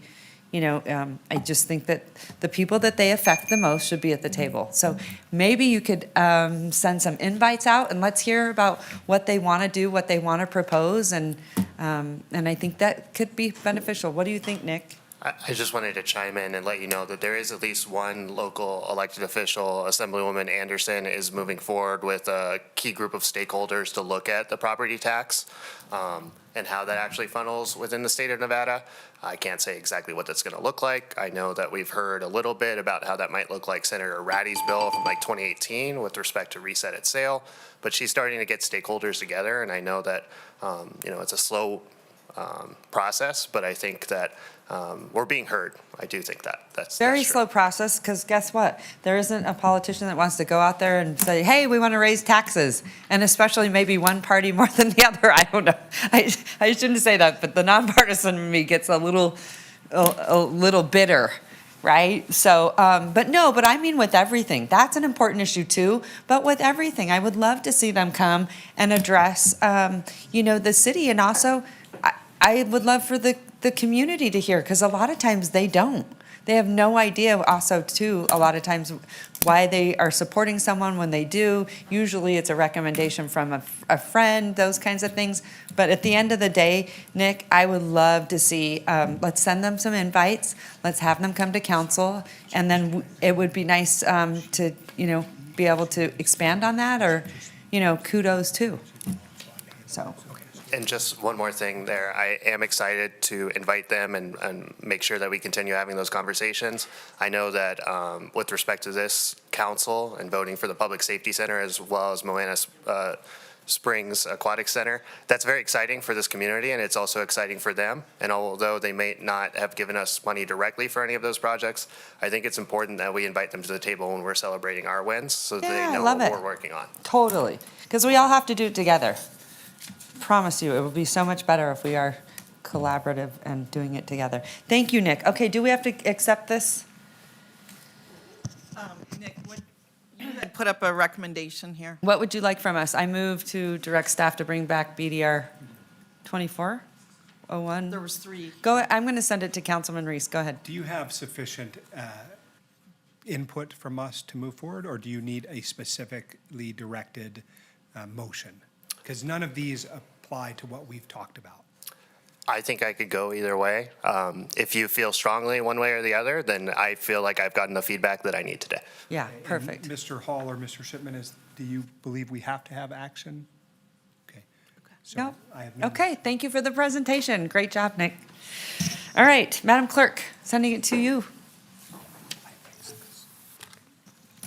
Thank you, Madam Mayor. We're on item D4. I'm sorry, F1. All right. Madam Clerk, do you have any public comment on this? We do not have any public comment on this item. Okay, thank you. I'm going to send it to the one and only Carl Hall.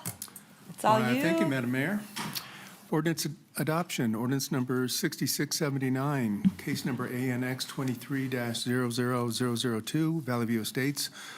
Ordinance annexing to and making part of the city of Reno certain specifically described territory being 81.81 acres of property consisting of 2 parcels located plus or minus 350 feet southeast of the intersection of Claim Jumper Way and Tellurium Mine Drive, and directly east of Truckee Meadows Water Authority Reservoir Tank. The subject site is adjacent to the city of Reno jurisdictional boundary, located within the sphere of influence, and has a master plan land use designation of unincorporated transition, together with other matters properly related thereto, Ward 2. All right, thank you so much. Making a motion. Move to adopt. I have a motion. I have a second. All those in favor say aye. Aye. All those opposed? No. Okay. And I voted no All right. originally. Motion carries. All right. Madam Clerk, item F2, any public comment? No public comment at this time. Okay, thank you so much. Sending it right back to you, Carl Hall. Thank you, Madam Mayor. Ordinance adoption, ordinance number 6680. LDC 23-00021, Valley View Estates. Ordinance to amend Title 18, Chapter 18.02 of the Reno Municipal Code entitled Zoning, rezoning a plus or minus 81.81 acre site consisting of two parcels located plus or minus 350 feet southeast of the intersection of Claim Jumper Way and Tulare Mine Drive, directly east of the Truckee Meadows Water Authority Reservoir Tank, from plus or minus 71.19 acres of unincorporated transition, 40 acres UT-40, and plus or minus 10.62 acres of large lot residential, 2.5 acres LLR-2.5 to 81.81 acres of planned unit development, PUD, Valley View Estates, together with matters properly relating thereto, Ward 2. Move to adopt. That's a long one. Okay. I have a motion. Do I have a second? Second. A second. All those in favor say aye. Aye. All those opposed? Motion carries unanimously. All right. Madam Clerk, any public comment? No? Seeing there's none, I'm going to send No, it. hold on, sorry, my computer was still loading. We don't have any public comment, but we did receive Oh, okay. 3 comments on this item, and they were all in opposition. Okay, thank you so much. I'm going to now send it right back to Carl Hall. Item F3, again, ordinance adoption, ordinance number 6681, LDC 24-00044, Riverside SPD, ordinance to amend Title 18, Chapter 18.02 of the Reno Municipal Code entitled Zoning, rezoning a plus or minus 1.39 acre site located west of terminus of Riverside Drive, north of the Truckee River, from multifamily, 30 units per acre, MF30, to specific plan district, SPD, together with matters which pertain to or are necessarily connected therewith, Ward 1. All right, perfect. Great job. Okay, may I get a motion? I have a motion to adopt. I have a second. All those in favor say aye. Aye. All those opposed? No. Motion carries. All right, sending it right back to you, Madam Clerk. Any public comment on item F4? We have no public comment. Okay, thank you so much. I'm going to send it right back to Carl Hall. Thank you, Madam Mayor. This one's really long. There you go. Ordinance adoption, ordinance number 6682, case number TXT 24-00001, Title 18 Affordable Housing Initiatives. Ordinance amending the Reno Municipal Code, Title 18, Annexation and Land Development, specifically in Chapter 18.03, Use Regulations, Section 18.03.206, Table of Allowed Uses, Section 18.03.302, Residential Uses, Chapter 18.04, Development Standards, Section 18.04.905, Additional Standards for Multifamily District, Section 18.04.1503, Incentives for Affordable Housing, and Section 18.04.1504, Density Bonus Incentives for Small Unit Sizes in order to expand which zoning districts multifamily and single-family attached uses are allowed, amend use standards for residential uses, relocate the standards for density bonuses in multifamily districts and certain mixed-use districts to a different section of the zoning code, add an expedited building permit process for affordable housing projects, increase the density bonuses for affordable housing projects, and to increase the density bonuses for small units ranging in size from 800 square feet to 1,200 square feet, together with matters which pertain to or are necessarily connected therewith, wards 1, 2, 3, 4, 5, and at large. Move to adopt. Second. Sorry. All right. F4. We're at F4. Did you make a motion? And I second. And you second? Okay. All those in favor say aye. Aye. All those opposed? Motion carries unanimously. Okay. We're going to hand it over to G1, Madam Clerk. Am I correct? You are correct. Okay, I'm going to send it to Vice Mayor Dewar. Yeah, and This I is was all you. gonna, thank you, I was gonna ask to delay this to the first meeting in August. Okay, that's fine. Okay. Uh, Or it could be on the next agenda if you're up for that, Mickey. No, she doesn't want to do that. Whatever. Okay. Let's continue to the first meeting in August. Okay, that's fine. Okay. All right. You don't need a motion from us, do you? Nope. No? Okay, good. Item H1, comments including any announcements regarding city boards and commissions, anything? No? Okay. So I'm going to, just a couple things. So we need to be back here at 6 o'clock for the public hearing. That's going to be important. The other thing that I wanted to let everyone know, please eat dinner before you get here, because we are not going to be ordering dinner tonight, because we're going to have a few hours in between, so it would be a lot easier if everyone please eat and be ready and energized before we come back, okay? So I'll see you all at 6 o'clock. Madam Clerk, do you need anything from us? No? Okay, good. All right, see everyone soon.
All right, Madam Clerk, where are you at? Hello, Madam Mayor. We are all set to call the meeting to order. I need to preface that we do have quite a bit of public commenters. I have about 25 registered right now. But secondly, there's a lot of people that are outside that weren't able to come in. So if you're here and you're just making public comment, there are TVs and speakers out in the foyer, and we may have public commenters that are out there that were not able to get in. So I'm asking if you're just making public comment and just here to view, if you make your public comment and leave the room so we can make sure that others are able to get in if they're not capable of being in here right now. Okay, fantastic. The other thing is, because we have so many public commenters, I would love if we could get a chair up here, and then the next person can come forward, so we're sort of in sync.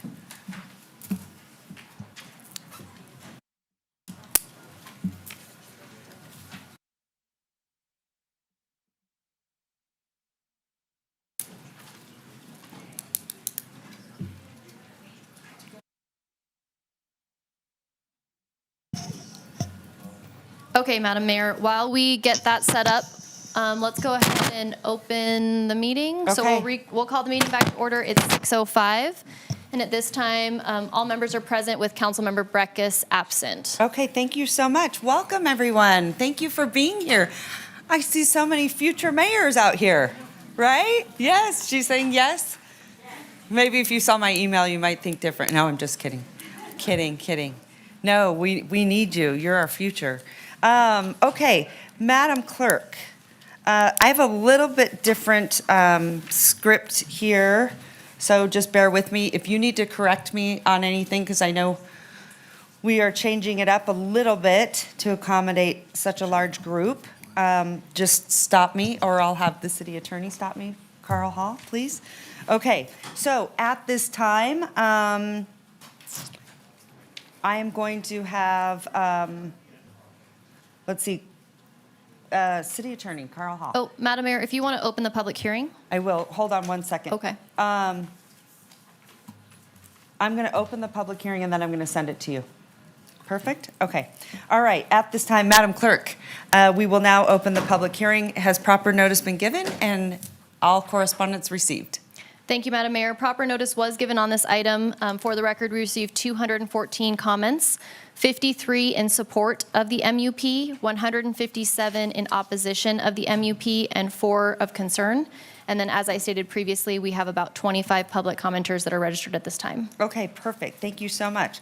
So I assume I'm going to send it to our City Attorney, Carl Hall, and then I'm going to ask you for public comment. Great, thank you, Madam Mayor. Let the record reflect that the City Council is opening the public hearing for Agenda Item I-1, case number MUP 24-00010, appeal of the administrator's approval of a minor conditional use permit to allow for the development of a primary, secondary K-12 school campus. All right, thank you so much. Okay, and at this time, I'm going to ask my council members, do you have any disclosures to make? I'm going to start with you, Councilman Miguel Martinez. Nothing? Councilman Taylor. Madam Mayor, I don't know if this is, I met with both the applicant and the Washoe County School District. All right, thank you so much. Councilmember Reese. No. Councilwoman Brewer. Yeah, I toured the site, and I met with whoever called me to meet with me. I don't have a list, but there were several. Councilwoman Ebert. I do have a disclosure, just one moment while they find it.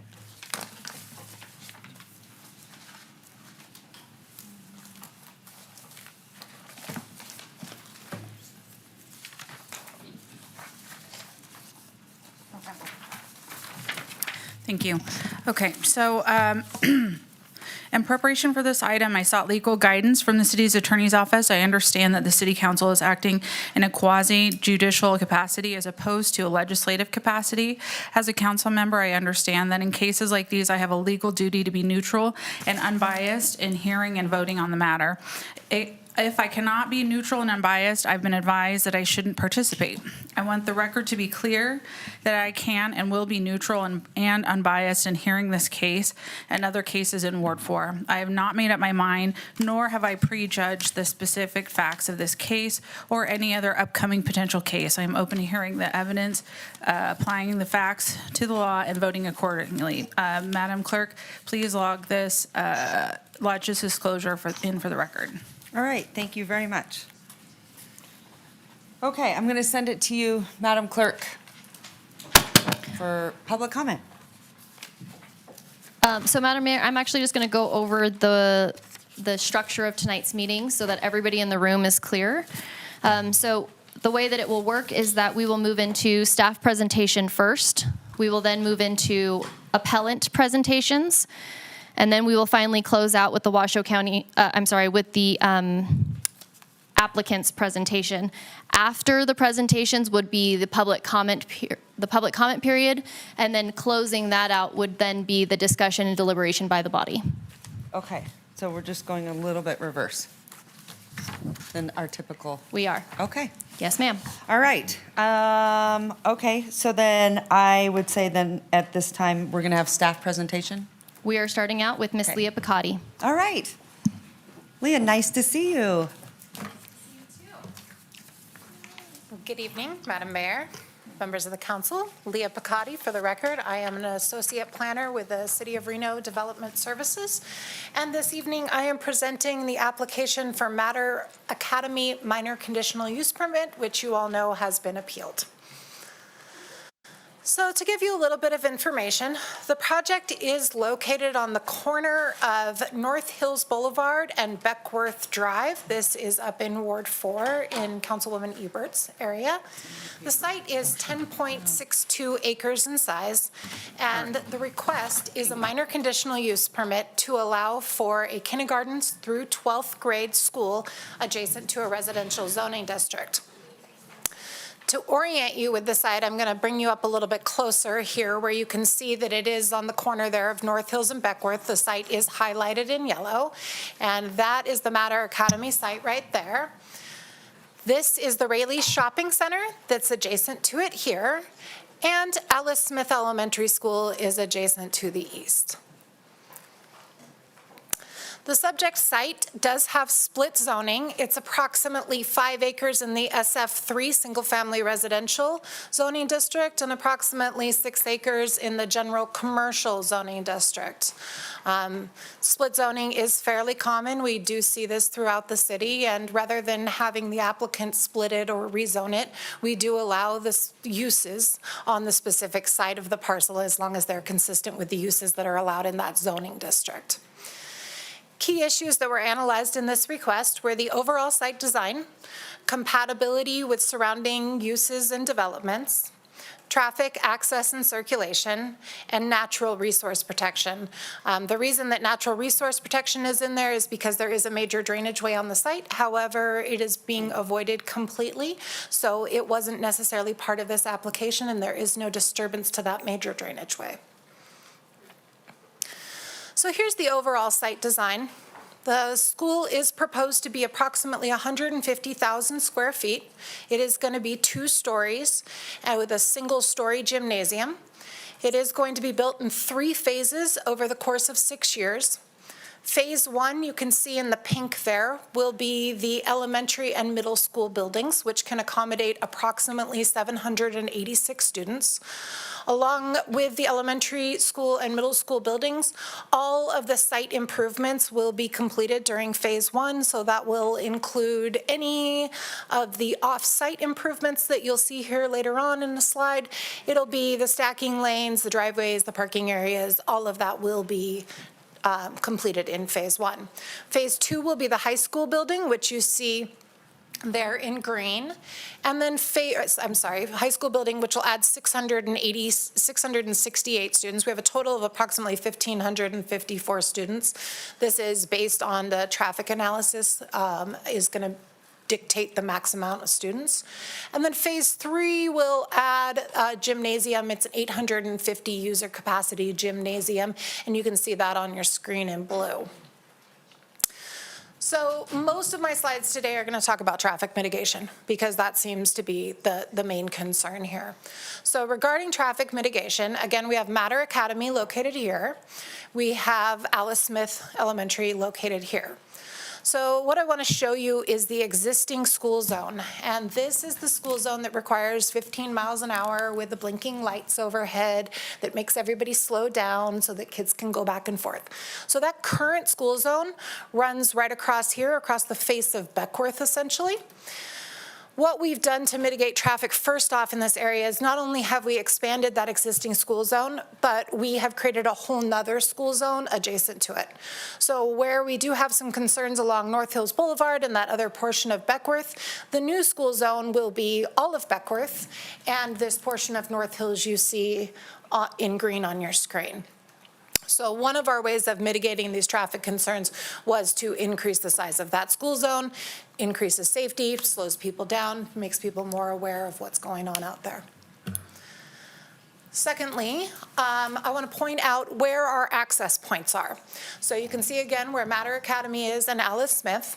Alice Smith accesses off of Beckworth Drive. They have an in and out right over here on this side. Matter Academy is going to access off of North Hills Boulevard. So it's not accessing on the same street. There was contemplation about whether or not the access should be on Beckworth, and the overall determination was that Beckworth having the two schools next to each other like that on Beckworth would just compound the existing traffic issues there.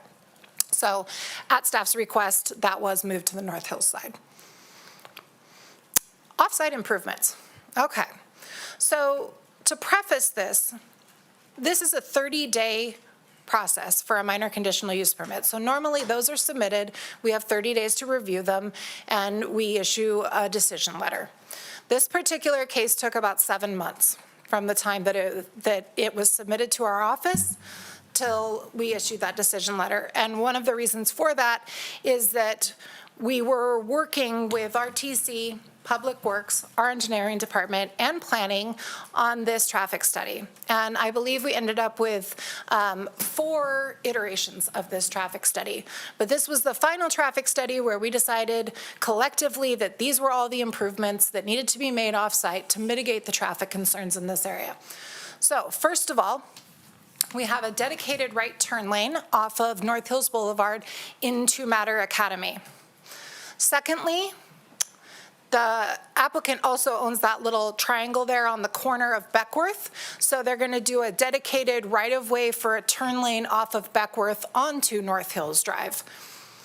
Additionally, we're going to have 2 overhead rapid flashing beacons here on North Hills. We're going to have 4 side mount rapid flashing beacons, 3 along Beckworth and 1 on North Hills. And we're going to install 2 additional crosswalks here and here. So these are the off-site improvements, and these will all be paid for at the applicant's expense. This is not going to cost the city anything. On-site, we're looking at stacking and circulation. So where those blue arrows are, those are the same blue arrows you just saw on my other slide for the entrance and the exit onto the site off of North Hills. This stacking line has been designed so that it runs all the way around the 10-acre site. And what they've done here is created a double stacking lane with a bypass lane that can accommodate over 100 cars on site at one time, possibly up to 150 cars, depending on how close together they are and the size of those cars. Additionally, they've created a very large pickup and drop-off area that can accommodate pickup and drop-off for 30 cars simultaneously. So when we look at how many cars can stack on site, and how many can drop off simultaneously, it meets all the parameters for being able to pick up and drop off in a fairly swift manner. Additionally, we have offset the bell times by 30 minutes between Matter Academy and Alice Smith Elementary School. So these schools will not be starting or ending at the same time. There will be a 30-minute difference. And there's a 30-minute difference between Matter Academy's elementary, middle school, and high school as well. So all of their 3 schools will all be offset by 30 minutes, and then those will all be offset from Alice Smith by 30 minutes as well. And just kind of to break it up, right? And then we're gonna have them open up that campus and do a 30-minute pickup and drop off window. So it's not like everybody needs to get there within 5 minutes of the school starting to pick up and drop off. They can come anytime 30 minutes prior and drop off children. So we all read the appeals, and I've just kind of highlighted the concerns on the appeals and what mitigation staff has taken. So number one, traffic and safety. The city staff, engineering and public works, and RTC worked with the applicant on traffic mitigation plan for 6 months. So please understand, we worked very hard on this. We went back and forth. We looked at several different iterations of what this could look like, what this would look like, what it needed, and came out with this final plan pretty much 7 months after we started looking at it. Again, the belt times are offset by 30 minutes. And additionally, Matter Academy is going to pay $700,000 in impact fees, road impact fees, to RTC for this project. So that's always a good thing as well, especially when we're looking at those roads up in the North Valleys and the different improvements that are needed. There were concerns about lack of transparency, public participation in the decision-making process. I just want to make everybody aware that this application was received in mid-November. I think it was November 14th. And on November 17th, a development review memo was emailed to 1,385 contacts. And that development review memo is all of our internal and external agencies. It's anybody and everybody who would need to see this, including Washoe County School District. So that was sent out, 1,385 contacts on November 17th. On November 22nd, we mailed 506 notices to surrounding property owners and interested parties. That also includes all of your NAB members. The following week, the site was posted with 2 of those large yellow public notice signs. Those went up, one on Beckworth and one on North Hills, for over 6 months. I believe they're still there. And then on June 3rd, pretty much 7 months later, the decision letter was issued. So this wasn't a fast process. There was no lack of transparency. Public participation, we had it out there. It was on our website, development review memos. Everybody received notices that it was happening, giant posters on site. So there was nothing happening behind the closed doors. Everybody had an opportunity to participate in this project, including Washoe County School District. And we received our first round of comments from them on November 30th, just so that that's clear. Okay, inappropriate zoning. Primary schools are absolutely permitted in the single-family residential zoning district. We do it all the time. We permitted one. I issued a decision letter yesterday for Washoe County School District about a mile away in the single-family residential zoning district. Secondary schools are permitted in single-family and general commercial. So it's not inappropriate zoning. It is appropriate zoning. There was some talk about us forcing them to rezone to public facilities. We don't do that. We don't force anybody to rezone to a public facility. Schools are allowed pretty much in all of the zoning districts. And then there were financial concerns from Washoe County School District. Unfortunately, it's just not a concern. We don't analyze economic impact to the surrounding businesses, and that's just not something that we do in our analysis. So minor conditional use permit findings. The findings that are on the board are the findings that we have to make in order to approve an application.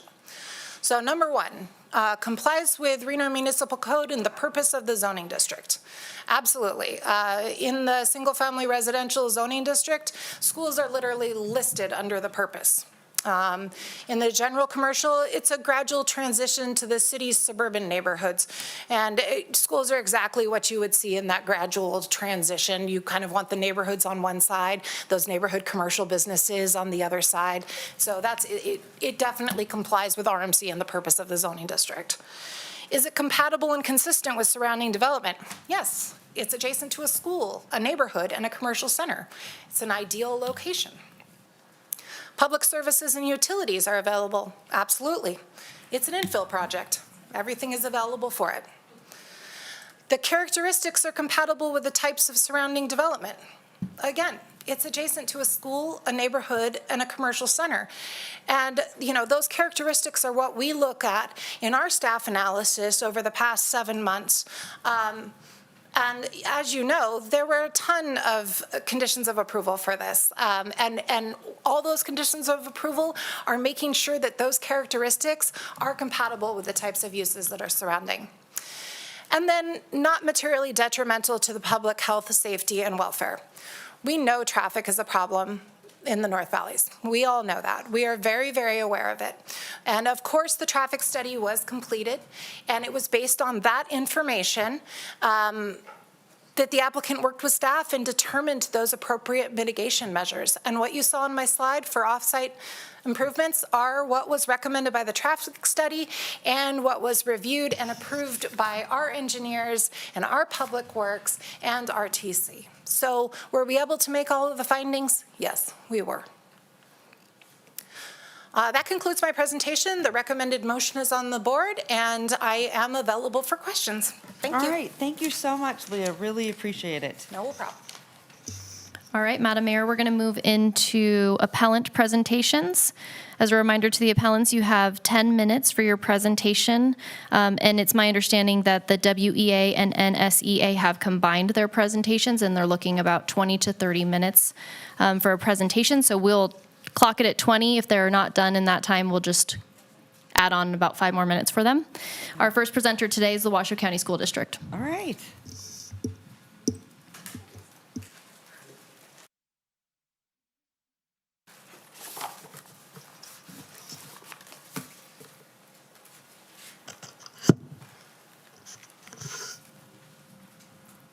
Okay, thank you. Good evening. My name is Adam Searcy, representing the Washoe County School District as an appellant to this decision. The district is an aggrieved party by virtue of our adjacent property and ongoing school operation. And we're also technical experts in this area of facility design, entitlement, and construction. Tonight, we will highlight how this process was flawed. The improvements do not meet the standards. This project does not comply with existing zoning codes, and therefore the appeal must be upheld. The school district did provide comments to the city nearly 9 months ago. However, since then, it has only been through great individual effort that we were able to learn much of anything about the critical details required for approval. In fact, the process through which the city of Reno has approved this brand new charter school with nearly 1,700 students and staff has included exactly 0 public hearings. It was only upon repeated direct requests that we were even made aware that an approval had been issued at all. An approval which disregarded the majority of the district's substantive comments. In an effort to better understand the materials with which the staff's approval was granted, the district was asked to file a public records request just to view the traffic study on which this important decision was made. I highlight all of this in support of the perspective that the public has done a great disservice by this extreme lack of transparency. Postcards emailed to your junk folder really doesn't cut it for a project of this significance. The district knows this well. We have constructed many schools within the city of Reno in recent years, during each of which the school district has regularly conducted public meetings, hearings, community events, attended neighborhood advisory board meetings in person, planning commission, and many, many other public meetings in a good faith effort to partner with our community and the city. The new Hug High School at Wild Creek, which you saw on our title slide here tonight, and which bears more similarities than differences to this project proposed, was participatory in a great many public hearings, as this council is well aware. Again, I frame this to highlight the extreme disparity between how this process has been administered with the school district and how this process is being administered in this instance, and to emphasize that the community deserves better. Beyond the issue of process, upon review of the actual approval, it is clear that numerous technical deficiencies exist, and in fact, the decision to approve the project was reached in error. The initial issue is with the underlying zoning of the property. Much discussion was made about how this school is allowed in this zoning and back and forth. but the existing zoning does not support the proposed use specific to the primary school. The applicant should have initially and absolutely been required to initiate a zone change on the property prior to proceeding. We shouldn't even be here tonight. Currently, the property is split zone, general commercial and single family as described, but primary schools are not allowed in general commercial.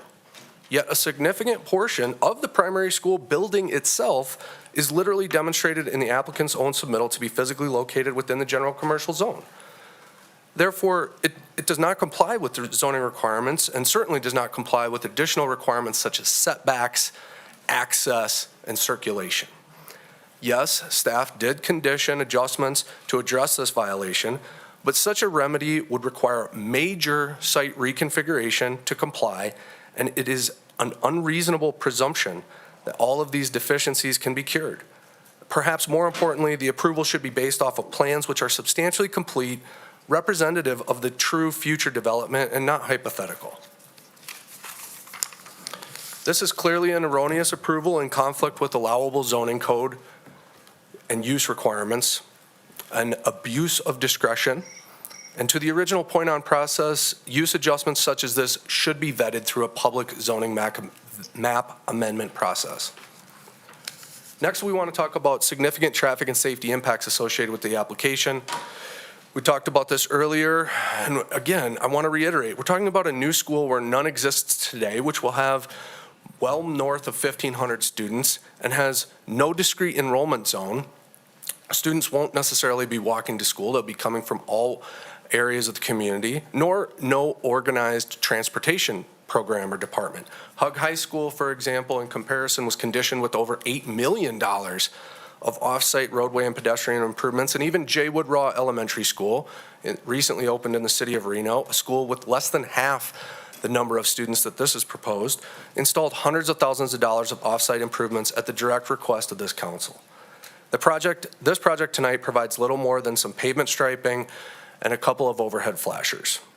However, more specifically, following the receipt of the traffic study via public records request, by the applicant's own analysis, this project does not meet the required standard in multiple instances. Policy states that level of service D must be achieved or mitigation is required. The study presumes that major regional road improvements will be completed within the RTC program over the next decade. Of course, not all of these projects are currently funded, planned, guaranteed, and certainly should not be relied upon for such important safety measures. Even after these improvements are actually completed, it will be more than a decade after the negative impacts of this project are brought to bear on the community. As you can see on this slide, by the applicant's own analysis, they have demonstrated their failure to comply with the approval criteria, and therefore the appeal must be upheld. Even after factoring in the mitigation that was provided or described previously, the implementation of this project will immediately result in 7 intersections in the vicinity failing to meet code, including 5 of which that are documented as a level of service F. This is not just traffic congestion, we're talking about children's safety here, and our community deserves better. In addition to the past precedent that I've referenced, which WCSD has participated, there's also relevant precedent from just a few yards up the street. 2 years ago, the Reno Planning Commission denied the North Hills multifamily application primarily on the grounds of traffic and safety impacts. The North Hills project was actually proposed on land which was correctly zoned for their improvements. The project relied almost exclusively on the same future presumed improvements by the RTC.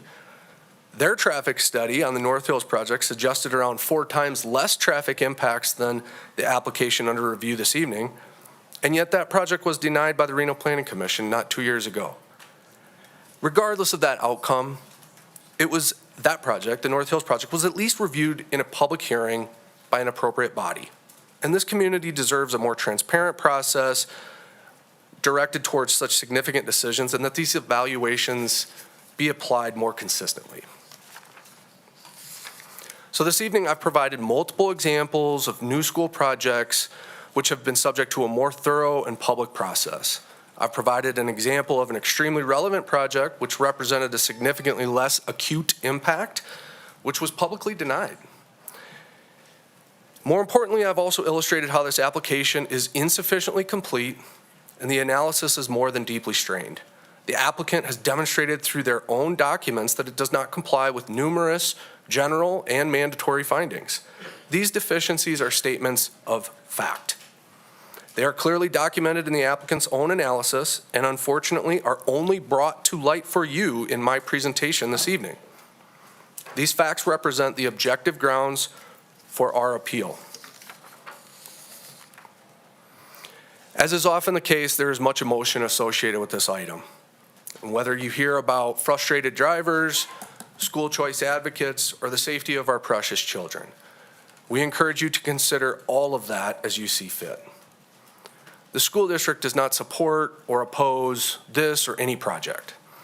We seek only for an equitable, consistent public consideration of all such projects. And in this instance, the city has fallen short of that mark, both in the eyes of the public and as a matter of technical fact. However, allowing this project to proceed through an appropriate zone change process would provide the applicant with an opportunity to remedy these deficiencies and would provide the public process which our community is entitled to. So I'm here on behalf of the Washoe County School District speaking directly to the facts and demonstrating objectively that the decision to approve this application was made in error and that the appeal must be upheld. Thank you. All right, thank you very much. Okay, Madam Clerk, sending it back to you. Thank you, Madam Mayor. I believe we have someone else from your team coming We up. have a joint presentation from the NSEA and WEA. Okay, perfect.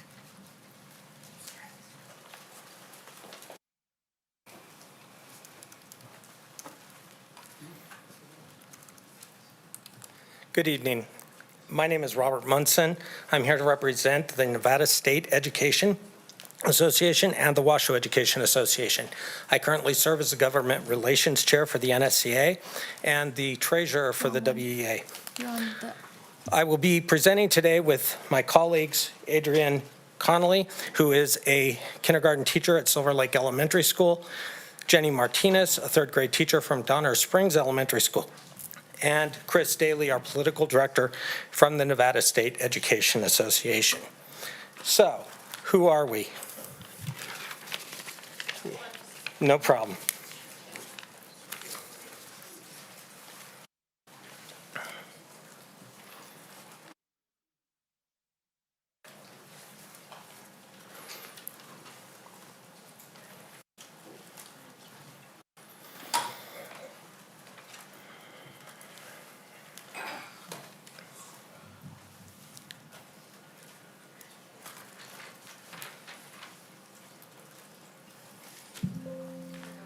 Okay, thank you.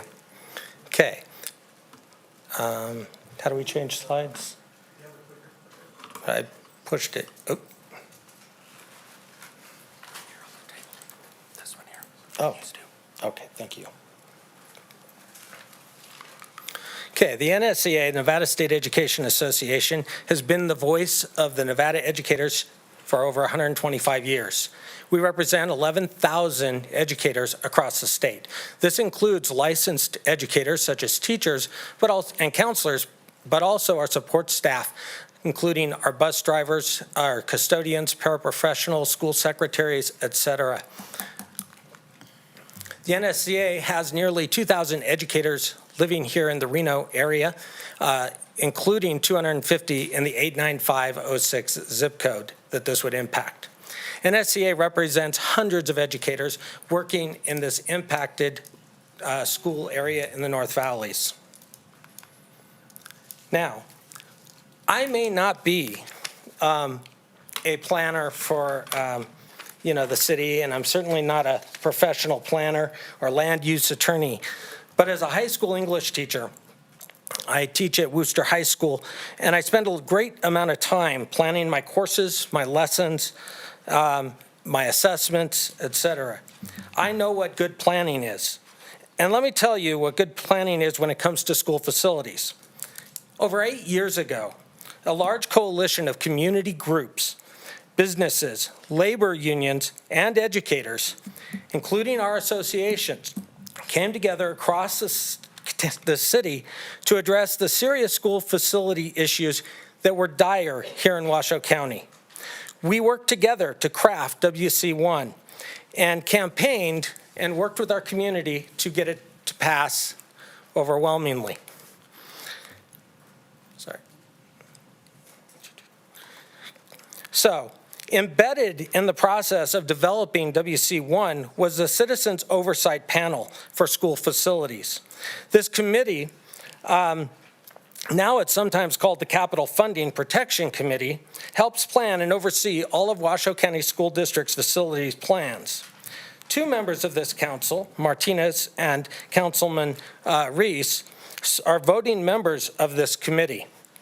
As of today, Washoe County School District has completed the construction of 4 new elementary schools, 4 new middle schools, 1 new high school, as well as a major expansion to 1 high school and another middle school. Washoe County School District began construction of the Debbie Smith CTE Academy in Northeast Reno, which will be serving some students from the North Valleys as well, and opening in August of 2025. Throughout 2023, the WCSD conducted a thorough evaluation of all existing school facilities, and in partnership with the community, developed a plan to modernize these buildings on the primary basis of equity and efficiency. With nearly 50% of our schools now 50 years old, and with a healthy, reliable source of revenue to address these needs, the school district developed a plan to provide equitable learning environments for all students. This plan, now known as 2023 WCSD Facilities Modernization Plan, was approved in December and is in the process of being executed.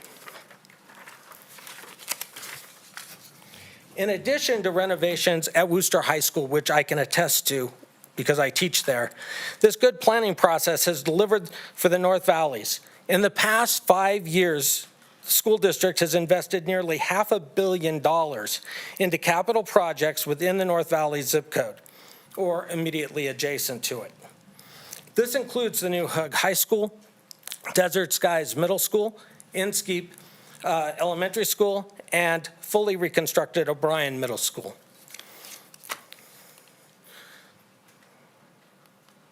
Pictured here is a rendering of the new Stead Elementary School, which is less than 3 miles from the proposed site and is scheduled to open in 2026. Unfortunately, due to a number of factors, enrollment in the school district has declined, and all impacted schools in and around the North Valleys are operating currently under capacity. Declining enrollment is related to the effects of COVID, declined birth rates, rapid growth of charter schools, and while the area's high schools are close to capacity due to declining enrollment, they are not projected to reach capacity in the next 10 years. Meanwhile, a $120 million modernization and expansion of North Valleys High School has been approved in the facilities modernization plan. Contrast the multi-year process with thousands of stakeholders in the community that delivered the rebuilt O'Brien Middle School, Hug High School, with the item that is before you today. You heard from the district about the total lack of notice and planning with respect to Matter Academy. Just before the holidays in December, the school district received notice from the State Public Charter School Authority, and they responded within a month. No community hearings, no area needs assessment, no district-wide planning. The proposed school site is right next to Alice Smith Elementary School, a school, Washoe County School District school that's currently only at 72% capacity. This proposal has no regard for the students and the educators at Alice Smith Elementary School or any other school in the Washoe County School District. Despite this, the SPCSA approved the charter expansion at their January meeting. In this letter that you see before you, in this January letter to the State Public Charter School Authority, the school district stated, quote, "School closures at the elementary school level would be likely upon opening of the Matter Academy in Golden Valley." A Washoe County School District school closure in the North Valleys would be devastating to the existing school and surrounding community, and would cost dozens of our members' jobs as well as students the school that they attend. And it is wild to think that while the Washoe County School District is investing hundreds of millions of taxpayer dollars to renovate and build new schools, including a new Stead Elementary School just 3 miles away, this new charter, with very little planning, would cause the closure of an existing school in the community. As an English teacher, I can attest this is most certainly poor planning and should be rejected.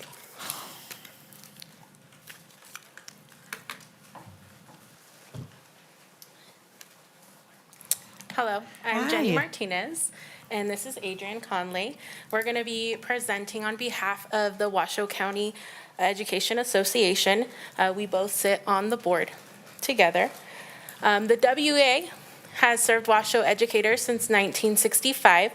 It represents about 4,000 licensed professionals in Washoe County School District. And we believe that the best possible working conditions for children the best possible working conditions are children's best possible learning conditions. So by helping teachers make sure that they have those best conditions, we can improve our education for our kids.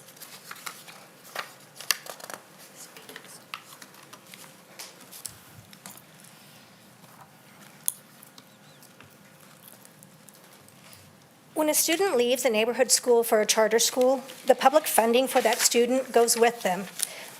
But the neighborhood school's overhead costs stay the same.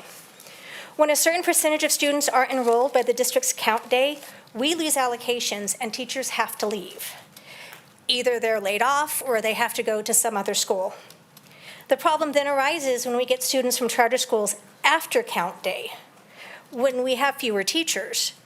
On average, these students are half a year behind those students that are already in our classrooms.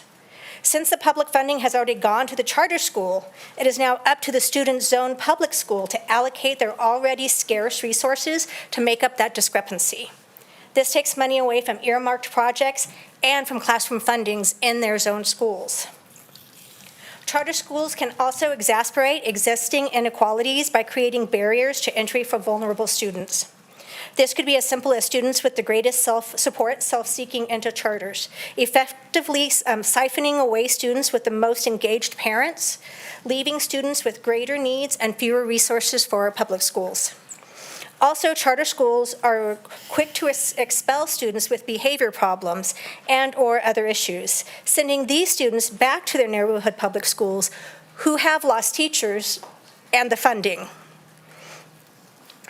This has created a two-tiered system of public education. In my experience in the many years I have taught kindergarten at Silver Lake, the charter school students we get in our classrooms, when they come in mid-year, are unable to write their names, they don't know their letters, they don't know their sounds, and they're way behind the students in my classroom. In some cases, primary and intermediate classrooms will receive students who are not only behind, but have behavior issues that the teachers are unaware of until the parents mention casually that the student's behavior was the reason they were asked to leave the charter school.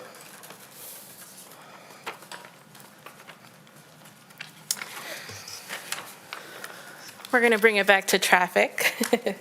The impact of traffic, I don't know if you guys have driven up in the North Valleys anytime lately, but it's not fun on a normal day when school is not getting out. And in this picture, you can see the pickup at the current Matter Academy location on 9th Street. We've received letters from different people complaining about the traffic jams that this facility causes on a daily basis. Now imagine tripling this, since this school would be triple the size of this location in a already traffic-induced neighborhood with another elementary school and a high school nearby, creating these massive traffic problems. The bell times can be staggered, but it's still, if you have kids in an elementary school or a high school or a junior high, you know you have to be there at least a half an hour beforehand to get a parking or to get in there. So staggering the bells, while a good attempt, would still need more. And we have some issues with pedestrian and bicycle safety as well. Adding the number of vehicles to the road to accommodate a school with a planned enrollment of 1,500 additional students on an already strained street presents a threat to educators, students, and other community members in the area. Mater Academy of Northern Nevada is already marketing their new location to their existing students and others across the county.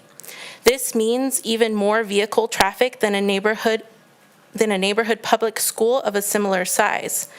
Between the new man and the existing Alice Smith and North Valley's High School a mile away, that's over 4,400 students in a very small geographic area.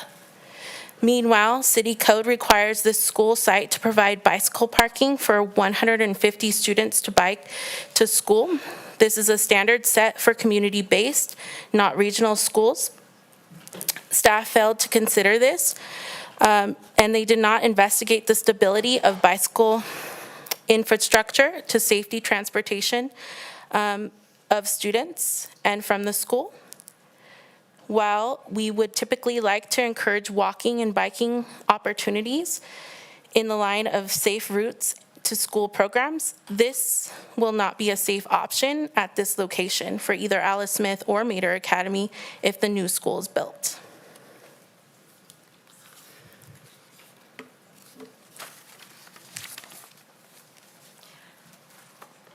We have some teacher and parent testimonials we'd like to share with you. And just to piggyback on what she said about traffic, if any of you have ever dropped off your kids at school, you know what some of those parents do and how they're flipping U-turns and they're speeding through school zones and then add teenage drivers that we all taught how to drive so well. So this is from Ashley Robbins. She has taught 5th grade at Alice Smith for more than a decade. The infrastructure in the region is insufficient for the traffic for parent pickup and drop-off for our little neighborhood school. Every day, my colleagues are at risk trying to direct traffic before and after school to keep kids safe. Poorly designed roadways do not give the drivers opportunity to move in and out in an intuitive manner. So we face not just speeding and distracted drivers, but also drivers who are behaving erratically and unpredictably, making U-turns at their own convenience. This is one neighborhood school with 501 students that pull from a geographically distinct and nearby population. What staff has failed to consider in this Mater Academy is that's 3 times our size will affect traffic far more than we do. Adding these 1,500 families to the same already insufficient system of our current needs presents an unacceptable danger to the safety of my workplace and my students, but also to the students of this proposed school and to the community at large. The city has willfully ignored its role in serving the families and businesses in this area, instead turning a blind eye to education as a public service. This area is very transient and allowing the applicant to pull the most stable families into what is essentially a private school, leaving the truly public facility with a revolving door of students who are far more resource intensive while pulling educational resources, cash, staff, and resources into a separate facility. This just doesn't make sense. All these decisions were made behind closed doors with no public input or consideration, relying entirely on a developer's promise. Please reconsider your decision and reject this site for Mater Academy. Okay. And this is from Erica Bowling, teacher. She's a teacher 1st grade at Alice Smith. She writes, I fear this project will have a detrimental effect on Alice Smith and other public schools in the region. Washoe County School District has invested millions of dollars into North Valley schools from elementary to high school to ensure we are properly meeting the demands of the children and families in our community. Building a charter school with a projected student population of 1,500 will directly take students out of the local public schools. On a practical level, this means public schools will lose funding, teaching positions will be cut, and worse yet, Washoe County School District schools could be forced to close. I am also troubled by the traffic concerns presented by a project of this magnitude and the apparent lack of infrastructure planning. This area already faces traffic concerns that Alice Smith teachers and staff deal with daily.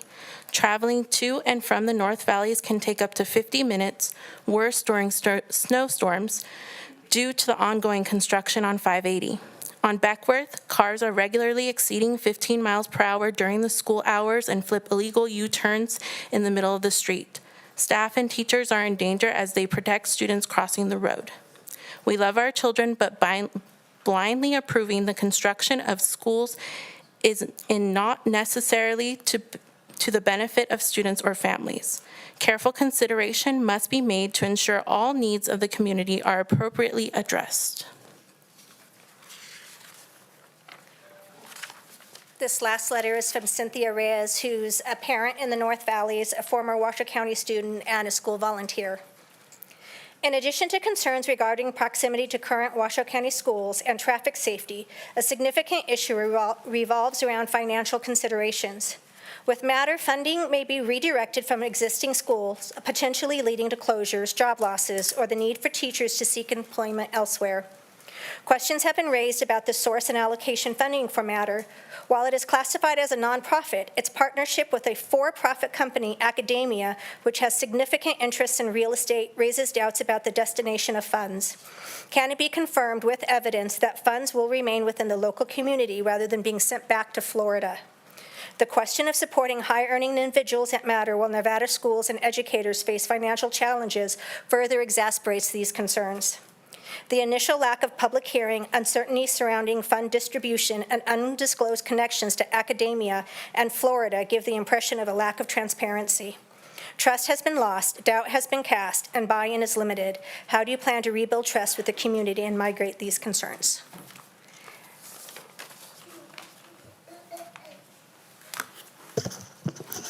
Council members, my name is Chris Daly. I'm the political director for the Nevada State Education Association. While I do politics, and that's in my job title, I actually spend most of my time trying to figure out how to increase revenue for Nevada's underfunded public schools. And as you've probably heard, they are underfunded. Nevada schools rank 48th in the nation in per pupil funding, and moving Nevada up that list has proven quite difficult. With the massive expansion of charter schools over the last decade, we realized Nevada school districts were losing more and more of their already insufficient funding to charters, so we quickly moved legislation to try and level the playing field between these two types of schools. While we have had some success in Carson City, there remain fundamental inequities. For example, 100% of full-time teachers at your neighborhood public school are required to be licensed. This is not the case at charter schools. We've also pushed legislation to require limits on charter schools, or at the very least, require better planning. What the state ended up passing instead in 2019 was a charter growth management plan. Unfortunately, the growth of charters has only increased under this growth management plan. So let's talk about the appeal here this evening and the connection that we see that's pretty clear between the impact on the Washoe County School District and the neighboring school and this conditional use permit. So I'll just say this. While one might think that the Charter School Authority should have ensured that the growth of charters in Reno made sense for the broader community, they didn't. So it's up to you here at the Reno City Council. You do have guidance, however, based on your own codes and master plan, and I point to 18.08.304E, which in relevant parts requires consistency with the Reno Master Plan, mitigation of traffic impacts, and provision of a safe environment. This project and the administrator's conditional approval fails on all three of those points. The district covered how this project fails to mitigate traffic impacts, and we've talked about how this project creates an unsafe environment for pedestrians and bicycles, but let's dig in a little bit to your own master plan.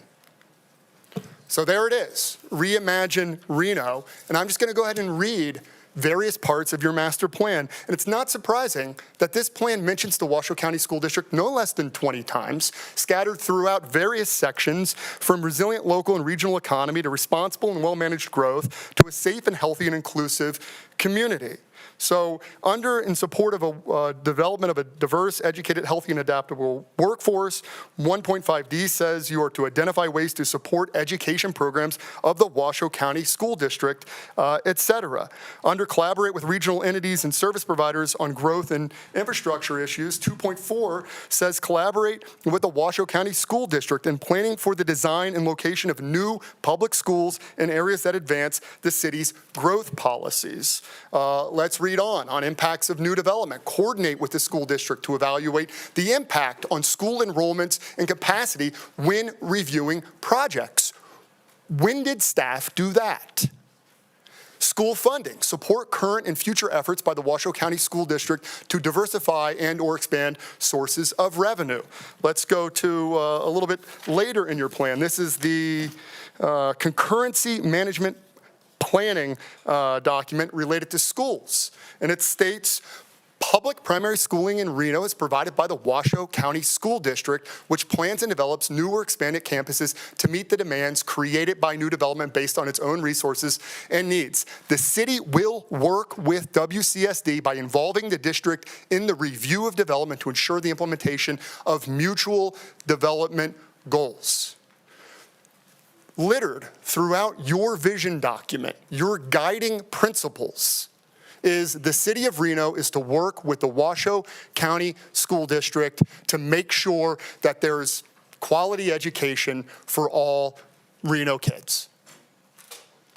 That's your vision document, the Reno Master Plan.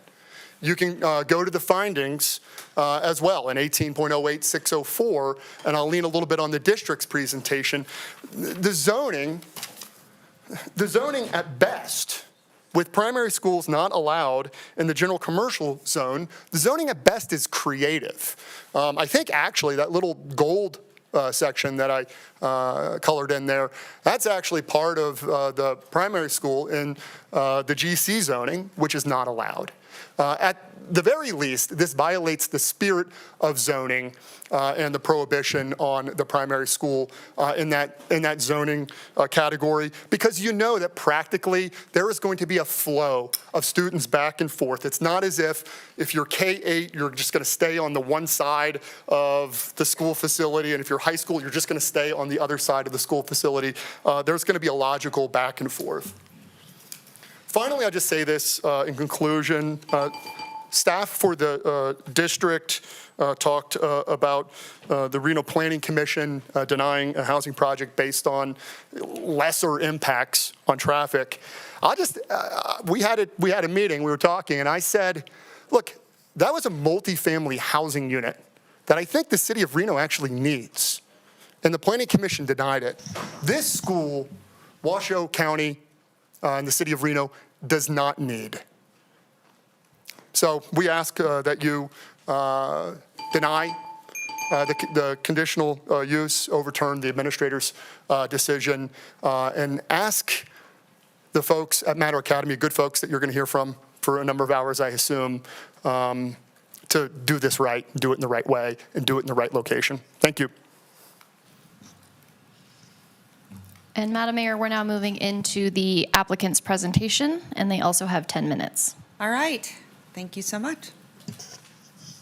Madam Mayor, members of the City Council, Sev Carlson with Kempfer Kroll for the record. I'm here on behalf of the applicant, and for the record, I'd ask for leeway if we go over our time a little bit, because we've had a number of appellants who've had plenty of time to present their case. There's a lot to unpack. So let me start by saying I come here as a lawyer barred in Nevada for about 20 years. I come here as a parent of 3 students in the Washoe County School District, and I come here as an advocate for our children and our parents to have a choice. I also come here, most importantly, to look at the legal aspects of the minor conditional use permit that was granted by the administrator. The applicant completely concurs and joins in staff's comments this evening. Leah did a wonderful job laying out the issues. She did a wonderful job laying out the substantial evidence upon which staff relied to grant the minor conditional use permit.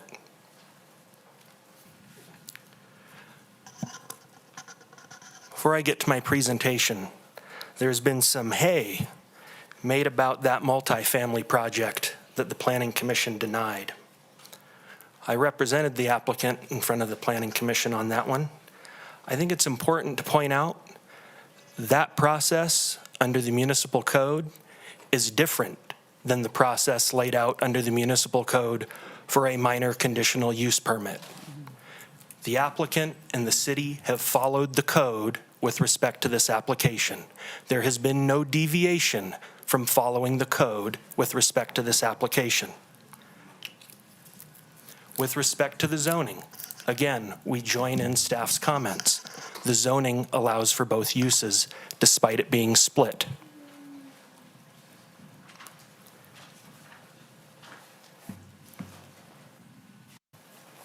A little bit of background.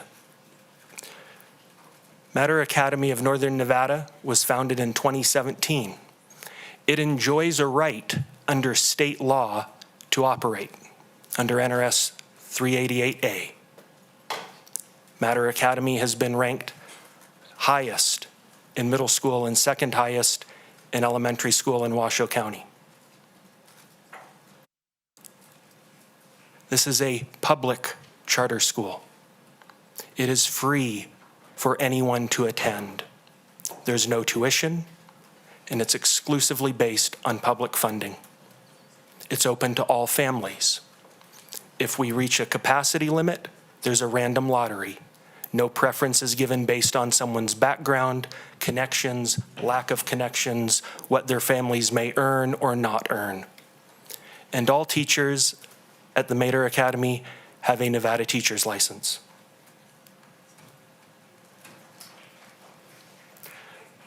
I won't belabor the zoning. It's there, it's clear.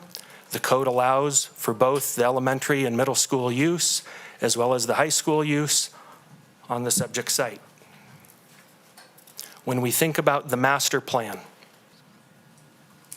and it's wonderful that the school district is referenced in there so many times, but the master plan at that section 1.5D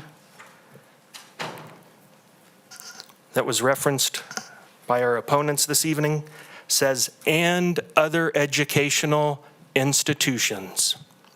I would submit to you that a charter school, a public charter school, is an other educational institution.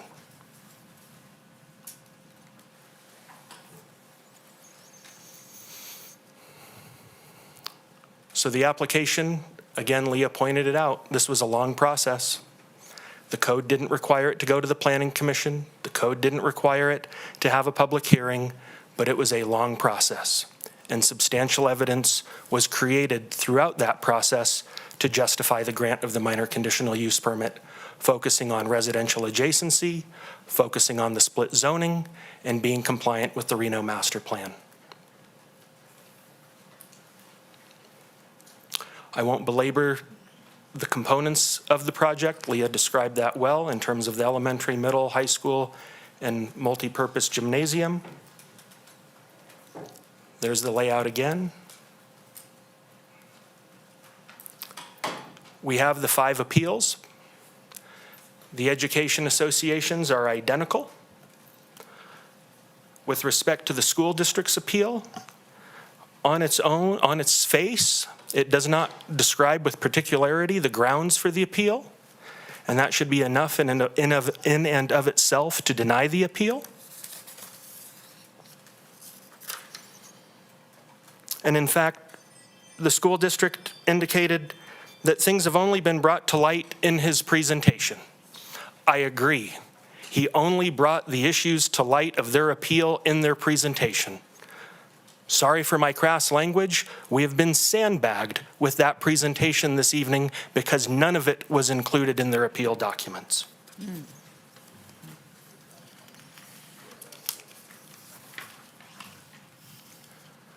With respect to standing, administrative decisions of permit applications, including a minor conditional use permit, may be appealed to the City Council.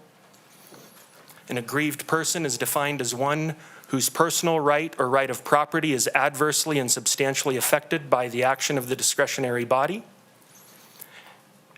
And then an appeal has to be written and briefly specify is the key word, the grounds of the appeal. The standard of review is the city council needs to determine whether the administrator committed an abuse of discretion. A decision that lacks support in the form of substantial evidence is arbitrary or capricious and therefore an abuse of discretion. Here, the administrator based its approval on substantial evidence presented as a part of the application process over that 7-month period and did not abuse its discretion. Substantial evidence is that which a reasonable mind might accept as adequate to support a conclusion. So I'm going to turn it over because the big issue here, I think, is traffic. And we have a traffic engineer who's licensed here in Nevada. He can talk about the substantial evidence that he prepared, that staff considered and relied upon. But before doing that, I think it's also important to point out that the code does not grant this council a right to make economic winners and losers. This land use application is not about competition. McDonald's cannot show up and oppose an In-N-Out burger coming in next door if the zoning's right, if they meet the code standards for design. That's what's taken place here. Our opponents don't want competition.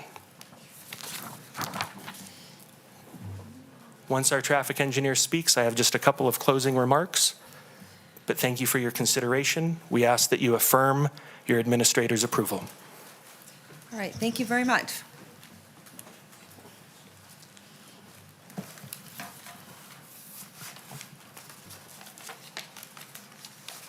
Good evening. Ted Egerton, Loxo Engineering, 6345 South Jones Boulevard, Suite 100, Las Vegas, Nevada. I'm a licensed engineer in the state of Nevada. I've been here in the state of Nevada since 1990 preparing traffic studies. In the 34 years that I've been preparing traffic studies, we've prepared traffic studies for public schools, public elementary schools, public middle schools, public high schools, charter schools, and private schools in high school, middle school, and elementary. With that being said, when we look at a school site, we go out and look at the existing conditions. So when we were contracted to prepare this traffic study, we went out there and looked at the existing operations of the existing adjacent roadways. Of course, Alice Smith Elementary School stuck out like a sore thumb. It's right next to us. It has access off Beckworth Drive. What was interesting to note, that school, however, as most elementary schools, public elementary schools, they do not have enough on-site storage for the pickup and drop-off operations. Therefore, that's the congestion that we see on Beckworth Drive. We recognize that when we started the layout of the site plan. We recognize that. With that respect, may I continue? Yes, please. With that respect, we purposely had our access points on North Hill. The purpose of that was to lessen the congestion on Beckworth and lessen the effects on the existing elementary school. With that being said, our site, we will have 1,500 students, but we'll have 3 separate bell times. Our bell times usually, we dissipate the bell times within 20 minutes of the bell times. So with 3 bell times in the morning and 3 in the afternoon, that's roughly 2 hours. So for 2 hours in increments, we will have a little bit of congestion out there. The other 22 hours, it should be noted that the roadway system will work with acceptable levels of service. With that being said, the presentation by the Washoe County School District, it latched onto a table that showed levels of services, and it showed level of services findings. I think I need to explain how that table was created because it creates a false impression. When we do a traffic study, we go out there and we look at the morning peak hours when the drop-offs are going to happen. We look at the afternoon peak hours when the pickups will happen. And then we also look at the afternoon peak hour of the adjacent street traffic, which is typically the rush hour between 4 and 6 in the afternoon and the evening hours. With that being said, we look at that, we look at the existing conditions, and then we look at the existing conditions with the project and try to identify areas where we will impact that. For example, on the table that we presented, Buck Drive and North Shores, it showed a level of service F. That is correct, but that is under the existing conditions with a four-way stop, an unimproved intersection. It's important to note the RTC does have a project, and it is funded, not only to improve Buck Drive, but to install a traffic signal at Buck Drive and North Hills. That will allow the levels of service to be acceptable. Very important to note. It also noted the intersection of Beckworth and North Hills. Currently, that is a four-legged intersection with the stop controls being on the east leg of Beckworth and in a commercial driveway. What we identified, the problems that we have with that intersection is the left turns that are moving out onto North Hills from Beckworth and the commercial driveway. It takes a little bit of time to make that left turn. We acknowledge that. That is the truth. Right now, Beckworth has one lane for all movements. With a part of the school, what we're proposing to alleviate some of those levels of service and some of those delays is to install an exclusive right turn lane, which will also be a through lane. What does that do? That allows an exclusive left turn lane. So therefore, those movements that are making a left turn onto North Hills will not impede any through movements or any right turn movements.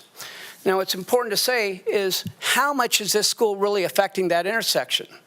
If you can imagine, in the morning, all we're adding is 23 cars making that left turn. In the afternoon, it's 19. Now, that's over a full 1 hour period, 19 cars.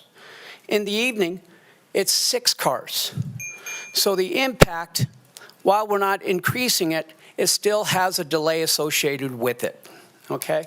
So when we do those level of service, we try to identify those problem movements at each intersection and try to mitigate it. Like I said, our mitigation for that was to install an exclusive right turn lane, therefore try to alleviate some of the levels of service at that intersection. But we also then, with the guidance of staff, we also have to look at the intersection 20 years down the road. So we had to look at a 20-year projection. 2 more minutes, I'll try to wrap it up.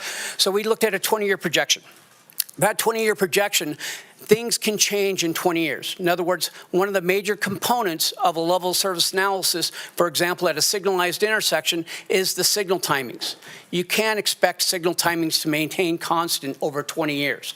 So the RTC, the Regional Transportation Commission of Washoe County, they actually recognize this, and they do a volume to capacity analysis and then assigns a level of service for that. At that intersection, which is very, very important, at that particular intersection at Beckworth and North Hills, based upon the proposed improvements that we're doing, in 20 years, based upon the volume capacity ratio, we will be a level of service B in the morning, B in the afternoon, and A in the evening.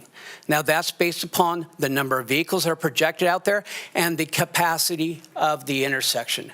Therefore, we meet the guidelines set forth by the RTC level of service. With that being said, I would also like to address the queuing. We know we will have congestion out there. We know we'll have parents dropping off students. From our experience doing charter schools, this isn't our first rodeo, folks. We've done this for the last 10 years, designing and constructing charter schools. What we try to do is we project out how many parents will be dropping off their kids per each bell time, and then we accommodate that on site. Unlike a public school that cannot or will not or shall not accommodate, we do accommodate all our traffic on site. And in order to increase the traffic flows along North Hills, we have also proposed an exclusive right turn for our driveway. That will help the through traffic on North Hills not to be impeded by our traffic. With that being said, I'd like to say one item. Your staff up here in City Reno, fantastic. We worked with them. They were great. They offered insightful insights on it and explained. We came to heads. I just want to say thank you, and thank you for your time.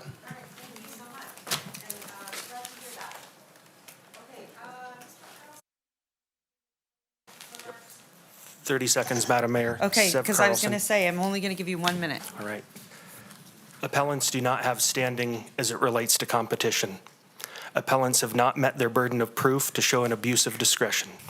Therefore, we ask that this City Council affirm its administrator's grant of a minor conditional use permit. Thank you very much. All right, thank you. Madam Clerk, sending it back to you. Thank you, Madam Mayor. We are closing out all of our presentations this evening. So we're moving into our public comment period. Again, sorry, my timer will not reset. We have 26 commenters, and we do have a two-person queue. So I will be reading names for those who have registered for public comment in three-person increments. If I've read your name, please come up and sit in the queuing system so that we can move through this as quickly as possible. Our first commenter today is Rebecca Flannery, followed by Miriam Ponce, followed by Janet Urbina.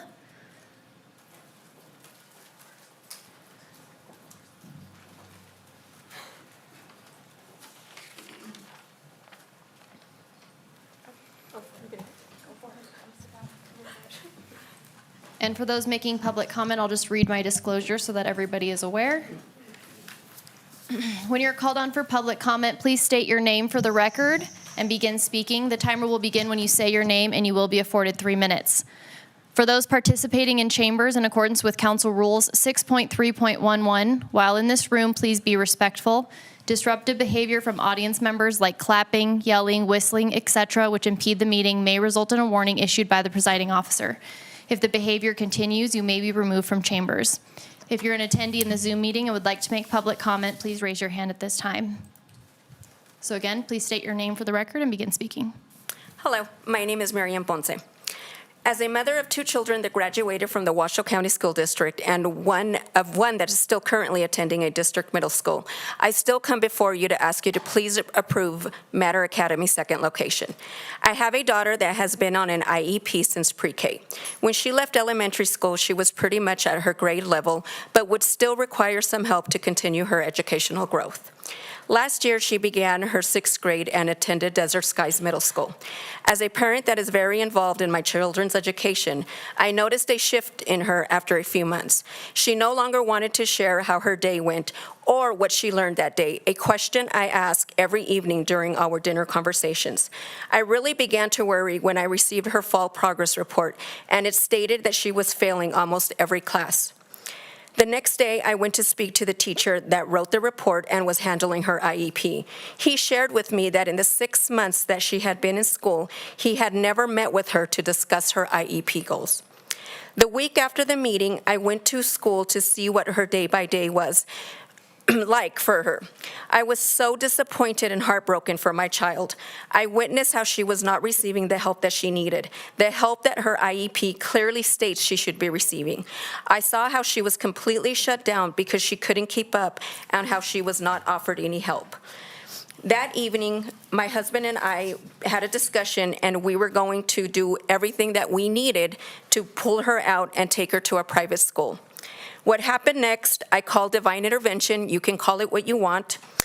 The following day, I received a notification that there was a spot for her at Matter to begin immediately.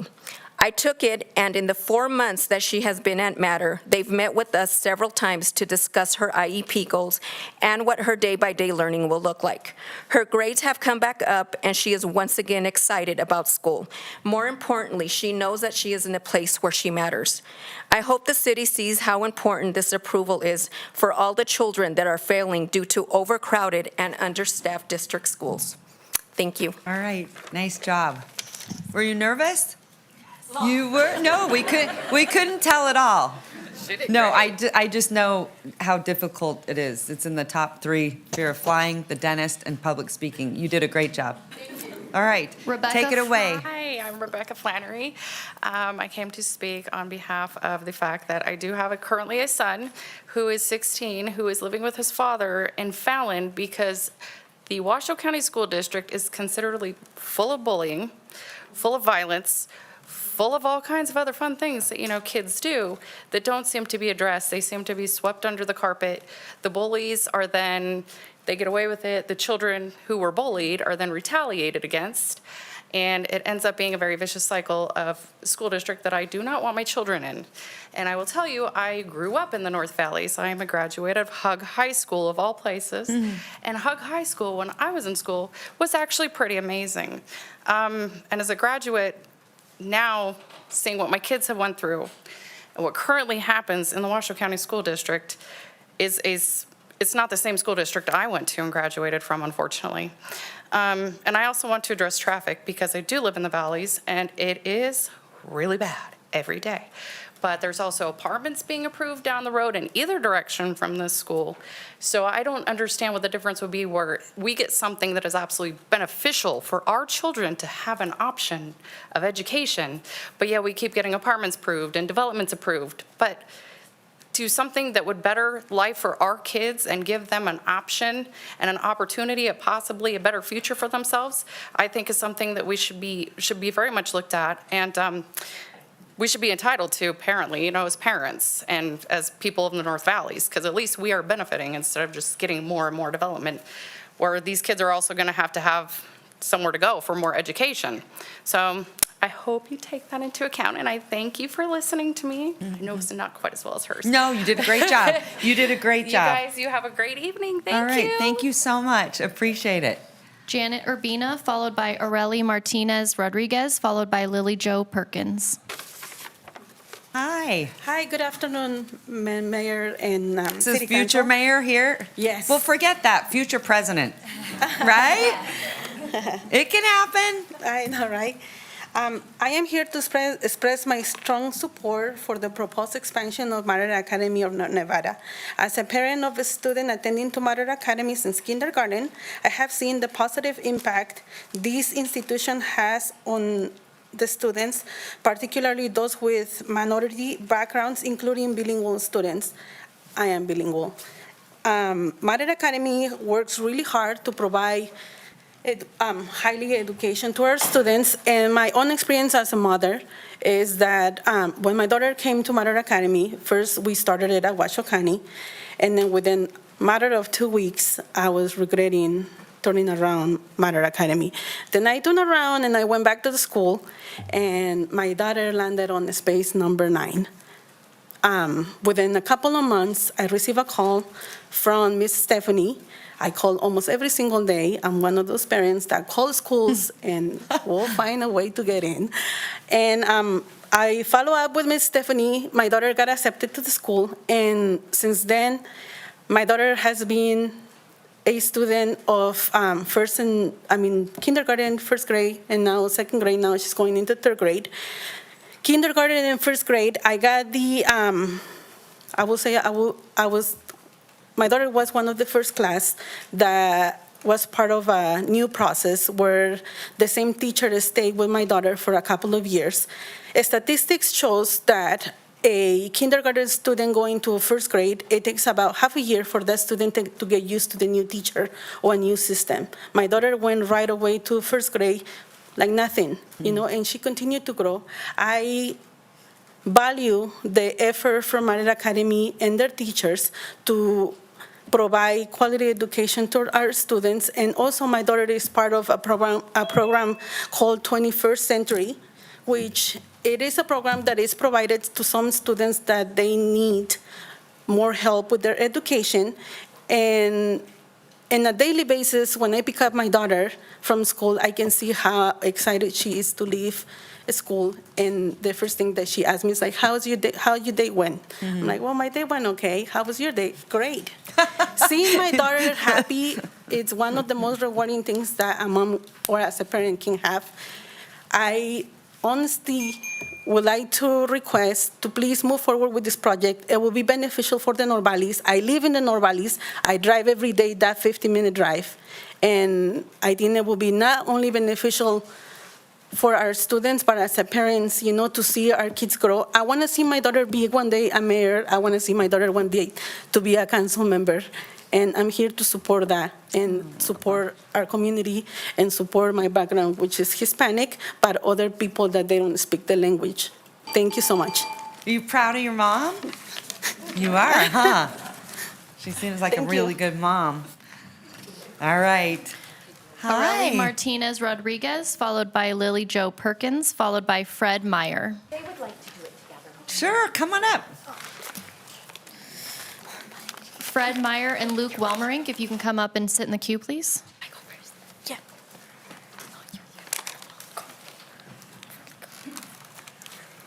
Hello, good evening. My name is Areli, and I have been attending Matter Academy for 7 years now. This year I will be entering 7th grade. My experiences at Matter have been unforgettable. The teachers give students personal attention and provide informative feedback. Motivating students with rewards for progress or accomplishments will only make them try harder. Moreover, the uniforms would decrease the amount of bullying and allow students to be more focused on work instead of what others think. With the help of our teachers at Matter Academy, strong efforts will keep us on track for topics we may not comprehend. High school at Matter Academy will introduce new experiences such as after-school clubs. Therefore, making a Matter Academy High School would only broaden and our horizons and allow us to exceed in the future for upcoming opportunities. Hi, my name is Lily Jo, and I'm going into my 7th grade year. I have been at Matter since 3rd grade. When I first came to Matter, I had transferred from public school because I was struggling with my schoolwork, and after I transferred, I haven't struggled anymore since then. Since being at Matter, I have had a higher level of education available than students from different schools. While being at Matter, I have seen students and teachers work together to stay safe, and I have been able to help teachers with student aid to keep students on track. At Matter, all students have full support and attention from teachers. All teachers are so helpful and deeply care about students. Moreover, the high school will benefit many and open so many more opportunities to change lives for the better. Therefore, I support the expansion of Matter Academy. Wow, you both did a great job. Are you BFFs? No? All right, excellent. Thank you. Fred Meyer, followed by Luke Welmerink, followed by Melissa Estep. Fred Meyer, for the record, that is a hard act to follow. Yes, Fred, I'm you're not in going to do trouble. as well as I they did. suggest- I'm going to tell you that right I now. was going to say, I suggest you bring your guitar. Drums. Drums. You could have done Scott that. is guitar, You could have Fred's upstaged drums. everyone. Take it away. Thank you. I am for this Mater School. I believe we need it. I guess it's competition. That's the way that, I see Beth Smith is here she's against it. I go to the school board meetings all the time. I don't know what they do over there. They do a lot of slapping each other on the back. I go to a lot of the meetings, so I'm there and suffering through. And they don't address the issues in the schools. We have major issues in these schools, these public schools. And forcing our children, giving them that one choice, which is what they like, is just not fair. We demand, and Adam said, we deserve better. And I agree. We do deserve better. We deserve better schools. And that's what Mater is providing for these young people, these beautiful young children that are out here, and they're fantastic. And I'm just here as an advocate for choice. I really believe we need choice. I think the competition will be good for the public schools. They need something to wake them up because we are last in the country on everything public schools. So we really need to step it up. And I think that if they see these things happening out there and people are waking up to what's going on in our public schools, and they don't like it, and they don't want their kids having to be exposed to the materials that are available, the books. You can't believe what's in the books available to the kids in the libraries. It is filthy, and it does not belong there. It's not educational. So I'm getting off on a little bit of a tangent there, but I just would appreciate if you would just look out at these beautiful people and give them what they're asking for. And the attorney here did a fantastic job, I think. But thank you. All right, thank you. Luke Welmerink, followed by Melissa Estep, followed by Jackson Cross. Hi, Luke. Hello, Madam Mayor. Luke Welmerink for the record. Madam Mayor and esteemed committee, I stand before you in a number of capacities. I am a fourth-generation Nevadan, born and raised here in this town. I'm an attorney, also bar licensed in the state for the last 10-plus years. I'm the father of 3 daughters who all attend a Washoe County School District public school, going into 5th, 3rd, and 2nd grades this fall. I'm the son of a businessman who operated and owned an orthodontic practice the dentists were all afraid of in Sparks for nearly 40 years. I'm a business owner. I own commercial property in the state. I own a residential house in the state. But I stand before you today as the chairperson for the board of directors for Matter Academy of Northern Nevada. So what you're going to hear, I mean, I'm not going to sit here and argue the merits of the application. I believe the staff did a wonderful presentation to highlight the legal issues. Our counsel for the applicant reiterated all of the support for the application. I'm not here to argue the merits, but I'm going to highlight some of the issues that have been addressed in the appeals. There were a number of comments made by the appellants regarding the economic impact in the area. What I would just like to point out, I did a little research. There are more than 340 job openings right now in the Washoe County School District. And you can't deny that it will have an impact on Alice Smith. That is an undeniable potential consequence in approving this application in front of you, or denying the appeal more appropriately. However, that is not an issue to be addressed here. What we encourage you to think about is the importance of supporting school choice. And Mayor Sheevy, you had started this meeting by saying to our students, we need you. And I can stand as a member of the board of directors. I've been a part of this committee, or part of the board since we were a committee to form more than 5 years ago. And we have seen monumental growth in the educational opportunities for these students. We are again, I'll reiterate, the second highest rated Title I elementary school.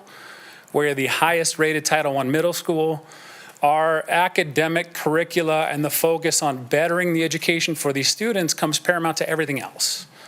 And you'll hear more and more stories tonight presented by our students and our parents about how much this school has positively impacted those students' lives just directly. And I encourage you to take that into consideration in addition to all of the merits and denying the appeals in supporting the administrator's decision. Thank you very much. All right, thank you so much. Melissa Estep, followed by Jackson Cross, followed by Tomas Macaluso. I'm so sorry. Hi, my name is Melissa Estep, and I am the middle school social studies teacher at Matter Academy. Wait, you're the teacher? I am. Oh my gosh. Those are my students. I'm so Are you proud. sure you're old enough to be a teacher? Thank you. You'll thank me later one day. Prior to teaching at Matter Academy, I worked in Washoe County School District. I was a long-term substitute teacher, and I completed my schooling and my student teaching in the district. Over the last few months, we at Matter Academy have watched these different groups and organizations attack Matter Academy while having no direct interactions or experiences with our school, our staff, or our students. They have promoted a false narrative that our school will be a danger to our students and to our staff and into the community. This fear-based, entirely false narrative is what I want to address today. I left the school district because of safety. During my student teaching, I was required to wear a panic button around my neck because of the constant fights that broke out at this school. Washoe County School District also made national news last summer for violence taking place in their schools. Teachers bravely came forward to share their experiences being thrown into lockers, hospitalized, and breaking up over 20 fights each school year. Teachers are not the only ones in Washoe County School District who feel this fear. In the 2023 climate survey from Washoe County School District, 40% of students said that they were frequently bullied at their school. 21% of students reported that they feel unsafe in their school. 34% of their students feel unsafe in their bathrooms, And 20% of all Washoe County School District students have stayed home because they felt unsafe in their school, 20%. Students and families deserve to feel safe at their school. It's a concern we hear often at Matter Academy. Parents desperately signing their children up for our wait lists in hopes of having a safe option.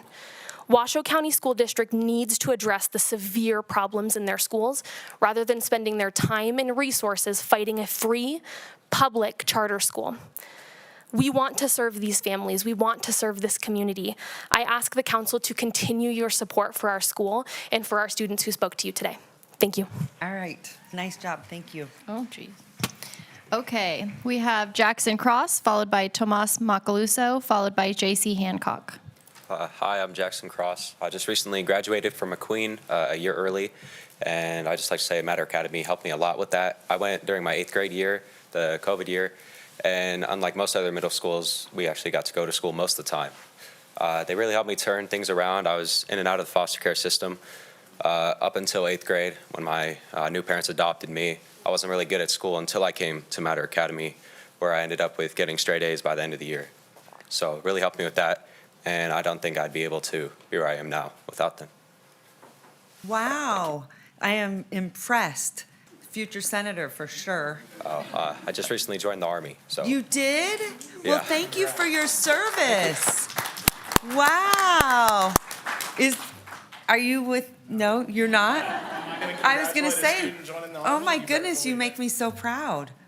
Thank you so much, I just think it'd be a Jackson. really good idea. You did a phenomenal job. Were you nervous? Yeah. Oh, you didn't look like it. You didn't look like it at all. Thank you so much. Congratulations, and again, thank you for your service. Thank you. Tomas Macaluso, followed by J.C. Hancock, followed by Tori Palmer. Mayor Shivi, council members, for the record, my name is Tomas Macaluso, and I am the proud principal of North Valleys High School. And I'm even excited to see one of our proud graduates sitting on this council right now. As a longtime member of this community, I have come before you today to talk about the building of the Matter Academy near Alice Smith Elementary School. I believe first and foremost, any school should have to go through all of the regulatory hurdles that a public school has to go through. Those requirements were put in place to safeguard the community, the school, and the students attending it. There is not enough infrastructure in our portion of Golden Valley to support the schools that are there now and the traffic connected to them. Adding additional families to this area creates a very unsafe environment where response vehicles will not be able to serve both schools, and that will also impact us just down the road. Aside from the infrastructure concern, I think the larger question here is why? Why is this place targeted for a new charter school? Thanks to the community and the power of WC1 funds, the North Valleys vertical has received a huge investment to our schools. O'Brien has been completely replaced. Debbie Smith Career and Technical Academy is about to open and come online with 1,000 seats for high school students with career pathways. Stella Elementary School will be replaced in the 26-27 school year. And finally, with robust community engagement, the Board of Trustees has approved $120 million to expand and modernize North Valleys High School. These projects alone have brought almost $500 million of investment into the schools and the families in this area. Last but not least, an important piece to consider here is the role of for-profit education companies in this community.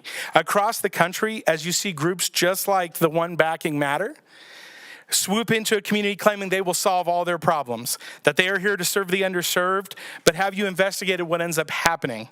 These schools open. Initially, they take every single student they can get. Then the trimming starts. Since they are for profit, they have to turn a profit. And if there are no, and that means if you're performing at grade level, you're in. If you're attending every day, if you don't need any additional help or any additional resources, you're there. As long as you cost less than the student per pupil funding. And I think it's extremely important to understand that all of the students who don't meet the requirements I just laid out, you know where they end up? public school. They end up back with us, where we have less teachers and less resources to go ahead and help them. And I hear from the people in this audience, and I understand the support, and I am the son of 2 teachers, my aunts, uncles, everybody in my family is an educator, and we have all served this community, and I will continue to serve it to this day, and I couldn't be prouder. The North Valleys are in good hands because of schools like mine. Thank you. J.C. Hancock. Okay. Tori Palmer, followed by Nikki Miller, followed by Phil Kaiser.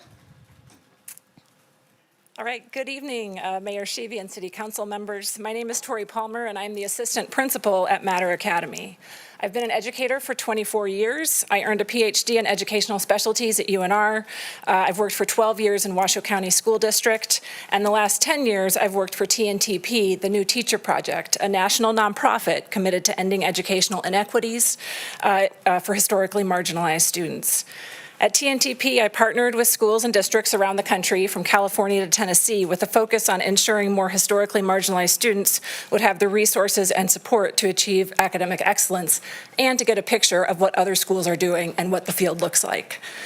This spring, I chose to return to a building from my consulting role because when I stepped foot in Matter Academy and walked the classrooms with Gia, there was something fundamentally different than what I typically have seen in so many schools that I've supported and worked. It was fantastic. There's innovation, incredible commitment, and evidence of clear impact on student learning in a very real school setting.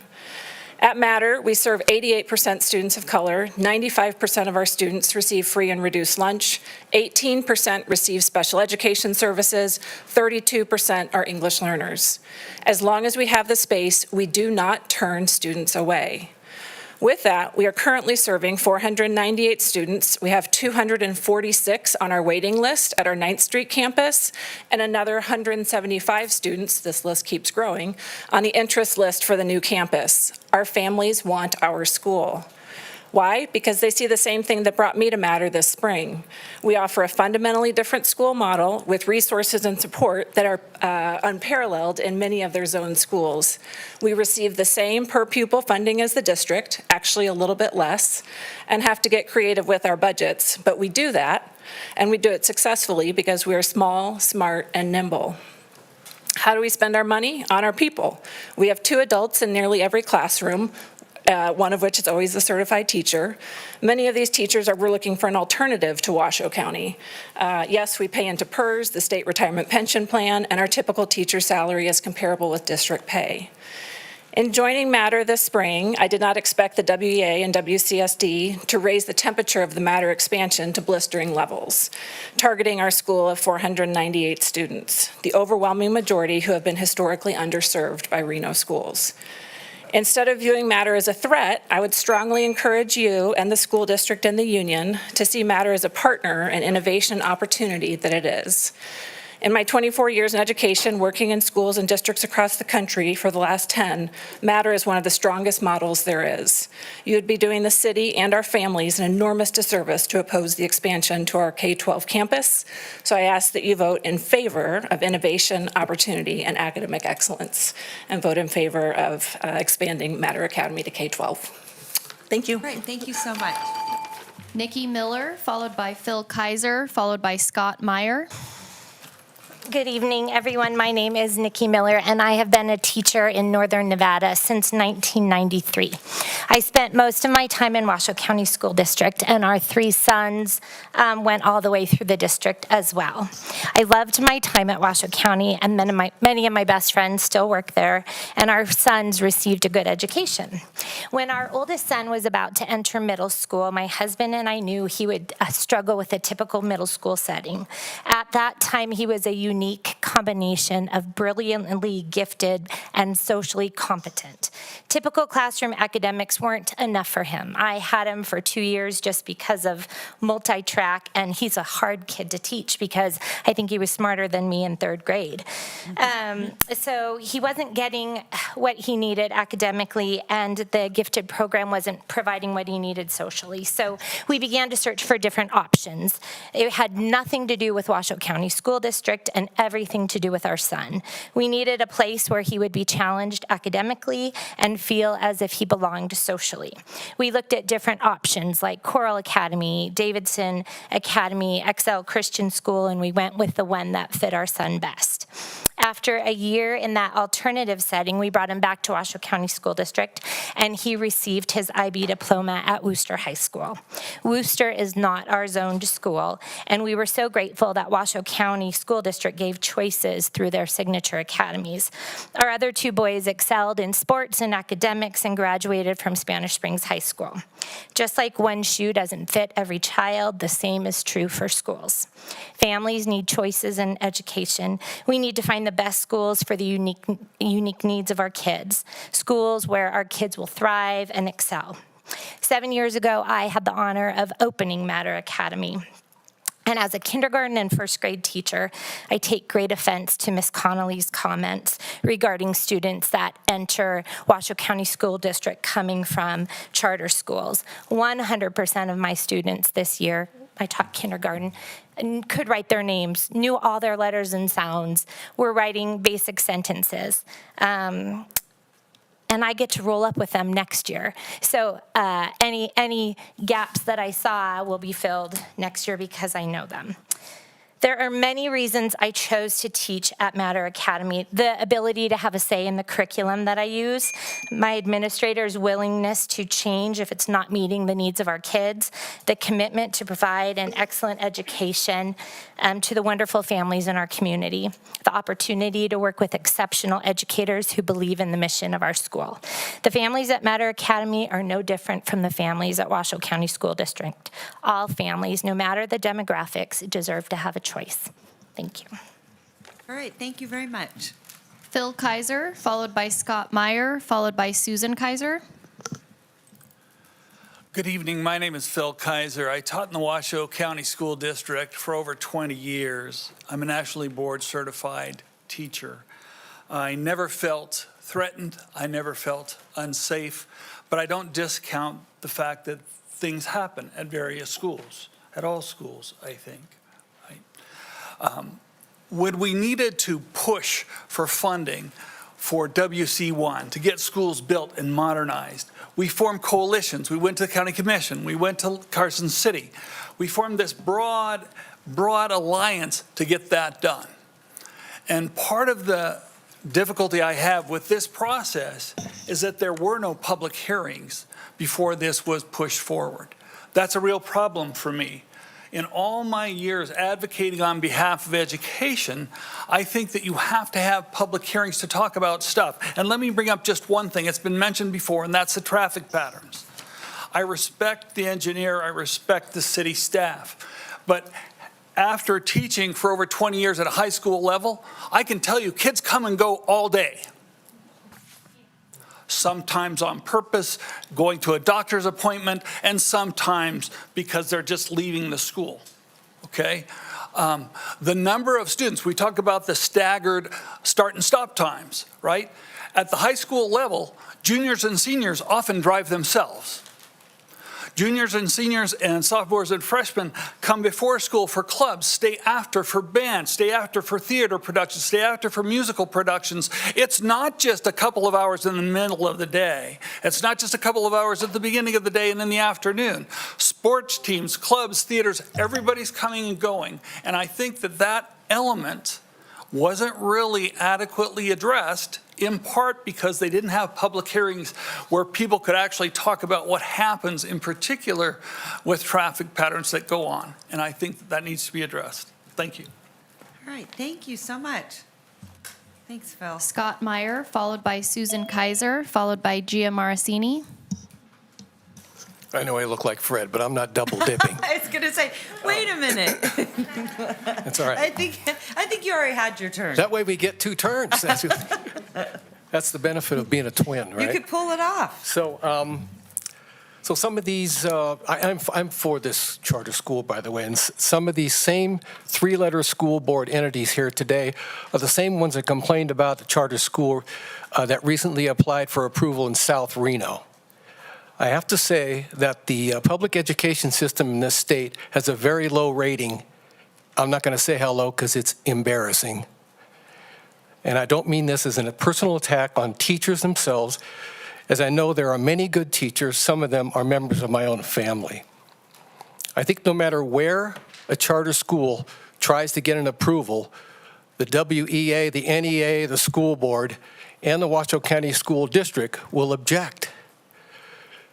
If these people here from the NEA, WEA, and the Washoe County School District who are against these charter schools spent their extra time focusing on the standard of education in the public school system, we would not be in last place. Sorry, I did say it, last place in the country. We're in last place in the country of educating our students.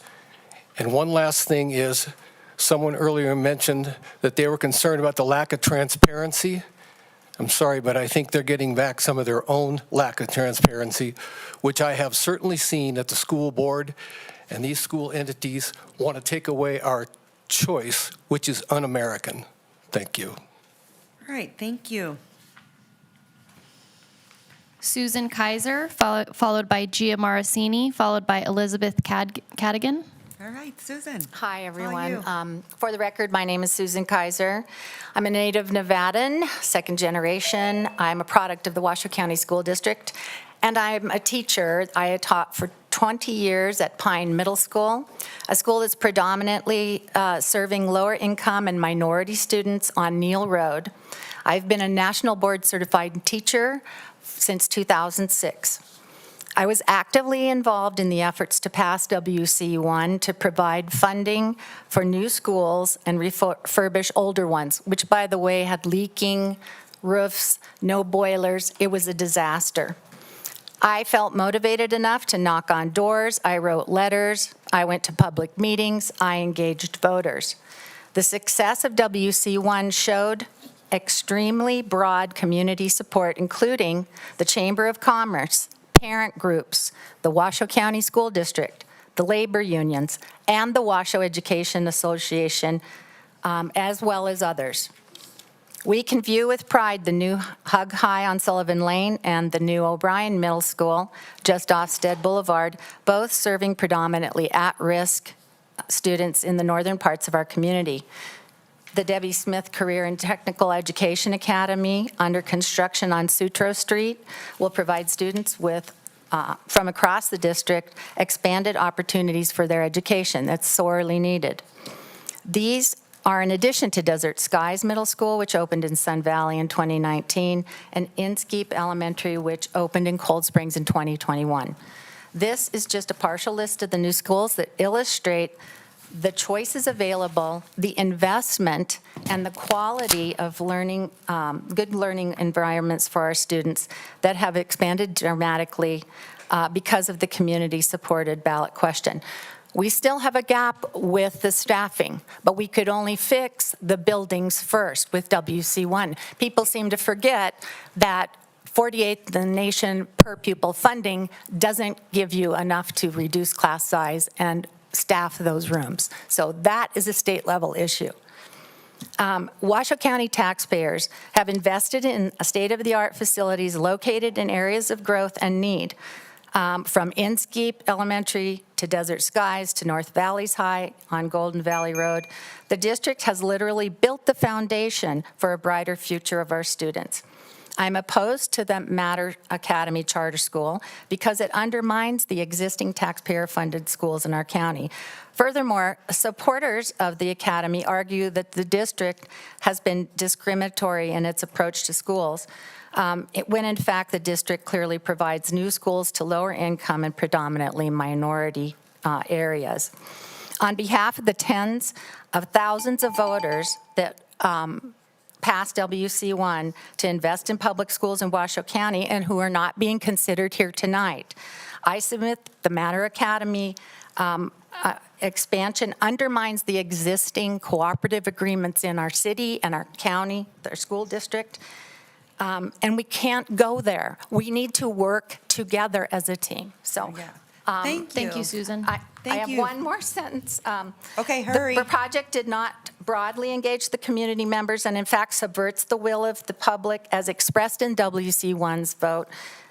I'm asking you to rescind the approval. Okay, thank you, Thank you. I Susan. appreciate your time. Gia Marasini, followed by Elizabeth Cadigan, followed by Linda Sylvia.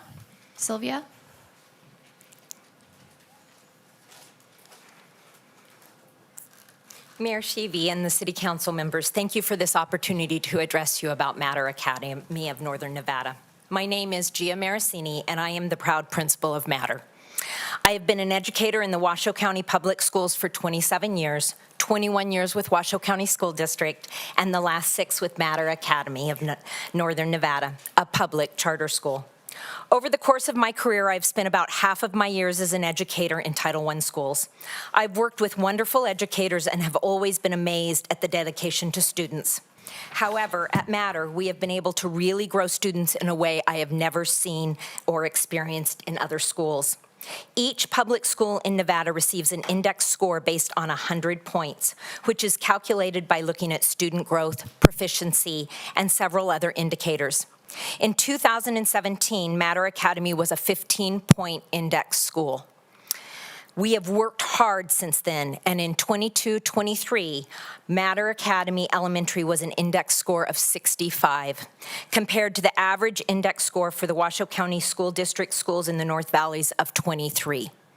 Matter Middle School had an index score of 57, compared to 27 for the Washoe County School District North Valley middle schools, with the middle school closest to the proposed Matter campus scoring 12 index points.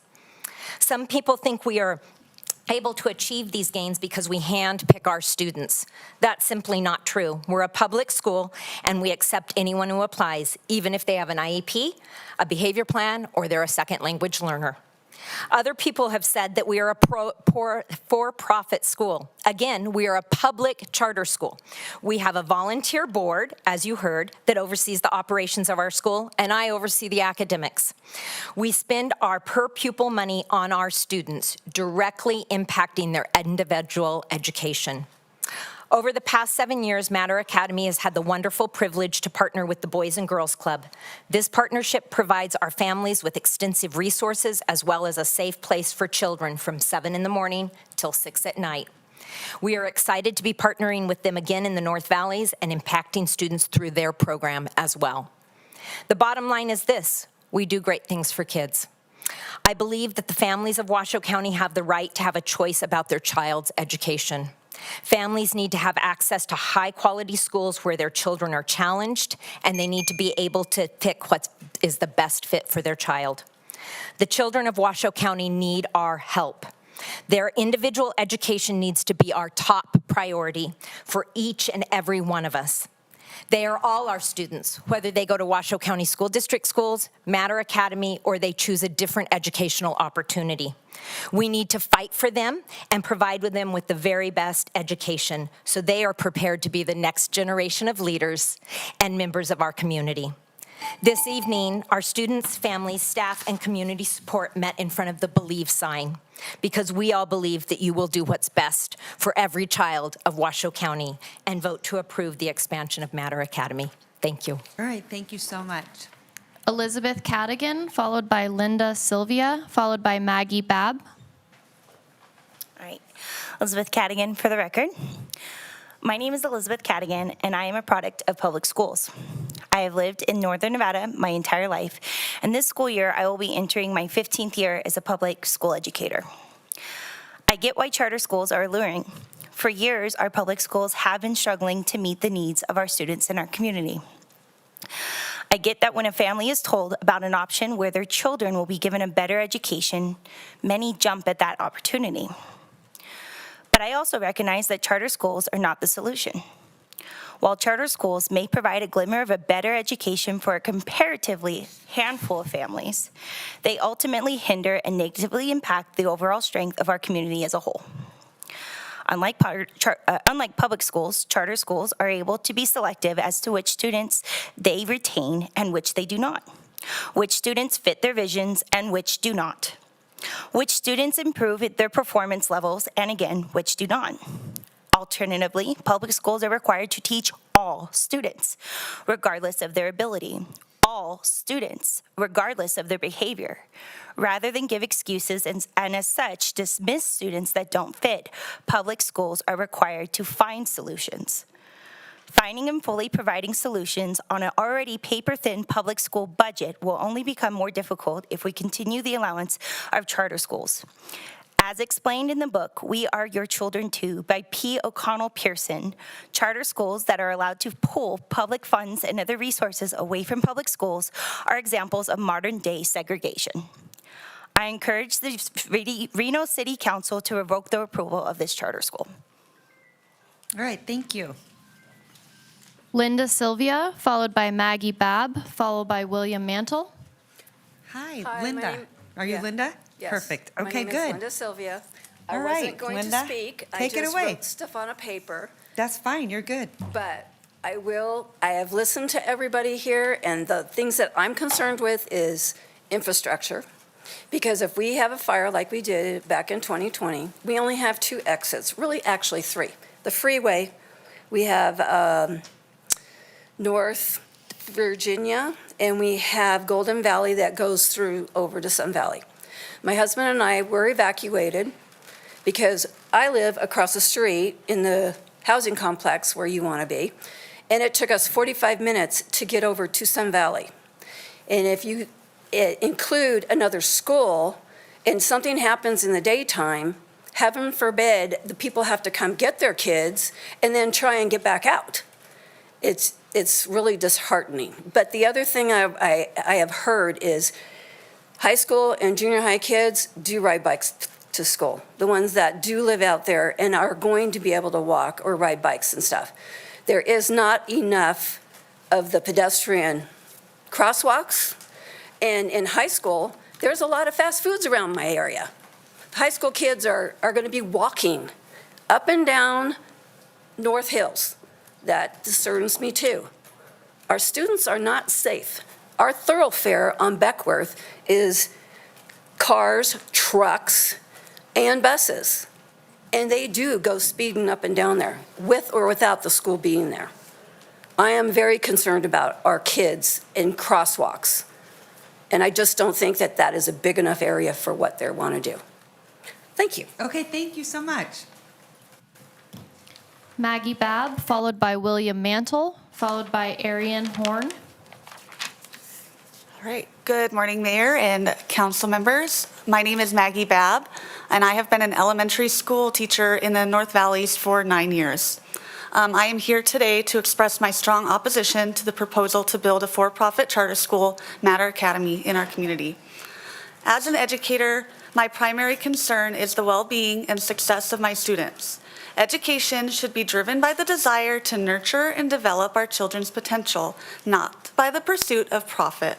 For-profit charter schools prioritize financial gain over the educational needs of students, often leading to cost-cutting measures that can undermine the quality of education. This can result in larger class sizes, less experienced teachers, and inadequate resources, all of which negatively impact a children's learning experience. Of great concern to me is that for-profit charter schools can siphon much-needed funds away from our public schools. Our public schools are already struggling with limited budgets, and diverting public funds to a for-profit entity exacerbates these financial challenges. As a teacher, I see firsthand the dedication and hard work of my colleagues who often go above and beyond to support their students despite limited resources. Weakening our public schools to benefit a private enterprise is a disservice to our community as a whole.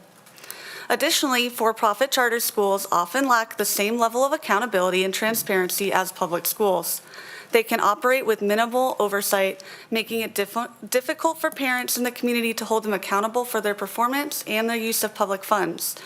This lack of transparency can lead to mismanagement and even fraud, as we have seen in numerous cases across the country. Consider then Academica, the corporation that would oversee Matter Academy, which is based in Florida. So we're going to take money away from our community, public schools, and send it outside of the state if this proposal goes forward. It is also important to consider the social implications of this decision. Our public schools serve all children, regardless of their background or abilities, fostering a sense of community and inclusion.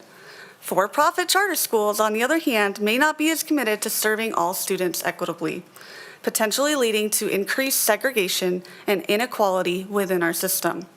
Finally, I urge the council to prioritize the well-being of our children and the strength of our public education system. I've heard all the comments about the challenges that Washoe County School District faces.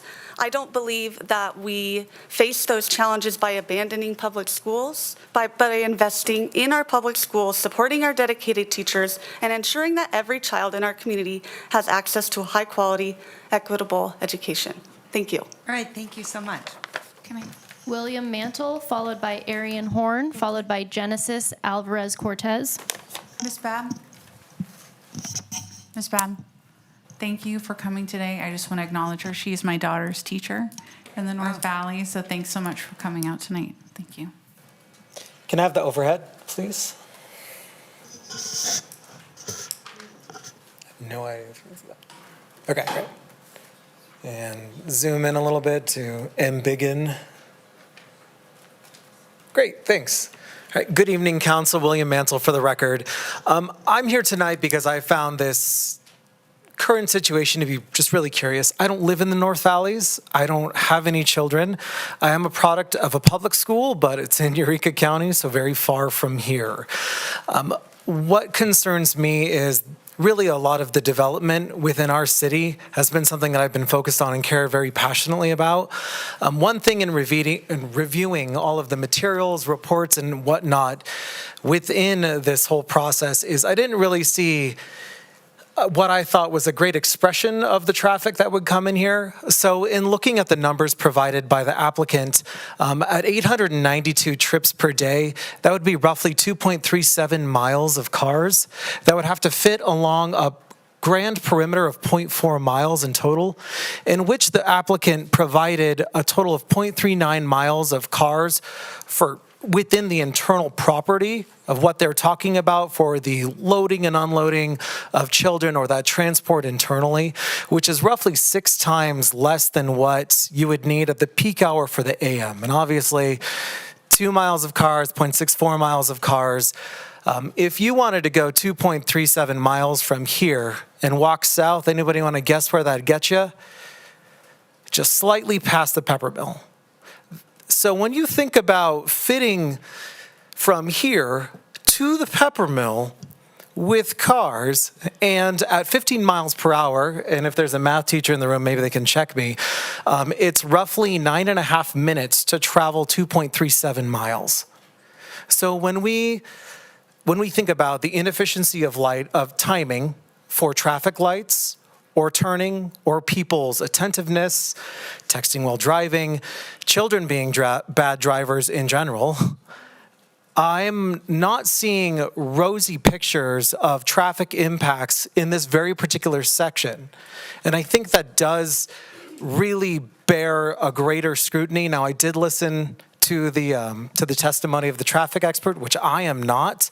And I'll be frank, I did not quite understand some of the numbers that were being provided in terms of the impact that was there. But I can tell you, these are real numbers. And if it's that many cars at roughly 14 feet per car, which is actually a low estimate of the length of a car, you've got a lot of traffic that's going to be there. That's going to be very disruptive to, I think, people's lifestyles, the businesses, and may not really be accommodated by that. Further, I do think there's a duplication of services with this entity, and I think that's one of the major rules of government spending. Don't duplicate when you don't have to. Thanks. All right, thanks so much, William. Nice to see you. Arian Horn, followed by Genesis Alvarez Cortez, followed by Ashley Robbins. Good evening. Hi, my name is Arian Horn. My son is currently going to Matter School Academy. Good evening. I am speaking here today to express my strong support for the proposed expansion of Matter Academy of Northern Nevada. As a parent of a student who began attending the academy last year, kindergarten, I have witnessed firsthand the profound and positive impact this institution has on its students, particularly those from minority backgrounds. Matter Academy provides an invaluable opportunity for educational choice in our community. In an era where education is the cornerstone of child's future, having access to diverse and high-quality educational option is essential. The Academy's commitment to academic excellence, inclusivity, and innovative teaching methods has already made a significant difference in my son's life. I wanted to let you guys know that after kindergarten, so he just graduated kindergarten, he's actually reading off the menu when we go out for a restaurant. So not, learning how to write when he started off because he didn't take pre-K. He went straight to kindergarten. The significant change that we saw from my son's experience with Matter is very impressive.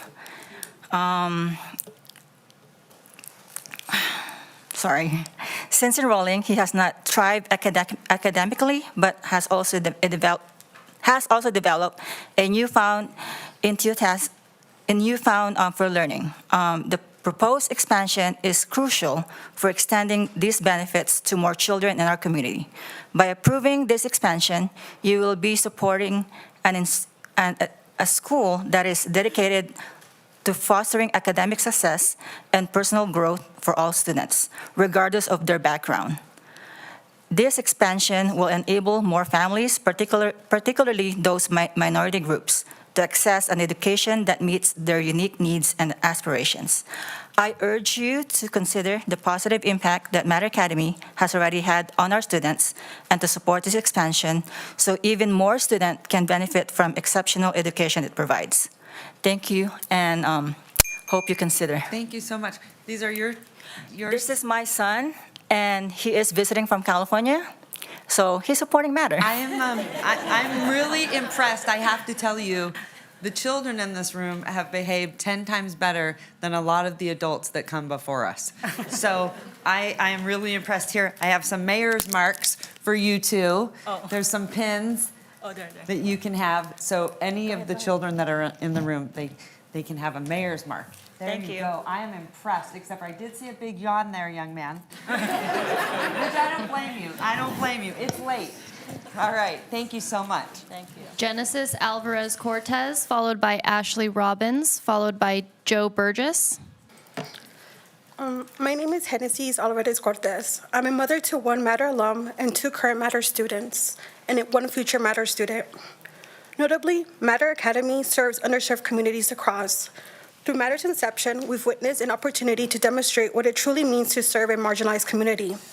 The expansion opportunity highlights the importance of having Matter's first campus on 9th Street and the second campus in North Valley. It showed our community that we don't have to sacrifice our beloved roots to provide our children with the education they deserve. That's why we choose Matter.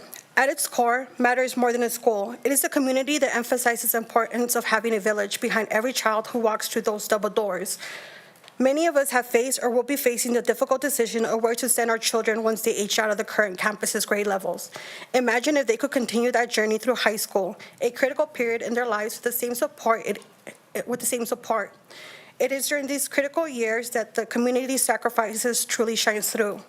Ultimately, supporting the expansion of Matter means supporting our children as they cross the finish line into high school and beyond.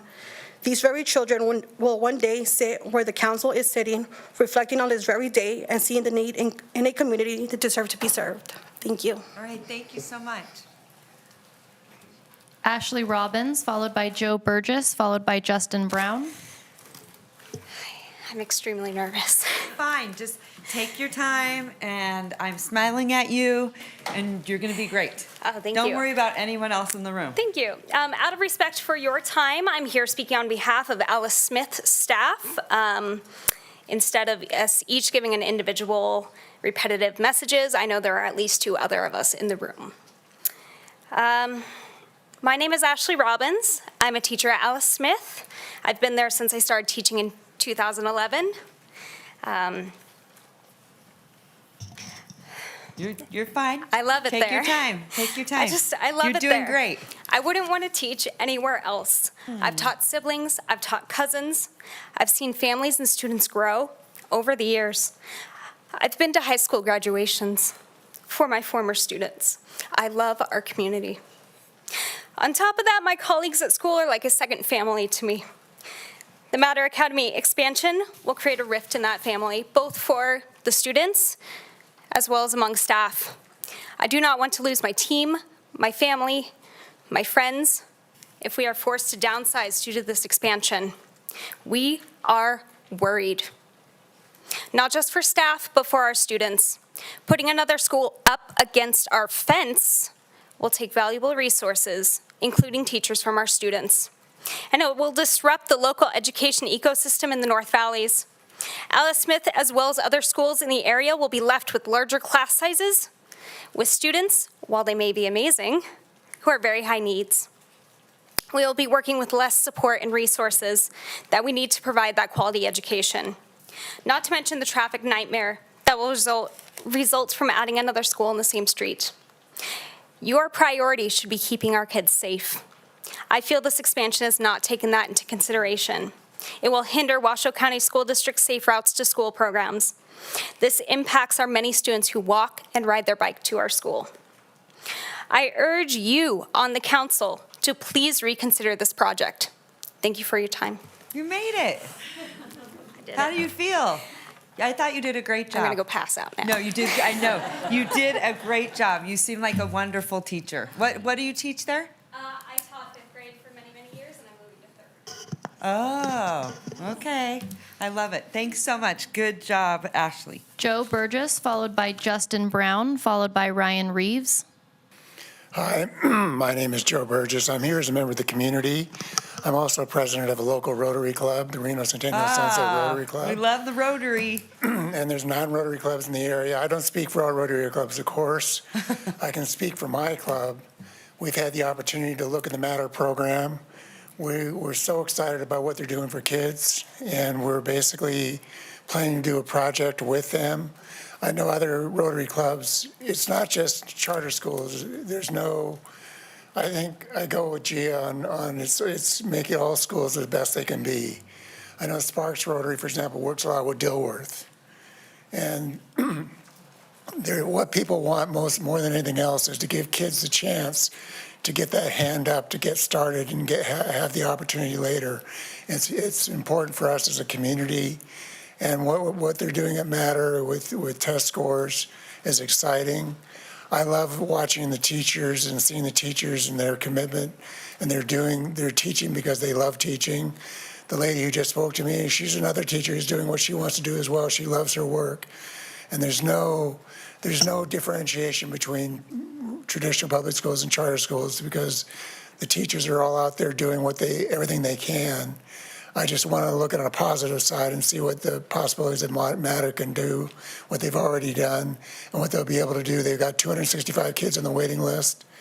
I'd love to see that waiting list go away and kids have the great opportunities going forward. Thank you very much. All right, thank you so much. And thank you to the Rotary. You guys do a lot of amazing work in our community. Justin Brown, followed by Ryan Reeves.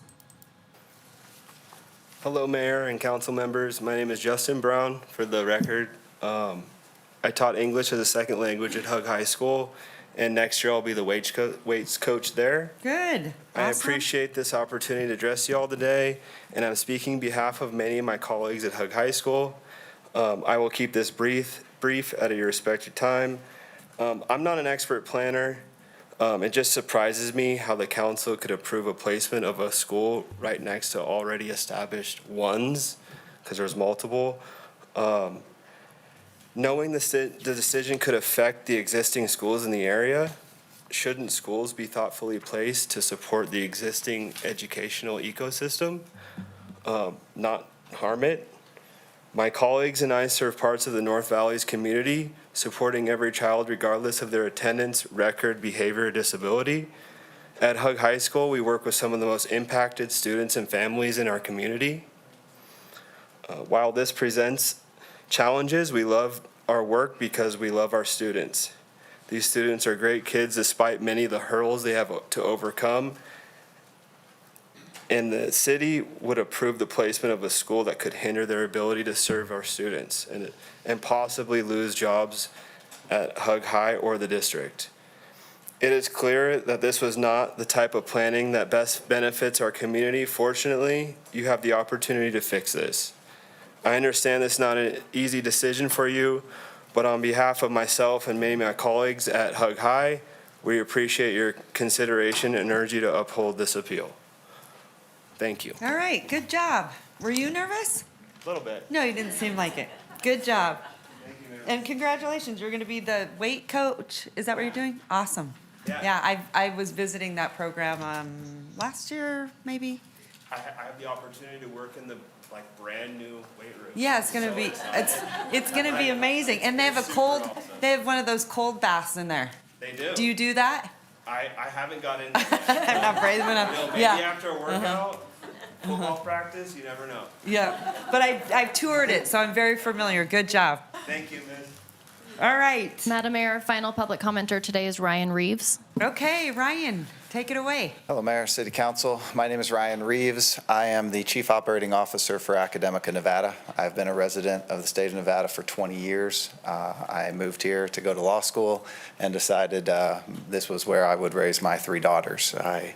11 years ago was rescued from the practice of civil litigation and given the opportunity to be a part of creating public school options. I literally formed Academica Nevada LLC through the Secretary of State's office, opened its bank account, and have operated it every day since it's existed. The idea that we are some out-of-state organization that is considering only profit is a false narrative that is often shared by opponents of charter schools. We employ more than 70 Nevadans to do the work that we do. And in doing that, we charge Matter Academy to be lawyers, accountants, facility consultants, procurement specialists, registrars, student information system specialists, basically to be a school district office for schools that aren't in a district and need those kinds of services. And we charge Matter Academy less than 5% of their student funding to do that. By comparison, the central office expenses of Washoe County School District are over 5%. So we are doing great work for a great school. And that school deserves the opportunity to grow. The vision to be a K-12 has always been present within Matter, and it has not been hidden, and there have been plenty of public hearings because every single Matter board meeting is public and open. Our minutes are posted since the formation of the school on the website. The initial application to grow in 2022, which was submitted to the district and opposed by them due to the location, was then moved and resubmitted for a different location and then opposed again. And then received as if this is shocking, we never knew this. No, the vision of Matter Academy has always been there. And we can live side by side as great neighbors. Matter Academy High School in Las Vegas is right next door to Desert Pines High School. They collaborate, they coordinate, they share facilities, and they're good neighbors. That can happen here too. The neighboring elementary school does not have to have the fear that has been put within it. And the only issue before this board is traffic. And as I said, I used to be a civil litigator. And as a litigator, you had to qualify an expert before they were allowed to give testimony that was listened to. There have only been 2 traffic experts that have spoken today, and both of them have supported this application. Therefore, we request that you approve it as well. Thank you. All right, thank you so much. Madam Mayor, I apologize. Okay. We do have one more public commenter, Kelly Orr. Okay, Kelly, come on up. And we have one commenter via Zoom, Sarah Engel. Hi, good evening. Kelly Orr for the record. I am a Ward 4 resident, also community director for an affordable tax credit property in the area, Copper Mesa. I also have 2 children that go through the school district. One's 25, she's at UNR. One is 15, he's at McQueen. He is zoned for North Valleys, but I'm grateful for Washoe County's signature programs. He, in the 6th grade, was looking at going to O'Brien Middle School, and the first day of school during COVID, we got a phone call from Doral Academy in South Reno that he had been accepted on their wait list. I disenrolled my child from Washoe County School District, and I traveled 24 miles each way every day to take my son to school, to South Reno, who Doral Academy borders Galena High School.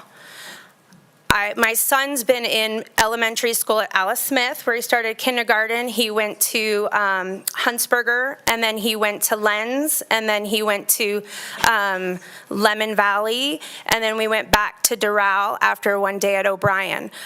All schools have traffic issues. All North Valleys have traffic issues. South Reno has traffic issues. Spanish Springs has traffic issues. Those are not new issues to the council, and I think RTC and the roads are really trying to partner to make those expansions. I also sit on the RTC Multimodality Commission, and I wanted to engage myself more with the community and what's going on, and I feel that putting Matter Academy where it's at is a great opportunity for the growth of our community. We have 7 home developments being built right now. We have $1 million square foot warehouses being built on the back of the airport. We have growth happening in our community, which is bringing more residents, which is the need for more schools and more of a choice. We have, 4 elementary schools. We have 1 middle school. We have 2 high schools if you consider TMCC High. And then I believe the other charter school, Snacks, has a high school within it. So we're giving our students, our communities, more of an opportunity to have a choice. And with this continued growth in our area of every ward, education matters. So I really want to see everybody in the community get together and get excited about more growth. Right now, Boys and Girls Club expanding in our area is amazing. Our baseball team's having a place to host events instead of the schools, cafeterias, bringing the community together more. I'm very excited for this growth, so I hope you take everything into account, and as a resident and a parent and employee, thank you for your time. Thank you so much. Thank you. Sarah Engel via Zoom, followed by Madison Jackson and Gil Lopez via Zoom.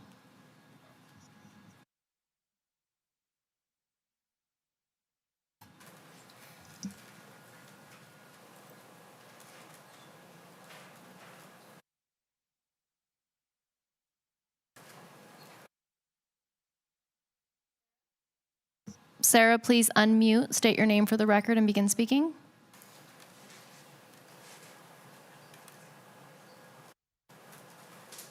Sorry, I thought I was talking. I just want to echo the previous speaker in saying that I think educational opportunities for the young people are more important than worrying about traffic, because traffic is horrible everywhere, like literally everywhere. And so using that as an argument against the school just doesn't make any sense to me. Like, I don't even have any kids, but I think education is super important, and I hope that the school is upheld. Thank you. Madison Jackson, followed by Gil Lopez via Zoom.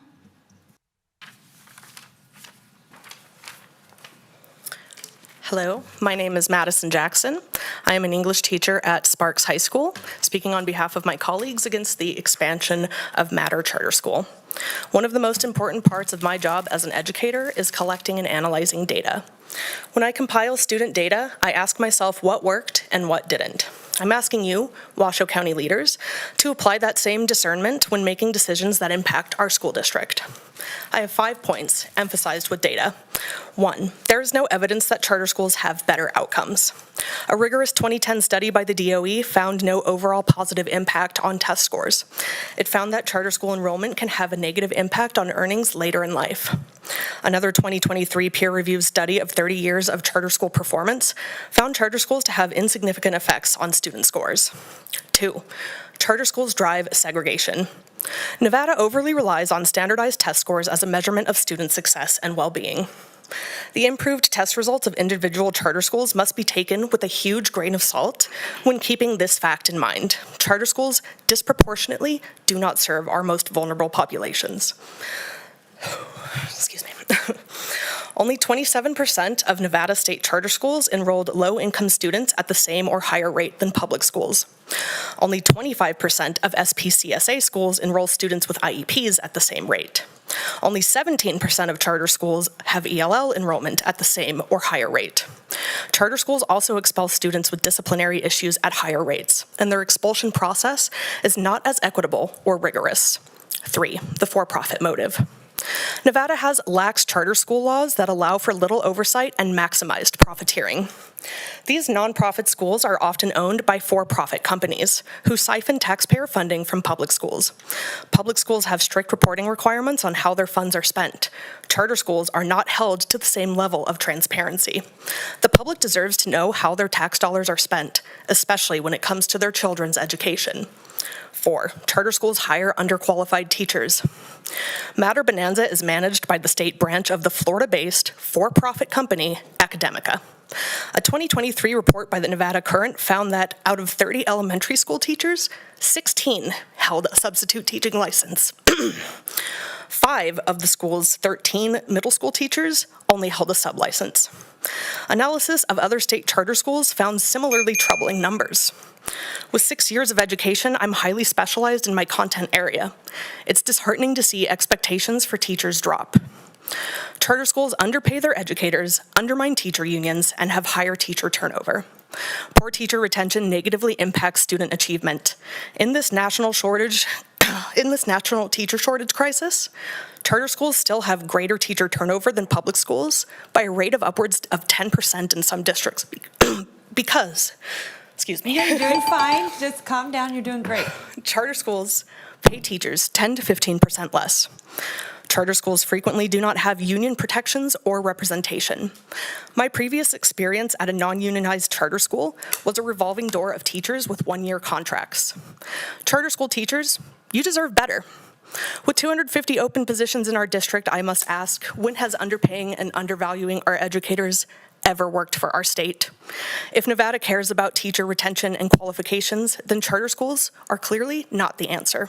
Okay, Madison, how much longer do you have? That's it. That's it? Oh, good, okay. Well, then you're right on point. All right. Did you say you're currently a teacher? Yes, I work at Sparks High School. Oh, okay, good school. Yes, I love Sparkside. that school. We have Okay. wonderful students, wonderful staff. All right, thanks, Madison. Thank you. Now our final public commenter is Gil Lopez via Zoom. Are you sure? So my name is Gil. Thanks, Madam Clerk.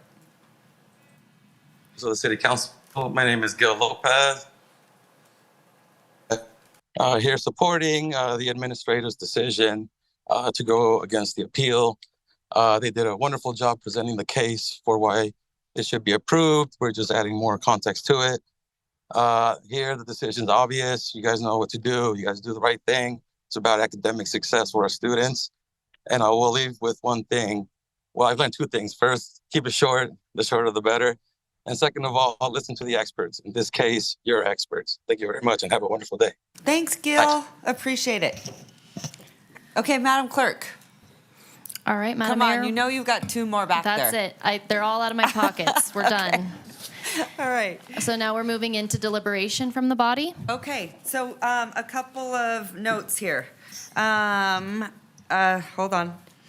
I just want to acknowledge Councilman Reese is on the phone.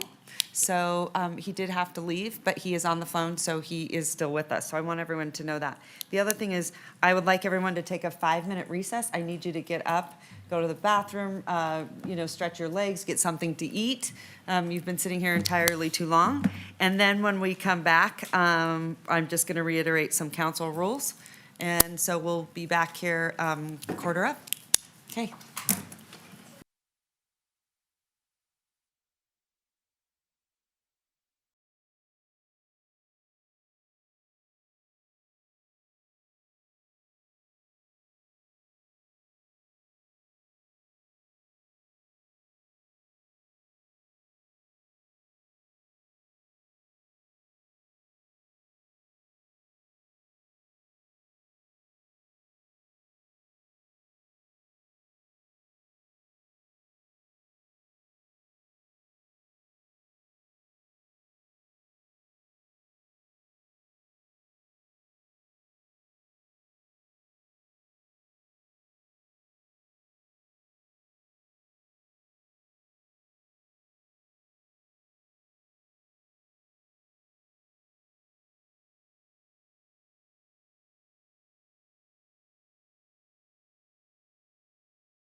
is abuse of discretion.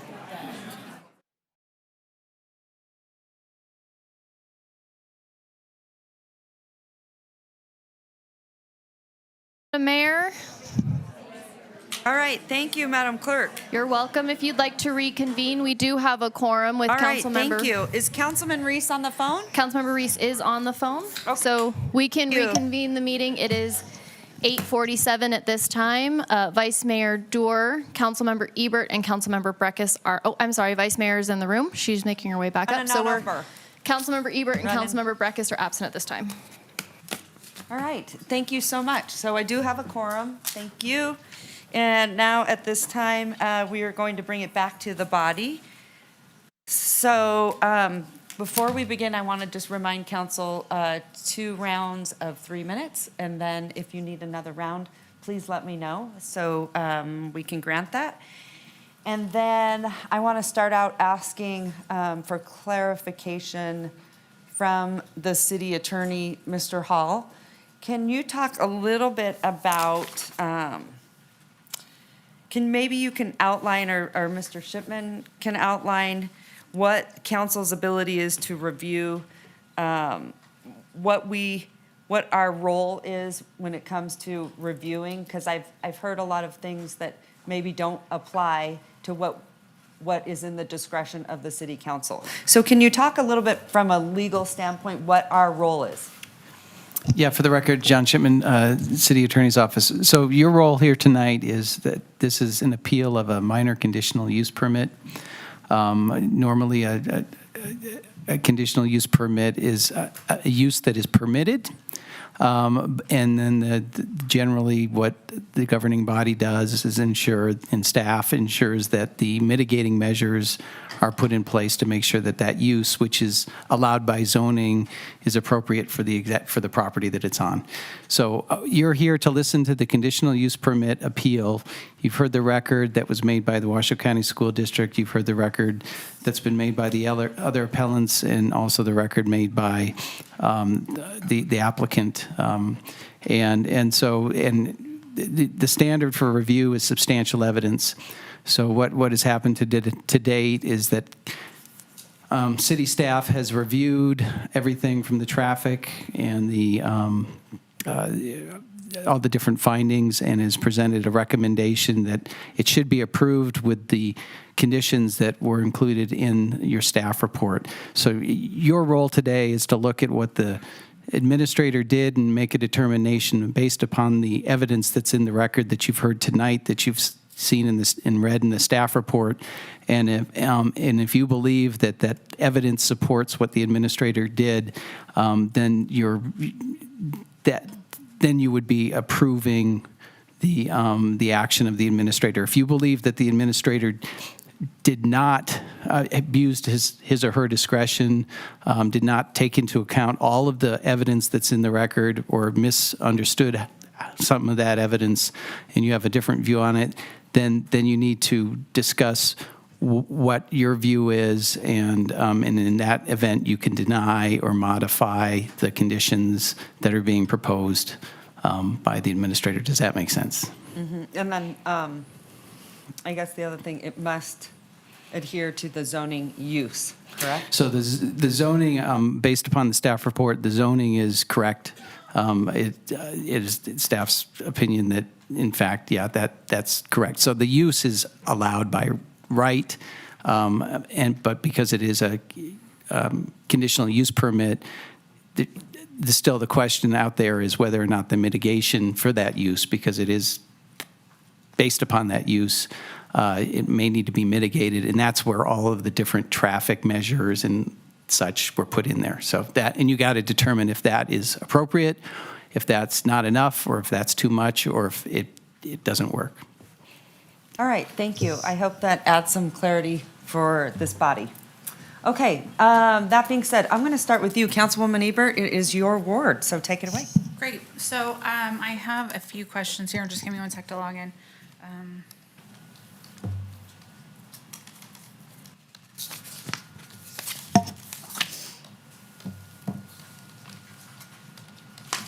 Okay. So I have some questions, I think, for the The school board, did anybody from the school board or the school district reach out to me? I was going through my emails and I couldn't find any kind of communication to talk about the appeal directly with me. I know that some other council members said that they spoke with members of the school board. No? There's nobody here? Okay. Mr. Searcy, he's saying he did.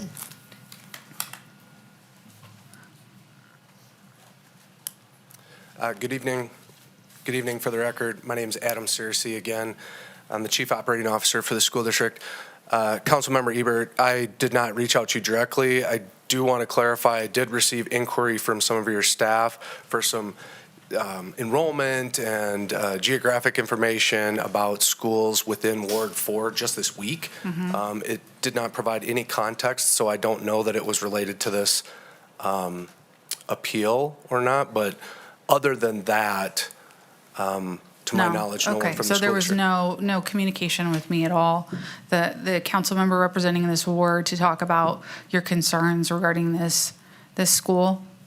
No, we followed the process as governed by this particular, this opportunity to file an appeal, demonstrate our, grounds for our appeal, and submit the presentation in a timely fashion ahead of the publicly posted agenda. Okay, all right, so I understand that, but I think that, Matter Academy also followed what was asked of them.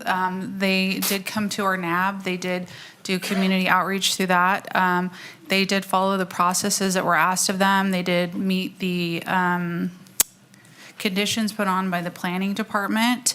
So I'm not really sure, what else the expectation would be. Like, I've heard what people are saying, and I hear that there's a lot of concerns maybe just about charter schools in general, but that's not really what we're voting on. We're voting on whether or not this charter school should be allowed, not how it's going to affect the school district.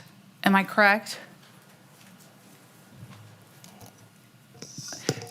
That's kind of a broad question. I mean, in the sense of you're looking at the property and how the property is configured and how that operation of the property under the use that is being proposed for that property and the mitigating measures, whether that's appropriate for that neighborhood. To the extent there is a school next to it, as a neighbor, potentially, as a neighbor, they have an interest in how that school's going to operate and how that.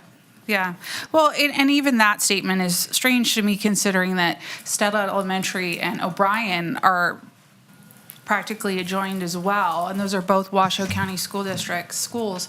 And something that I've done as a council member to be a good representative for my community is met with the principals of almost all the schools in my ward. I think there's been 2 that haven't responded, and they were charter school and another school. And I've heard from the teachers and the principals at those schools, and I've heard some issues that they've shared with me when I've reached out to be supportive of them and build relationships. And a lot of the issues that they share with me, I'm concerned about. And that's one of the reasons why I support the idea of charter schools, is because without them, the community members that don't have the ability to go to private schools don't have any other choice. And I hear from constituents that have issues with bullies at school, and I've reached out to. Councilwoman Ebert, I'm going to cut you off. Okay, thank you. All right, thanks so much. Okay, go ahead, Councilwoman Dewar. Okay. Well, given that we really only have 2 rounds of 3 minutes apiece, I do have a number of questions, but I'm just going to lead with some conclusions because there's been so incredible amount of testimony. So here's the deal. Mater Academy sounds like a delightful, successful, innovative school. In my mind, after all this testimony, it's indisputed. And I would just like to stipulate to that kudos and congratulations to the representatives of the school, the teachers of the school, the people that attend the school. At the same time, I think the Washoe County School District also made some points that I think are fairly undisputed. In fact, I even heard them from Mater Academy acknowledging that they probably will take students from some of the public schools. I think that's their goal. I mean, their goal is to offer a choice, and so that means that the students are probably enrolled somewhere and they're going to come over. So there will be a loss to the school, and I think that's also undisputed and something we could all stipulate to. So here's the thing. We are not having a referendum on the value of charter schools, on the excellence of Mater Academy, or the issues and policy perspectives of Washoe County School District. What we are doing is that we are evaluating whether or not the school, as presented today, meets the criteria, the general review criteria, and the minor conditional use permit criteria. And so that's the lens in which I've looked at this, because my job is not at the school district, school board. I'm not on any of those boards. My job is not primarily education. It's generally education. So here's some observations that I've made. Everyone has to drive to a charter school. That is a huge difference between a public school that has public transportation and a charter school. The details in this report I found a little bit inconsistent, and I could take some time and show you where, but generally they're in the areas of parking, traffic, and so on. It'll talk about so many students and so many teachers, and another section talks about a different amount of students, different amount of teachers, different need for parking. And what I saw throughout the report was in the numerous places, it said, all of this will be figured out before you get either a building permit or a certificate of occupancy. And I think that is a general level of information that should have been resolved during the review. I do want to say I think our staff did a phenomenal job looking at the on-site circulation on the school and redirecting the traffic onto North Hills Boulevard versus Beckworth. I did have a chance to go out there, drive the whole place. One of the challenges that I've seen when we have schools next to other schools, example is we recently approved I did not support it, but we approved a Life Church school right across from Damani Ranch School. And one of the issues I brought up was emergency access during school hours, especially during the traffic transition time. I have a few more details which I can hold, Madam Chair, but I do want to say at some point I need to just ask the two traffic engineers some questions, but, okay. I'm going to move on. All right, Councilwoman Taylor. Thank you, Madam Mayor.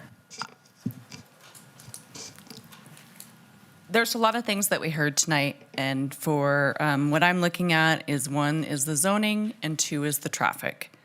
Our attorneys said something about the administrator abused discretion. I don't believe that is true. I believe that our team is phenomenal, and if you can't get something done with Chris and Angela and their team, you probably need to go back to the drawing board. And the idea that the process was deeply flawed and lacked transparency, I take offense to. I think our team works very hard with all of our community and all of our partners to make sure that they are making decisions for the best of our community. So I'm going to say that in a broad stroke, but I do have questions on traffic. So do you want me to wait or can we bring up the traffic engineers now? Because I just... Yes. No, go right ahead. Okay. Actually, I'd like for our traffic engineers to come up here. Thank you. A couple of things I heard is the roadway system. Hi, Mike, how are you? Good morning. I mean, good, Good morning. good afternoon. Yes, Good evening. we have been sitting here since this Yes. morning. Mike Michelle, Engineering Manager and Development Services, for the record. So in the application, I saw that there's been a lot of mitigations done for right around the school, for the extended school zone, for the flashers, for the offsetting the time, for on, off, stacking, queuing, all of that stuff. That seems to be mitigated to my concerns. My question is, what is the purview of the council to look around the surrounding road network, and do we have that information? Is it going to be impacting Golden Valley Road, 395, those exit? Is that something that we need to be looking at? Because if I look at what was presented, I see that the traffic has been mitigated. Yeah, I mean, we analyzed North Hills at Golden Valley. We analyzed Golden Valley at Beckworth Drive. We analyzed North Hills at Buck Drive, but anything over that, we did not look at. We looked at kind of confined to those parameters. So As should we be outlined. looking at that when we're looking at when we're taking in consideration the magnitude of cars going in and out of here? Is that something that we should be looking at? We considered the scope outlined in the traffic study to be sufficient. Okay. I'll have more questions in detail, but thank you. Thank you, Madam Mayor. Okay. All right, Councilman Martinez, go ahead. Thanks so much, Madam Mayor, and Mr. Michelle, if you could stay up. I had a quick question for you. I don't know if staff can bring up slide 7 in the presentation that staff provided. From staff's presentation? Yeah, from Thank you. staff's presentation. I wanted to get a better understanding of the flow of traffic here. So if folks are traveling southbound on North Hills from Lemon Valley, will they be able to turn left into the school? Are we going to get the exhibit up? There it is. So if they're traveling, is it southbound on North Hills? Okay, Will so they- Yeah, that would Will be they it. turn left? Or are they going to have the ability to turn left into the school? yes. Yes, the ingress will be a full left turn from North Valleys into the school. And similarly, when you're exiting the parcel, you can take a left to go back out through Golden Valley. You can. And then where will the sidewalks that were mentioned in the presentation, where would those be at? Those are located on the south side of Beckworth from North Valleys heading east to connect to the existing sidewalk at Alice Smith School. Okay. That gives me a better picture. Thank you so much. And I think I'm just asking the questions for context. I want to appreciate everybody who's here today that gave public comment, whether it was via email or our public comment portal, or that came in person to show their support, pro or against. I think we are asked for a very specific thing, and it's not having to do with charter school versus public schools. In this case, and being an educator myself, having gone to North Valleys High School, driven those streets for 4 years, ridden the bus, having worked at Alice Smith Elementary School as a kindergarten aide many years ago, I understand the fear that was explained from the school district and the teachers specifically about the impacts there. I just think that based on what we're being asked today in meeting the findings, I agree with staff and that we are able to make the findings to approve the conditional use permit. All right, thank you so much. Councilman Reese, are you up there in the clouds somewhere? Madam Mayor, thank you. Yes, and good evening. I apologize for not being able to be there. I think, as you know, I have a medical procedure which prevents me from being there tonight. So I do have a number of questions. I want to first ask, did this project go to the NAB? I think the ward member from Ward 4 said it did. I want to confirm that that's true. This was presented to the NAB. Who knows the answer to that question? Ms. Picotti, thank you so much. Yes, thank you, Councilman Reese, Leah Picotti for the record.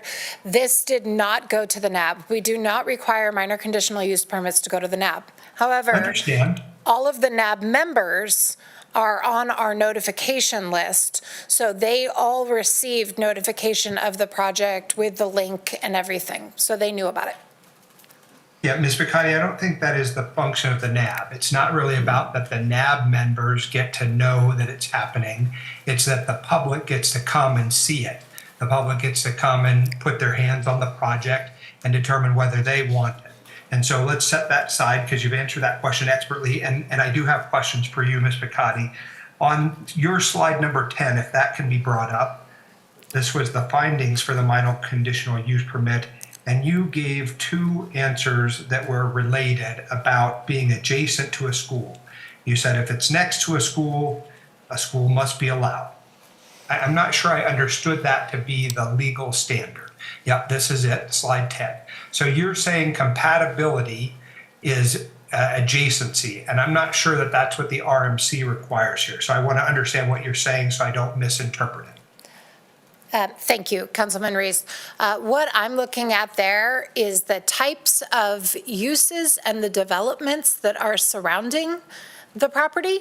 When I see like uses, I assume them to be fairly compatible, located in the same area between a neighborhood and a commercial district.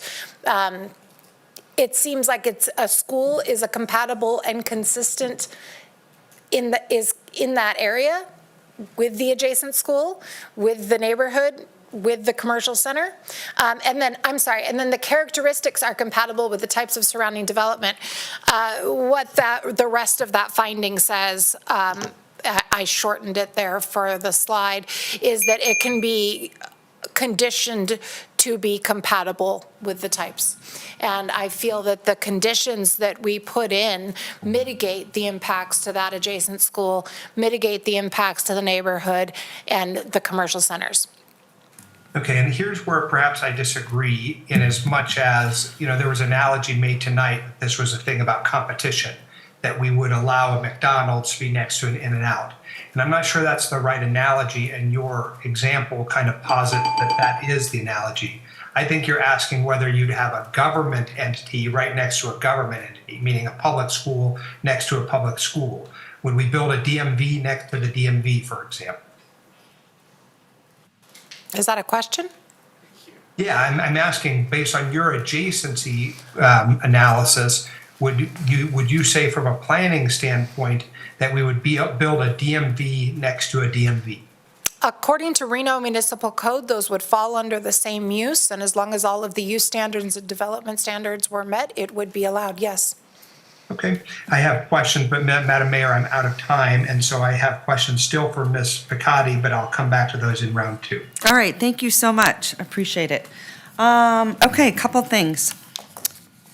I will say there were some statements made on both sides that were troublesome for me because we are living in a world where it's so divisive right now more than ever. This is an opportunity when a community should be coming together and accepting each other, especially I think on the Washoe County School District side.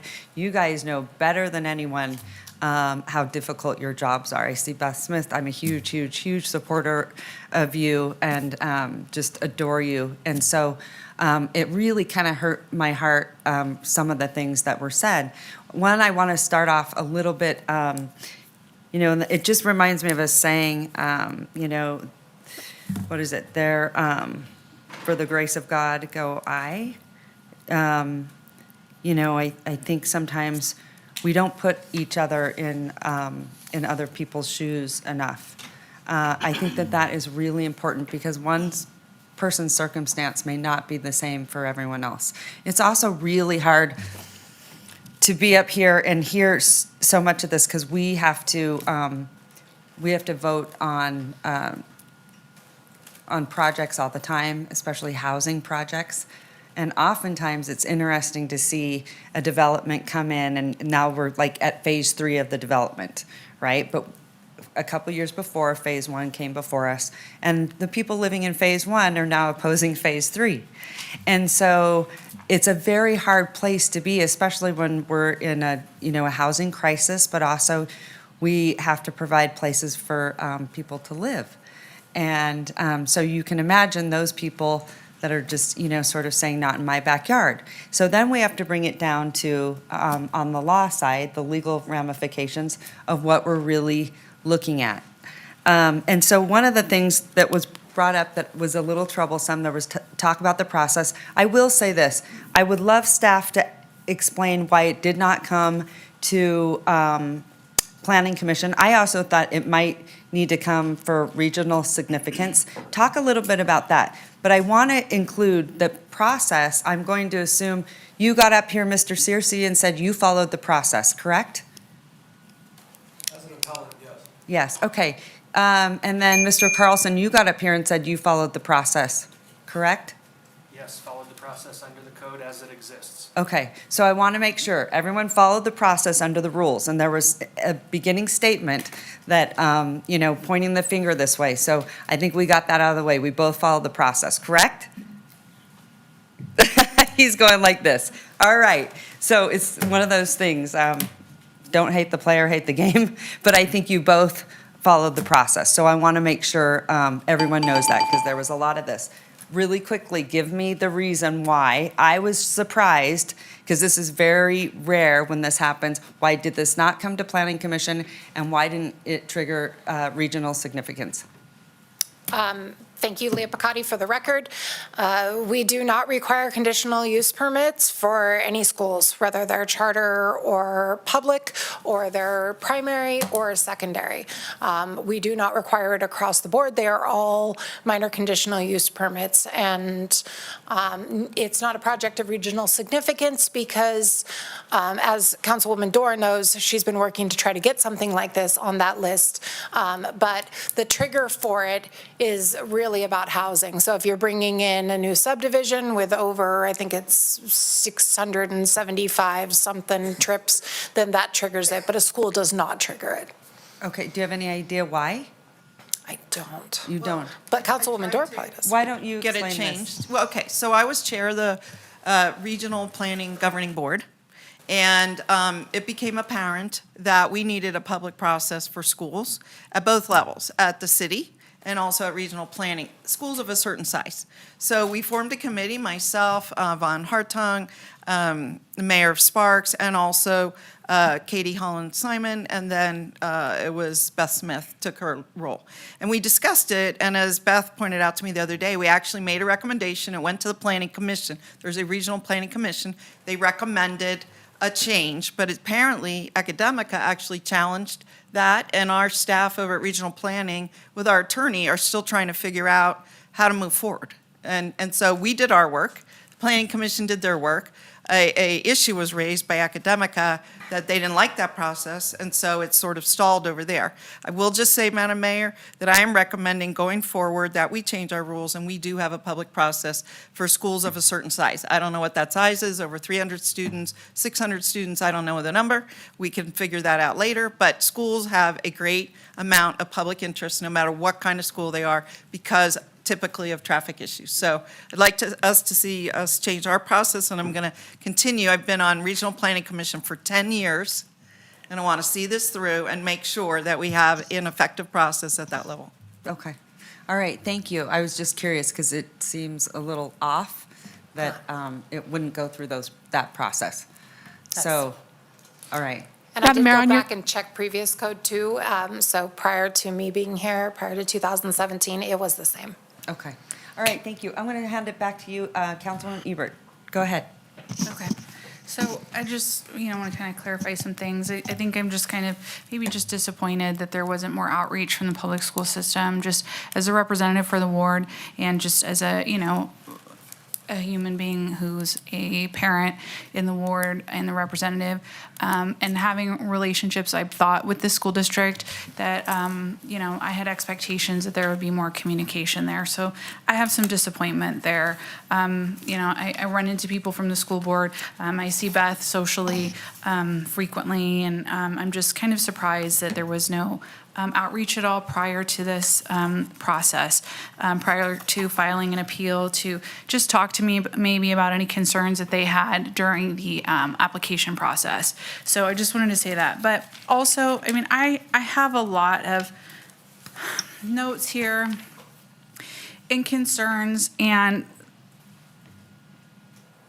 I really, truly, at the end of the day, just want to have the best possible educational resources for the kids in all of Reno. And I, during my research, have come across a lot of things, and I know some of the arguments that have been said tonight, against the charter school, saying that it'll take away students from the public schools. I just read a thing with a quote from Beth Smith saying that the school district rezoned our neighborhood, or our schools, in Ward 4 because they were all over capacity.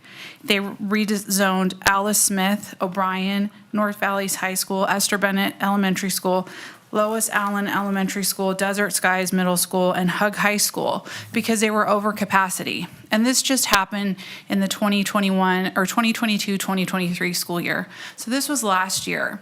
So if we're not over capacity at these schools now, it's because you guys just rezoned and you're shuffling kids around to other schools. Maybe a benefit would be that kids don't have to be rezoned to other schools. And they can continue to go where they used to go. There's a quote from Beth Smith in there that says, that she was happy that the kids in North Valley High School would get a variance to continue going to North Valley's high school to finish their high school education. That's great, but I mean, to me, that says that there was a problem. There was overcrowding in this area. So I just think that we need all the help we can get in North Valleys. And yes, traffic is a huge concern of mine. Infrastructure is a huge concern of mine. But education is also a very important resource for our community. And I want our kids to have the best possible start for their education in their lives. And I've also been notified about something that a program that I heard about. I don't know if it's true or not. It's called the Newcomer Schools, that a lot of kids are being brought to the North Valleys as newcomers. I just have a lot of concerns about the education that our kids are getting in the North Valleys. And I volunteered at my kids' school, and I've been in the classroom, and I see what happens, and I know how much our teachers care about our kids. My daughter's teacher is wonderful. My daughter cries when she talks about going to the next grade because she's not going to have the same teacher anymore. These teachers are passionate and they're wonderful, but I don't necessarily see them getting the support that they need to help the students. And I hear that from my constituents, and I hear that from educators that I talk to in my area. So, I hear that there's concerns about pulling resources away, but there's also, I went on the Washoe County School District webpage, and there's hundreds of job listings. You talk about the risk of people losing jobs. Well, maybe we just take some of the job listings down. It's not necessarily people will lose jobs. It looks like there's, plenty of them there that aren't filled. So I just have a lot of concerns about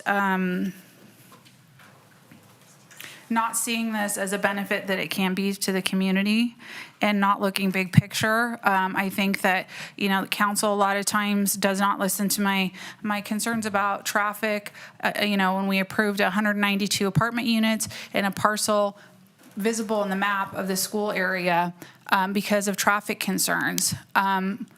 I still have concerns about that traffic there, but I view the school as a resource and a benefit to our community, and it's something that's worth the traffic. Our children's education is worth the traffic. Councilwoman Ebert. Okay, thank you. Thanks. All right. Councilwoman Dewar, go ahead. Yeah, going to do the best I can. Leah, if you can come up, if staff could bring up slide 13, which is the very last slide of the staff PowerPoint before we start the clock. Okay, so my concern is that we continue to approve all kind of projects without requiring mitigation for traffic impacts. This is a slide I don't think you showed in your presentation, but it was an attachment. And what I understand from this is that you have streets on the left, you have the AM and PM across, you have how much delay will be experienced in seconds, you have the level of service at 2043. And what I see on this chart is that we will, at the point of this chart, and I think to some extent now, on North Hills and Beckworth, which is my concern, which is Alice Smith is on Beckworth, this school's entrance would be on North Hills, where those two streets intersect. I sat there, I went through that intersection 5 times. It was in the middle of the day, 2 o'clock, there's no school traffic whatsoever. I had a very hard time turning from Beckworth onto North Hills, taking a left. And people will be doing that. They do it today. It is hard today. It will be hard in the future. I will be honest, I think we need a traffic light there. I don't know if we have RTC either online or in the room or out in the lobby. I believe I saw Dale. Huh. Oh, here's See? Dale. Okay. There you are. Well, what I want to understand is, I know Beckworth is not a regional road, but North Hills is. I want to understand, if you can come up, is North Hills planned for any kind of improvements anytime soon? Is there a light planned at this intersection? These are things, when I brought up to our staff, I will tell you, they said we went back and forth, meaning they could see an argument that we need a light and we need road improvements there, and that we don't. And they thought that if they put in a right turn lane onto Beckworth, that would alleviate the traffic challenges. I don't think so. When I was there in the middle of the day, 2 o'clock, no school in and out, cars were piling up behind me. I couldn't get out. The traffic was 55. I know it'll be 15 theoretically at school time, but nevertheless, going very slow, you won't be able to get out either. So could you just address that for us? You know, what does this mean? I think you had input into this chart. I'm not sure. Sure. Good evening, Madam Mayor, council members. Dale Keller, Deputy Executive Director and Director of Engineering for the RTC. To answer your question, Council Member Dewar, is North Hills is a regional road. And right now, North Hills does not stop. And so therefore, it meets the acceptable level of service policy. My understanding, Beckworth is a local street. I'm not sure exactly from the It's like city's 35 perspective. foot, I paced Correct. it out. Correct. So you are correct of how you're characterizing that. Now, the improvements on North Hill is identified in the next 10-year window. 10 years? And it's also included into our Regional Road Impact Fee Capital Improvement Plan, or CIP. So my understanding is this school is expected to pay $700,000 into the road impact fee, except that you can use that anywhere, not necessarily this space. That is correct. I mean, anywhere north of I-80, You can use those funds on any project that's identified in that CIP program. north of I-80. North of, yes, ma'am. Okay, so my concern is as it stands right now, it might be in the future, but as it stands right now, I don't believe the traffic's mitigated. I think we could do a better job. I think we could bring to bear our tools. I think we should lean in and be conservative and vote for public safety, because what I've seen happen here too many times is a situation develops, something's approved, the mitigation's not put in, then all kind of people, equivalent number of people that are here today, come to us and say, City of Reno, you need to fix X, Y, Z. And it's happened to me over and over in Ward 2. You know that we have some 40 projects that need to be fixed by RTC in South Reno. We've fixed like 3 on that list, with more to come. By the way, kudos on the double R north turn, phenomenal. I saw it last week, but that was 7 years in the making, okay? But it's done now, so fantastic. But my point is, my concern is my ability to meet these findings, which specifically specifies mitigates traffic impacts, provides a safe environment, design is compatible with surrounding development, will not materially be detrimental to public health, safety, or welfare. I can't right now today make those findings, Okay, so I'll thank leave it you. at that. Sorry. I'm letting you guys go over quite a bit, so I just want to point that I out. just see F, et cetera. All right, thanks. Thank you. Go ahead, Councilwoman Taylor. Thank you, Madam Mayor. I will say that I actually reached out to Washoe County School District. I reached out to both applicant. I did a lot of my own outreach, and I think that is part of our responsibility. Leah, I had a question for you. The minor conditional use permit process, we were talking to Madam Mayor, is it different for a charter school than it is a Washoe County School District? No, it is So not. if Washoe County School District came in and said, we're going to put a school here, same thing, would they go through a different process? It would go through exactly the same process and would end up in the same place we are today. Okay, so there's not a discrepancy between the zoning or the master plan or the conditional use permit based on the school.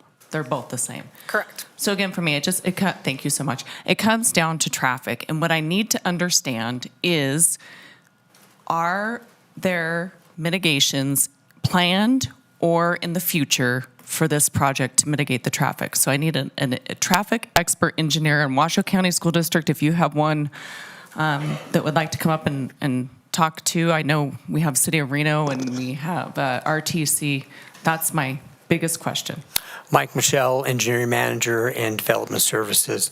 Yes, from a staff level, we are comfortable that this school mitigates its traffic impacts. Okay, and I think I have another minute left, so I'm going to ask our attorneys something really quick. I might have misunderstood Mr. Shipman when you were outlining our process, but in order to overturn the administrator's decision to approve Matter Academy, are we asked to find that staff abused their discretion? Yeah, you're asked to find, the standard of review is substantial evidence. So there's evidence in the record. And if the evidence in the record supports the administrator, and the administrator is not, in your opinion, abusing her discretion, his or her discretion, right? So like that they're not mischaracterizing evidence, they're not omitting evidence, they're not. If you believe that they are doing, in fact, taking the evidence and forming a judgment and then approving it based upon that evidence, that is not an abuse of discretion. And then you would essentially affirm that. If you think that, no, the evidence is being mischaracterized or that the evidence isn't there that they're relying upon, that would be an abuse of discretion. Does that make sense? Yes, I'm not going to ask any more questions. I think I understand it. Thank you. All right, Councilman Martinez. Thanks so much, Madam Mayor. I don't think I have anything else at this point to do with this appeal, and I'm ready to support or make a motion when it's Okay, time. we're just gonna go a couple more. Councilman Reese, go ahead. Madam Mayor, thank you so much. I still have, this is my second round, and I'll have a third round. I want to chat again with Ms. Picotti, and I wanted to ask a question about the zoning, the GC SF3 issue. I don't understand why we have created a fiction in which half of the school is in one zone, half is in another. We believe that only high school students will stay on one line and primary and middle school students will stay on the other. Why was a zone change not required? Well, thank you, Leah Picotti for the record. We're not building a fence in between these two zoning districts and not allowing students to cross from one or the other. Both schools, secondary and primary, are allowed in the GC zoning district. It's only the elementary school that's not allowed in the GC zoning district. And the reason for that is because there are other uses in GC, like liquor stores or things like that, that could be permitted that we might not necessarily want next door to an elementary school. That's like a Rayleigh's that sells alcohol? Is that what you're talking about? No, not necessarily. Other uses that might be allowed in GC. So But why didn't we require a zone change? we wouldn't require a zone change. An elementary school is allowed in the SF zoning district.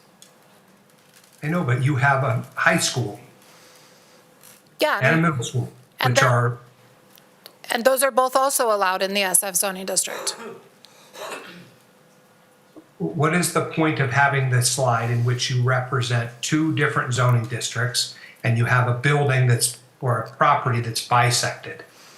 I'm just trying to show that the elementary school is on the single-family residential parcel and not on the GC parcel. And there is a condition of approval that requires all components of that elementary school be on the SF parcel. However, we are not requiring them to build a fence and say no elementary school children allowed in GC. We understand that the children will cross. The intent of the code by not allowing primary schools in GC is to protect the children from those other types of uses. So if this project had been built mirrored, the elementary school on the red side of that picture and the middle school, high school on the SF side of it, would that have run afoul of our zoning code? yes, the primary schools are not allowed. And it can't be the opposite, because that makes no sense to me from a planning standpoint. Let me ask about bicycle infrastructure. Ms. Martinez and Ms. Conley talked about bicycle infrastructure being overlooked. Did we look at bicycle infrastructure and what is required? We absolutely looked at bicycle infrastructure, and we felt that with the adjacent neighborhoods who do have bicycle infrastructure and sidewalks, that children, both middle school and high school, would be likely to ride their bikes. And so is there sufficient bike parking on site for those children? There is, yes, compliant with the Safe Routes to School recommendations, yes.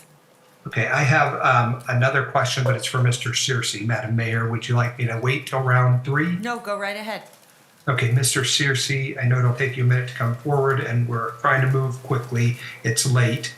When Washoe County School District builds a new school, how many acres do they allocate for that school site? Meaning, when I look at this site, it's tight, it's small. And because I do serve on the Capital Funding Protection Committee and have seen your work in that area, I'm not sure I think this is an appropriate site for a school, period. Good evening again. For the record, my name's Adam Searcy with the Washoe County School District. On average, our elementary schools are sited on parcels of about 8 acres, middle schools in the range of 20 to 25 acres, and high schools often in excess of 50 acres, of course, with football stadiums and the like. So here you have a combined middle school, elementary school, and high school when built out completely on 10 acres, as opposed to the, I suppose, 75 or 80 acres that would happen if you were building a school. I believe that's correct. Okay. Madam Mayor, I will wait till round 3 Okay. to sort of Thank you. summarize my thoughts. All right, thank you so much. I'm going to sort of pick up where Mr. Reese sort of left. It said, or someone made the comment earlier, required slots for bicycles. Was that you, Mr. Searcy? Someone made that there was required slots for bicycles. Mr. Carlson, do you know? Well, I think there was 150 bicycles required in this plan by Ms. Picotti, right? Okay. Okay, so it does meet the requirement. Leah Picotti for the record. Yes, Madam Mayor, it not just meets the requirements, but it exceeds the requirements. In this case, staff felt that we would get, in order to mitigate traffic and with those adjacent neighborhoods that kids would be riding their bikes. So we increased it. Normally, it's capped. It's 10% of the student capacity, or I'm sorry, it's 10% of the square footage of the building capped at 50. But if you looked at 10%, it would have been 150. So based on the Safe Routes to School recommendations, I did that 150. So it's 10% of the student capacity. And those bicycle racks have to be in the front of the school in an open area. So it can't be like around the back in a corner. It has to be in a safe area where kids feel safe bringing their bikes and leaving I assume, Mr. Carlson, you would have to include those and put those in at your expense. Madam Mayor, Sev Carlson for the record, correct. They're a part of the design. They're contemplated as a part of the minor conditional use permit, and they're a project cost. Okay, and then can you talk a little bit about this, what you call the stacking? One of the reasons I think that this is sort of the process, and maybe it works and maybe it doesn't, what I was asking earlier about coming to council or regional significance and all of that, because in my whole probably in the last 10 years, I think I can only remember two issues, well, not issues, but two schools coming before us. So I'm curious, or to this capacity of charter schools, I guess. Right, so I Talk just a want to little make bit sure that about the stacking or the timing in which. Okay. So I'll let our traffic engineer speak to that. He's the expert on it. In terms of, I think as a preliminary to that, though, in terms of site size, the city code does not mandate a particular size for the site. So we do not have to follow a school district standard for site size. That ultimately leads into the design of the site and stacking for traffic. So I'll let Mr. Egerton talk about that specifically. All right, and I assume this is common practice in your expertise in this field? Ted Egerton, Lox Engineering. Yes, typically on charter schools, what we try to aim for is a ratio of 0.15 cars per student for the drop-off and pickup lanes. We actually are providing 0.2, so we're exceeding that by 33%. So basically, one comment was made earlier in the presentation by a person that we'd have miles and miles of stacking. That's not correct. What was mistaken in that presentation was the number of trips. You've got to remember, one vehicle makes 2 trips. Right. One to the school, and back. one out, origin destination. Or out. So when they say 800 trips, that's actually 400 cars. What studies have proved is on the stacking, because it's a dynamic stacking, in other words, it's continually moving, it isn't a stop, let all the vehicles stack up in the queuing length and then drop off the kids or pick up the kids, but it's dynamic. So that's why the rate of 0.15 is generally acceptable for a queuing area.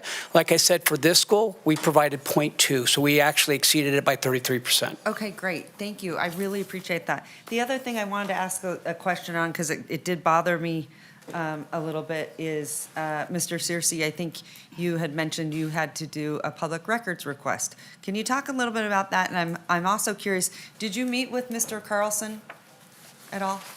Tell me about the communication between the two parties. Yeah, I mean, again, Adam Searcy for the record with the Washoe County School District. We received our email as on the, development list like we always do. We received our postcard. We received no other outreach from the applicant. We submitted our technical comments to the city as we do on all development reviews. And then that was really it. All communication was from the school district to city staff inquiring as to status. We did not have a meeting or engagement with the applicant. We did not reach out directly to council members, and we were not included in any of the months of discussion or re-engineering. And then ultimately, again, there was no public announcement of a decision being made, thus the appeal period being triggered. That was only because we asked staff repeatedly if a approval had been issued. Then when we asked, could we see the final documents that were developed for approval, that's when we were just, respectfully asked to submit a public records request. So I don't mean to be disparaging. I just want to accurately characterize the nature of the... I worry when I hear that because I want you to have access to the information and transparency. And so... Staff was very responsive, and we did receive it immediately, but it was... only upon our very deliberate effort to obtain the information. Okay, I just wanted to clarify that again, because I want to make sure that you're getting everything that you need, to be able to make the best possible decisions. And if you're getting pushback from our team, then that's not good. I don't want that to be the perception. Okay. I just, all right, I just want to make sure you're getting everything. We were not an active part of any development. So, and you also mentioned, and I'm going to assume, every time that this body sees a project before us, housing development or maybe business license or something close to a school, that you are aware of those things? Yes, absolutely. We receive the same list of all projects that are seen before and we review them and we provide comments on them. In this instance, we feel that a couple findings were not appropriately met, and I tried to characterize that in detail, and that's why we've persisted in our position. Because I've always felt that the schools should be at the table on anything that we are reviewing. I guess my question is, this is the first time I've seen you at a council meeting or the school district at a council meeting, and it would be helpful, I think, moving forward. I guess, obviously, you chose this issue to be out front of versus maybe some of the other ones that we weigh in. Is that correct? We take a very active and attentive posture on all development, residential, of course, but really we scan that list, provide appropriate, even-handed feedback to staff, and their engagement with us is almost without exception right in line. It was this instance where the placement of the primary school on the general commercial portion of the parcel, which is not allowed by code, was believed to meet findings, and all those level of service Fs in the traffic study was believed to be able to meet findings that we felt appeal must be submitted. Okay, I guess I was just trying to get at maybe some of the comments that were made seemed a little bit more personal, and some of those things. So I was trying to kind of figure out why this one versus other ones that we've looked at that are just as important, that have just as many probably issues that come before us. So I just was curious because there were things that were said that, would give me a little bit of concern to make sure that we are all playing well in the sandbox.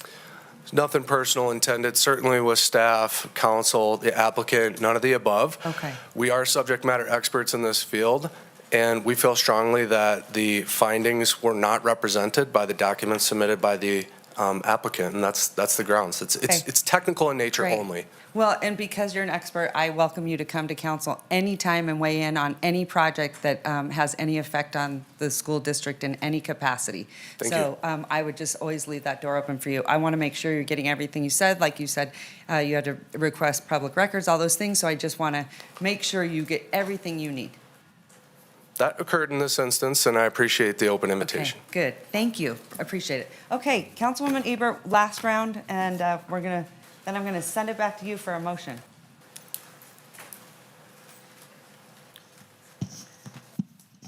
I have some comments, but I don't know that I necessarily have questions at this time. Do you want to wait and then make the motion and Sure. include those comments? Okay. Yeah. All right. Councilwoman Dewar, go ahead. Could I have Dale come back, because I didn't get my question answered about the light? And I just want to clarify, Madam Mayor, I thought you brought up a really good point. I asked Ms. Picotti the same point. I said, when was the traffic study done? 2 days before the permit was issued, you told me. And so between the 2 days that the traffic study's done, to be able to get that traffic study, the final study, which you said you didn't share an interim document, only a final document. So the school district wouldn't have gotten that until 2 days before the permit was issued. And so their only recourse at that point, is that right?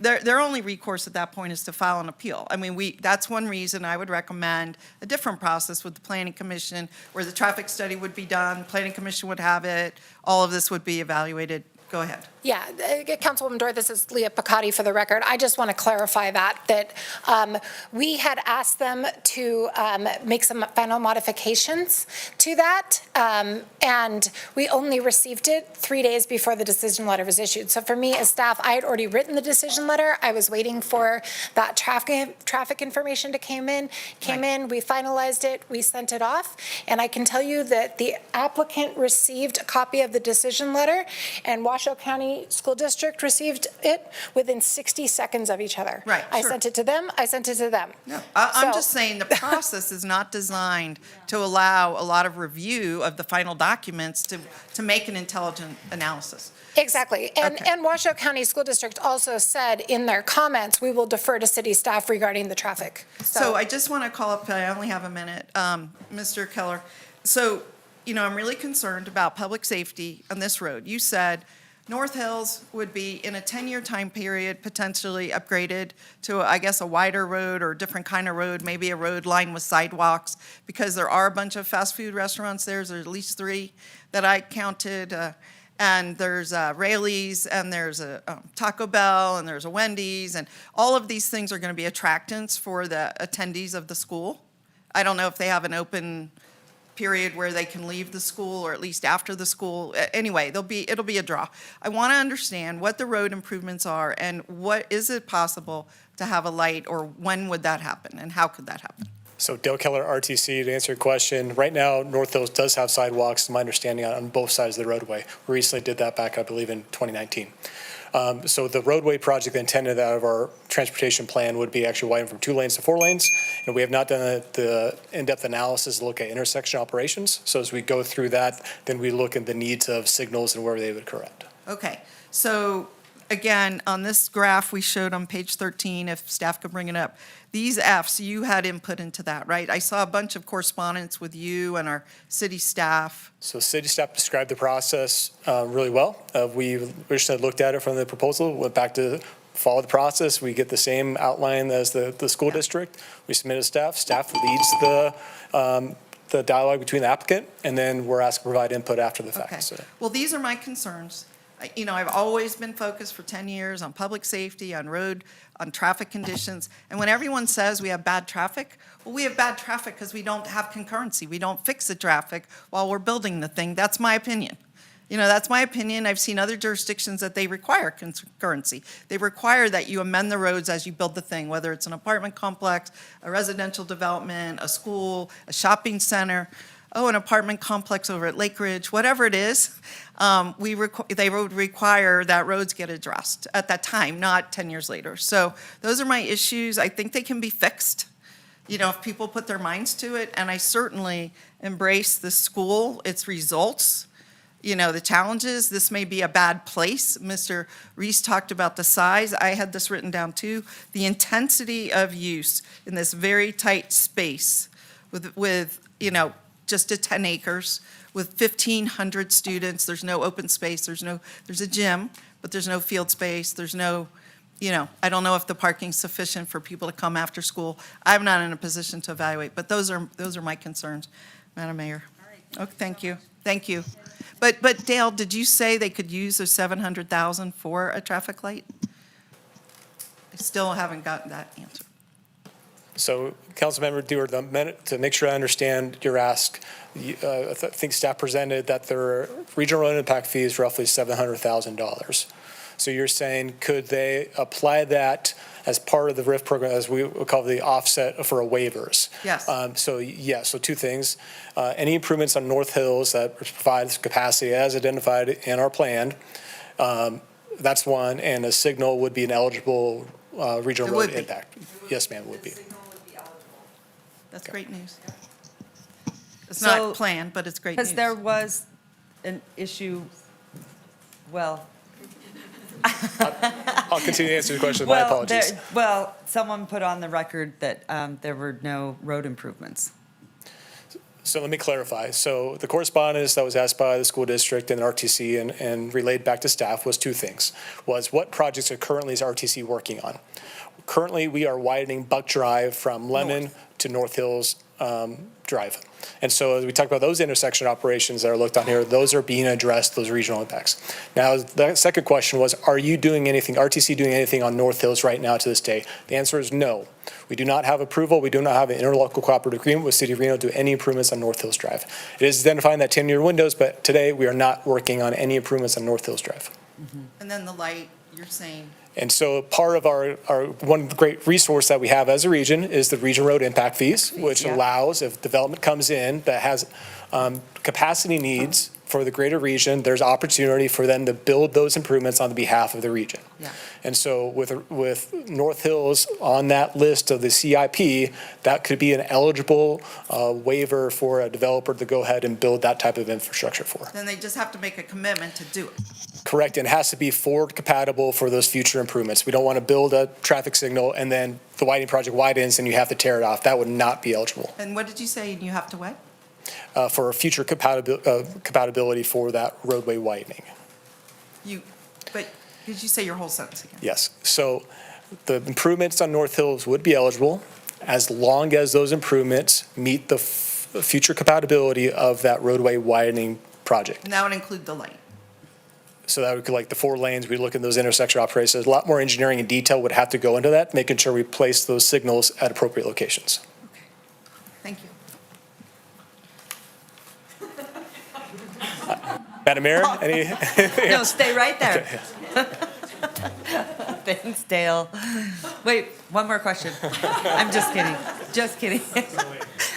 Councilman Martinez, anything? No? Okay. Councilman Reese, go ahead. Thank you, Madam Mayor. I want to go back to something public comment there Linda Sylvia said earlier, which were concerns about fire safety, crosswalks, and traffic, meaning she was a neighbor who I think had we had NABs would have come and said, please don't build this here because I'm worried about being able to get out. Unfortunately, and I think it's rather odd, the Ward 4 member is now arguing that the ends justify the means. Basically that because they value so highly education, they don't mind the traffic impacts. And what I will say is Councilmember Dewar, I think, had the most consistent position, and she's been consistent throughout my time on council in the 6 years. And I really do thank her for that.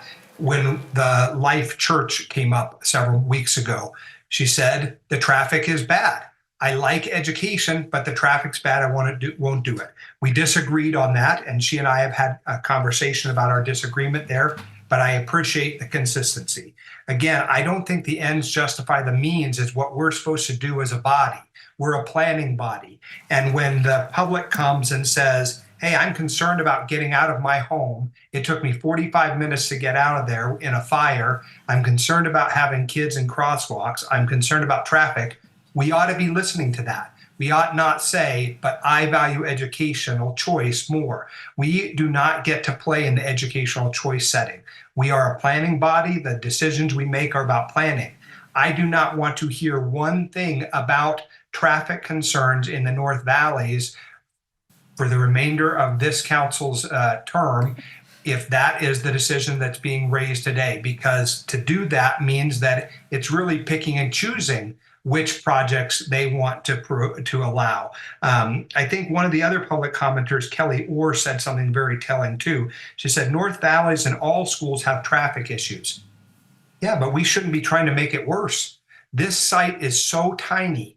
And for my part, Madam Mayor, you know my history, you know that I have voted to approve the Coral Academy in Northwest Reno. I voted for the Desert Peach Montessori School. I voted for the Life Church expansion because all of those sites, I believe, were appropriate sites. Here, the site's not appropriate. It's like putting a round peg into a square hole, right? It just does not fit. The compaction of it is bad. The roads in and out of there are bad. And I just am sort of at a loss to understand how the ends justifying the means means we should throw out all the planning considerations. So when the motion comes, if it's a motion for approval, I will not support it, and I'll have other comments at that time. Okay, thank you so much.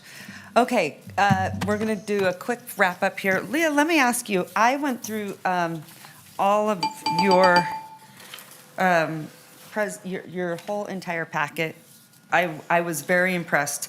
Let me just say, one thing is, this is a tough council. And you know this.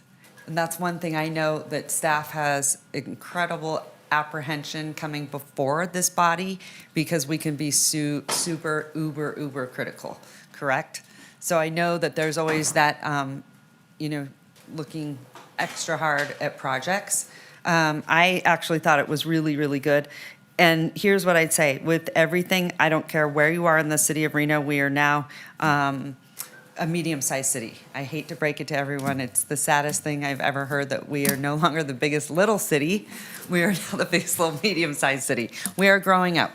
That comes with very unfortunate growing pains. Raise your hand if you, now I'm gonna really date myself when I say this. Raise your hand if you remember Hash Lane. Councilwoman Dewar? Oh, Mr. Carlson, you're asking if you're really old. Anyone else? Hash Lane was McCarran, remember, back in the day? And so that's what's really challenging about it. And there is never an easy answer. And we see it all the time. You know, I see all the time, oh my goodness, that terrible council, they approved this housing project and that housing project, and they're on the take and all these things. And, more and more divisiveness. One question I want to ask you that just to clarify for me, but I wanted to tell you, I went through this, I was impressed. I know, you went back and forth. And you had mentioned there were Washoe County schools next to Washoe County schools. Did you say that? That sometimes that they are near each other, next to each other? I don't think it was me that said that. I did. Stead and O'Brien are like touching each other, and it causes traffic problems getting in and out of them. And they just built O'Brien Middle School, so I mean, they're not following their own argument here. So thank you. All right. So thanks for clarifying that. So then, obviously,